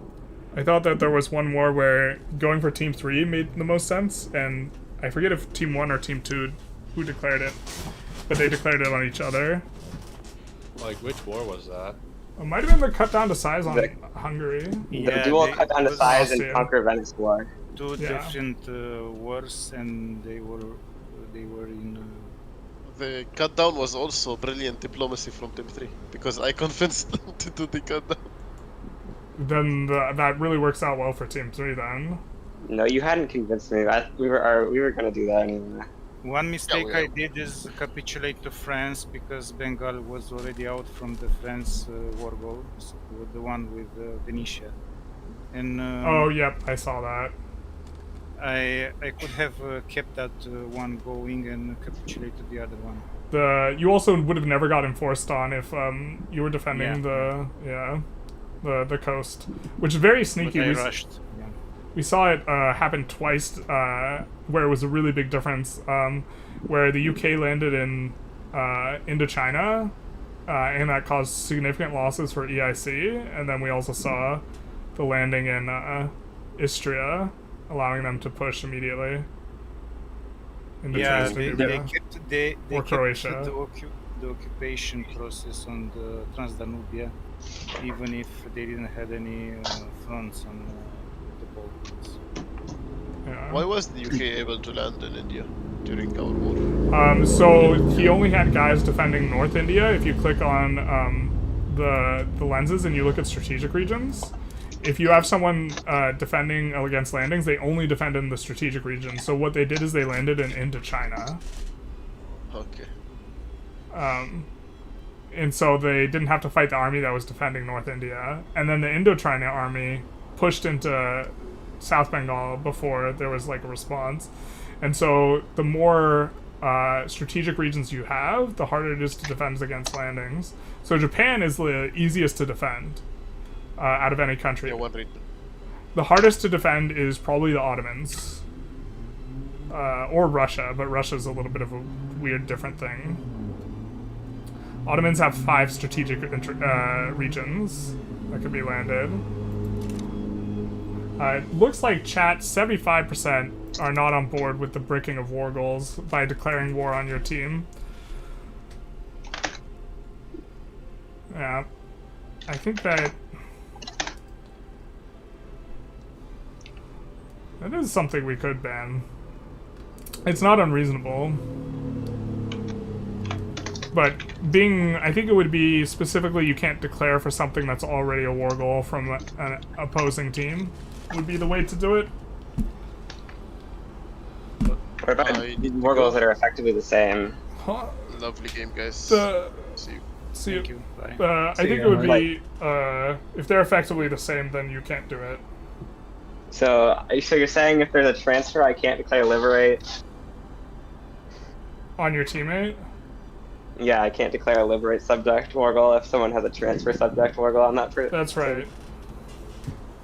Speaking of exploits, I think the whole Qing thing that happened this game is pretty unreasonable. Having Qing with Belgium tech and...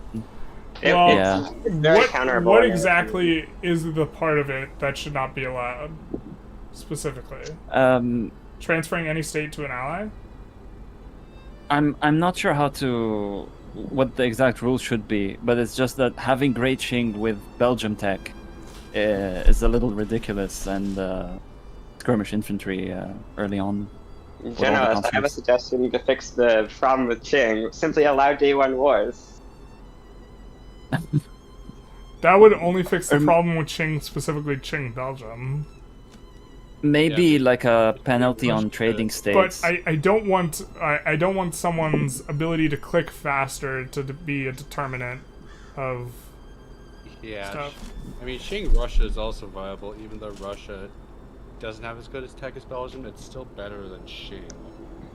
Yeah, I mean the critical thing is having line infantry is like night and day difference. But there could maybe be a penalty on trading states, like not trading more than 5 states in consecutively. There could. I also just philosophically want to keep as few rules as possible and push to the absolute limit what's possible. To be fair, it was very entertaining. So there's that. I think that the way balance is created is by there being 3 teams. And the teams trying to figure out how to manage and play within the rule set more so than trying to make everything even Stevens and like being like, well, Qing should just be weaker because it's a significant problem that they can be catch and release. Maybe Qing should just be drafted first every game, and then maybe like you should try and if you have Belgium Qing. You can declare on Belgium and then force a very weird and difficult scenario where Belgium is trying to run away before they get full annexed, and they could never have an opportunity to transfer a state. Yeah, because if you don't have Russia on your team, you can't do the new strategy I found about a day 1 trade states over to Belgium. You don't have what on your team? Russia? If you don't have Russia. Yeah. So if you have Russia, what is it? You trade a state to Russia, and then you trade Belgium, and then you trade Chinese states from there. Yeah, makes sense. If France and Great Britain are drafted first and second, you have to take Qing and Russia as third and fourth if you the third draft team. I saw some argument that Russia EIC or Qing EIC is like potentially viable, maybe. Qing EIC seems fine. Yeah. I mean, it's like a weird pick because it's really unbalanced. But if Great Qing is that good in that way, then you should just be picking them first. Right? It should just be a first pick. Their value doesn't even go down that much if they have to be picked first, though, because you still get Belgium 9th pick, and then your 5th pick is, I don't know, EIC? Unless someone else picks Belgium or something. Yeah, someone else picks United States. But if someone else picks Belgium, then you just get, like, Qing, EIC, USA, which is fine. Yeah. You get, like, a reasonable-looking team as well. So, but then... Okay, then you say, well, Qing is not only a first pick, but the teams have to 6v3 at the game start. You know, is maybe the attitude that people have towards it. Luckily, I got barely enough score to stay above the other two teams in this game, in the overall rankings. Yeah. Critical. I was thinking that you were gonna drop a little bit. Oh, shit. Someone gave a $69 tip and I missed it. I missed the boop. It was 19 minutes ago. If you're still here, Anonymous, you're anonymous. Thank you so very much. That's the big nice. The biggest of nice. The nicest of bigs. Okay. I'm gonna go, guys. Thank you for the Godspeed. game. That was very fun. Bye. Any, yeah, that was just like, it was a very interesting session. It definitely went way different than I thought it was going to. What did you think? Yeah, I had 3 diploid of 1 with Team 3 to piece that war immediately. I think that it was looking very good for Team 1. I think that Team 3 could have tried to violate sovereignty with the Russia war to pull everyone in against Bengal and try and enforce the cut down to size. And I thought that that was going to be the theoretical... People... violate sovereignty hasn't gotten used at all, and it's definitely a tool that's like at your disposal that you can use. You can use it to violate truces. The requirements to use violate sovereignty are very strict, though. Yep, you need to have territory. I noticed the sneaky trading of a state to France from Bengal so that they couldn't violate sovereignty on Bengal. That wasn't the reason. It was just because France was planning on giving it to Prussia, but the war didn't end in time, obviously. So I don't know what the. Oh, that prevented them from violating sovereignty. They were trying to violate sovereignty. No, they didn't. They had a second. I had Prussian Brunswick that they could have violated on, right? Nope. There's no. They couldn't anyway because violate sovereignty is broken. Violate sovereignty. You already have a front with someone in order to violate sovereignty for some reason. I could enforce violate sovereignty on you before you traded the state. You could? Brunswick, yeah, but Brunswick bordered me, so That's weird, because I can't enforce it on Mecklenburg at the start as Prussia. You can enforce it on France right now for the very reason you could enforce it on on Bengal before, which is that the piece of Rhineland is bordering both Austrian territory and Prussian territory. And so, had you not traded that state to France, they were going to violate sovereignty and then push through Bengal. And they were commenting it in real time. Cams, you can join the VC if you want. Cams was the EIC player from last week. Yeah. Cams is here. What do you got to say to Cams? We're just like being part of the post game. But I was thinking that we might see a violate sovereignty and a dogpiling on Bengal at game start to avoid Bengal from running away with it. You know, if you never decked on before, I'm pretty confident they can't violate sovereignty on anyone there. No, but you can. Oh, Russia would need a state from China before you could violate sovereignty. If Russia didn't have a border with Bengal. Anyone who you'd want to violate into the war would need a state bordering me. Yeah, so I was going to give him, but I am a puppet. You can have like Belgium has to give a state. You could have someone take Macron, and then they would border you. You could have someone, you know, take a state from Siam, and then they would border you. These types of things. But I think the reason they didn't want to do it is because they knew I had the ability to brick all the war goals, and so I told them I was just going to brick them all if they didn't agree to white peace. Well, that's fair. I do think the bricking of war goals is an interesting thing.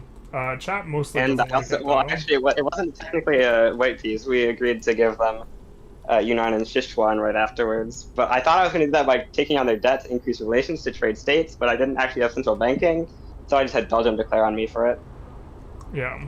I said something funny how immediately after that war you got decked on again. I didn't get decked on again after that. I decked on people after that. You got joined against. I think when you guys decked on Austria-Hungary for the cut down to size, you had nearly the combined. Your total construction was nearly the other two teams combined. Yeah. And then after that war, it was almost the reverse for Team 3. Despite almost all those wars just kind of trading a bunch of states from Team 1 onto Team 3. Because Great Britain acquired all the really valuable land. Or not all of it. Delhi wasn't taken, but...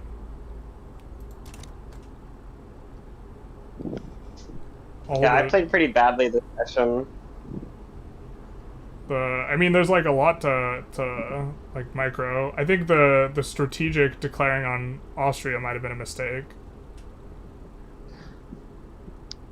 Yeah, I just had pre-game. I was like scared of Austria.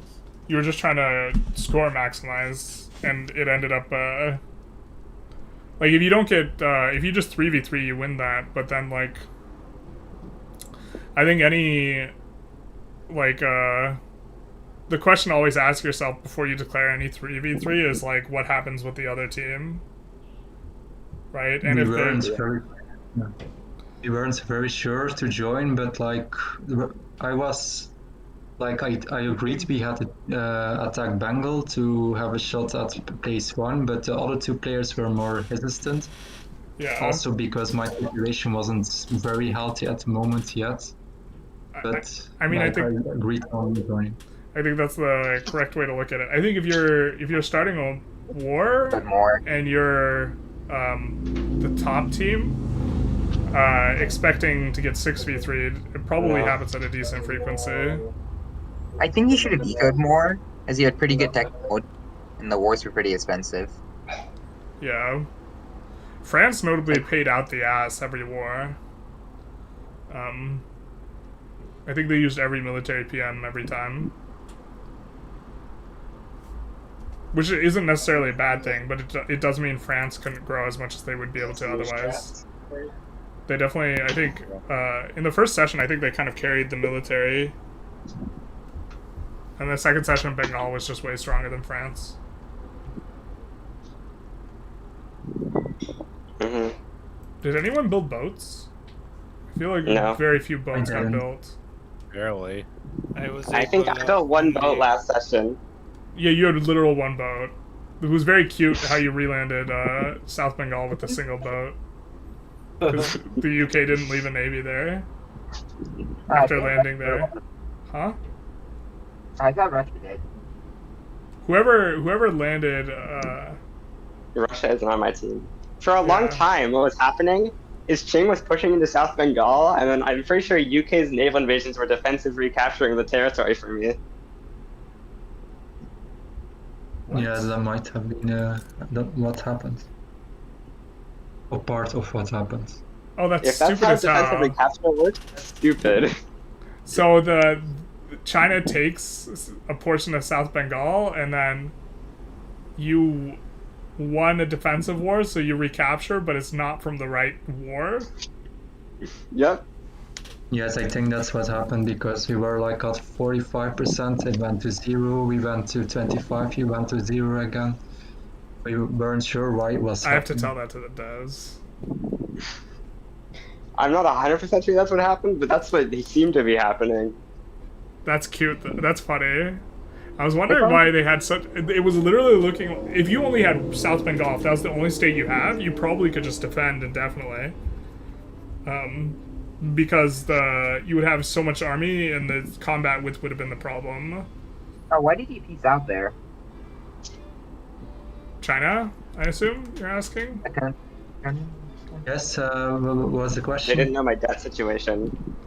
Yes, I didn't. I wasn't aware of the situation Bengal was in at the time. I know I was also concerned about my own situation because I wasn't fully conscripting, probably because my military wages were very low. I forgot to set them very high. Yeah, I was concerned that with UK out of the war, it would be Bengal versus me, just Bengal versus me, and that they would be able to push into me also still with the bankruptcy malice I was still suffering from, even if not majorly anymore. Yeah. One thing, I just thought of something. So I remember the numeric advantage thing doesn't care about what type of unit you have, so what you could do is you could conscript all irregulars and then just have Russia do the pushing and have a huge number of units enter the battle because of numeric advantage. It uses the best equipped units you have, so you just have armies that have no horrendous troops just to get a numeric advantage. Numeric advantage doesn't... Does it help you... Go on. It just makes you have a big army. If you bring 300 artillery versus 100 artillery versus 100, it's going to be so much worse. And having 2k irregulars is dirt cheap for China. Yeah. I think that's probably the best strategy for China. Just have your allies get like infinite bonus to numeric advantage from that. You probably have to set your guys on not borrow. No, just not borrows because of the offense stats of the other troops. Oh, I mean on defense it would work around. It does work the same, so there's really no negative for this. Yeah, other than if you fight a bunch of battles in a row and the other team's not fighting a bunch of battles in a row with like the same troops, like it still wears down your troops. Yeah, but if the war can be done quickly, you can just get that huge advantage in every battle. Also, the huge advantage in the battle, I'm pretty sure, will give you a higher KD ratio than normal. You conscript 700 good troops in China, and you're on an even better position. Probably better to have 700 good troops and 2k regulars than 1,000 good troops. Yes, I think that was definitely something I need to do differently next time, but it's a lot of micromanagement to... Like, if you have 2k infantry to then, like, switch some out and have some artillery, especially when there was also a lot of lag on when you have to press the button. Yeah. It's a lot, yeah, it's a lot of clicking. It's a lot of clicking, yeah, and a lot of lag, definitely. I noticed it. You could just stay in a war forever against, like, the Marina Kingdom, raise 1,800 irregulars, and then any war you join, you have an infinite numeric advantage. That'd be so expensive. And defeat... No, irregulars are super cheap. I think they might actually... Oh, yeah. I mean, except wages, but I mean, 100k is next to nothing for China, so... For the ability to steamroll any power, it's definitely worth it. I don't know if 100k is next to nothing for China. It's pretty expensive. You could be on very low military wages once you get all the conscripts most of the time, though. It'd probably be medium. 100k is 20% of their income right now. Well, the ability to crush any power in a war and get war reps, it's not bad. Yeah, that was also something that was interesting is multiple times the UK got auto war gold war reps, and there was 0% chance of anyone ever enforcing that if they just microed their navies. Yeah, that was really unfortunate. The special. You should be able to put in no war goals if you want, and just actually just the entire like war score and enforcement system's just like super. It's got some problems. Yeah. Especially for multiplayer. At least for China. Huh? Line infantry is probably the best tech for China. Just due to having so many troops. Or just having an elite army and a ton of irregulars. because you don't have to pay upkeep for them. The elite and regular split's probably optimal. To be fair, like how exactly to organize the military and this type of stuff is not something I care that much about in terms of having looked into it. I don't think there's a counter. Oh god. Huh? I don't think there's an actual counter to having a really good division. You just have so much more firepower than they do. Courage on Grapnor is brutal. Having, in the macro sense, the counter to having a really good army is to just eco up harder than the other team. I think hopefully I'll good rest of your day and I'll head out. Alright, take care. Yeah, well, the counter to, like, military is just ecoing and then having a bigger stick later. But it's at the start, so I don't even think ecoing would actually help, because if you eco, you could have one of your allies eco. If they get Shrapnel, bring in 300 divisions, maybe 400, over. Yeah, I'm saying you actually have to have a decent army. From the single player perspective, you just eco every time and you just avoid the fights.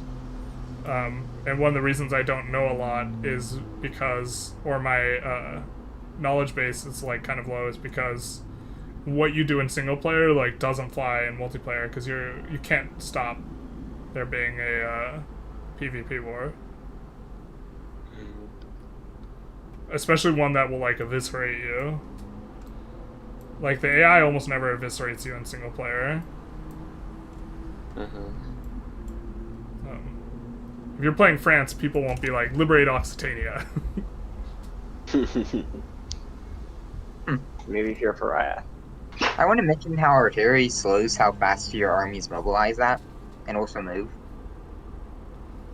It probably should. The military is like pretty rough in this game, just in general. Helmuth von Moltke, so OP. What's that? Helmuth von Moltke. I think he's the only general in the game that starts out as an expert offensive planner. Is that? I assume he's one of your generals. It's one of Prussia's generals at the start of the game. Yeah. Oh. I mean, the only one better is, of course, the Ethiopian general. Well, that one doesn't have a normal trait. It has like a special character trait. Yeah. Agreed. That's like a whole different. You choose Ethiopia as your 9th pick. Transfer from Chinese territory. Mass conscript that. The most terrifying combo ever. It was only one general. It might be effective. Belgium, Ethiopia, China. Offense that never actually has to engage on the defense. I want to. Just death ball into. Conscription is a lot slower with discrimination, though. Doesn't matter. Going over in power. There's no counter. Have you played? They don't show Have you played Ethiopia, like where you can't conscript up anyways because you have no qualifications? Because you have like 5% literacy or whatever, you still like. Oh my god, I can't look at the generals.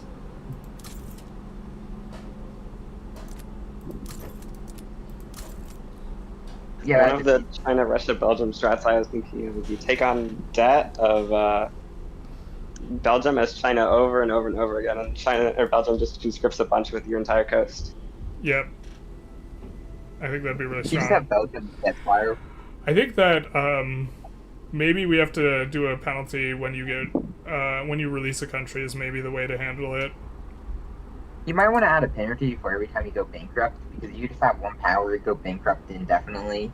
Just have them offload most of their land, and they just take debt. If you don't have a sufficiently large economy, you won't be able to take on debt anymore, unless all you're doing is taking on debt. But even then, eventually, the singular tick of 1 month is going to be too large. As inland China, you can take on about 2 million debt at a time. I think Bengal had 100 now. Yeah, but then you suffer from having no combat stats. But yeah, you could delete all your military, offload the fighting to a teammate, and just micro taking on debt. But I think India ran out of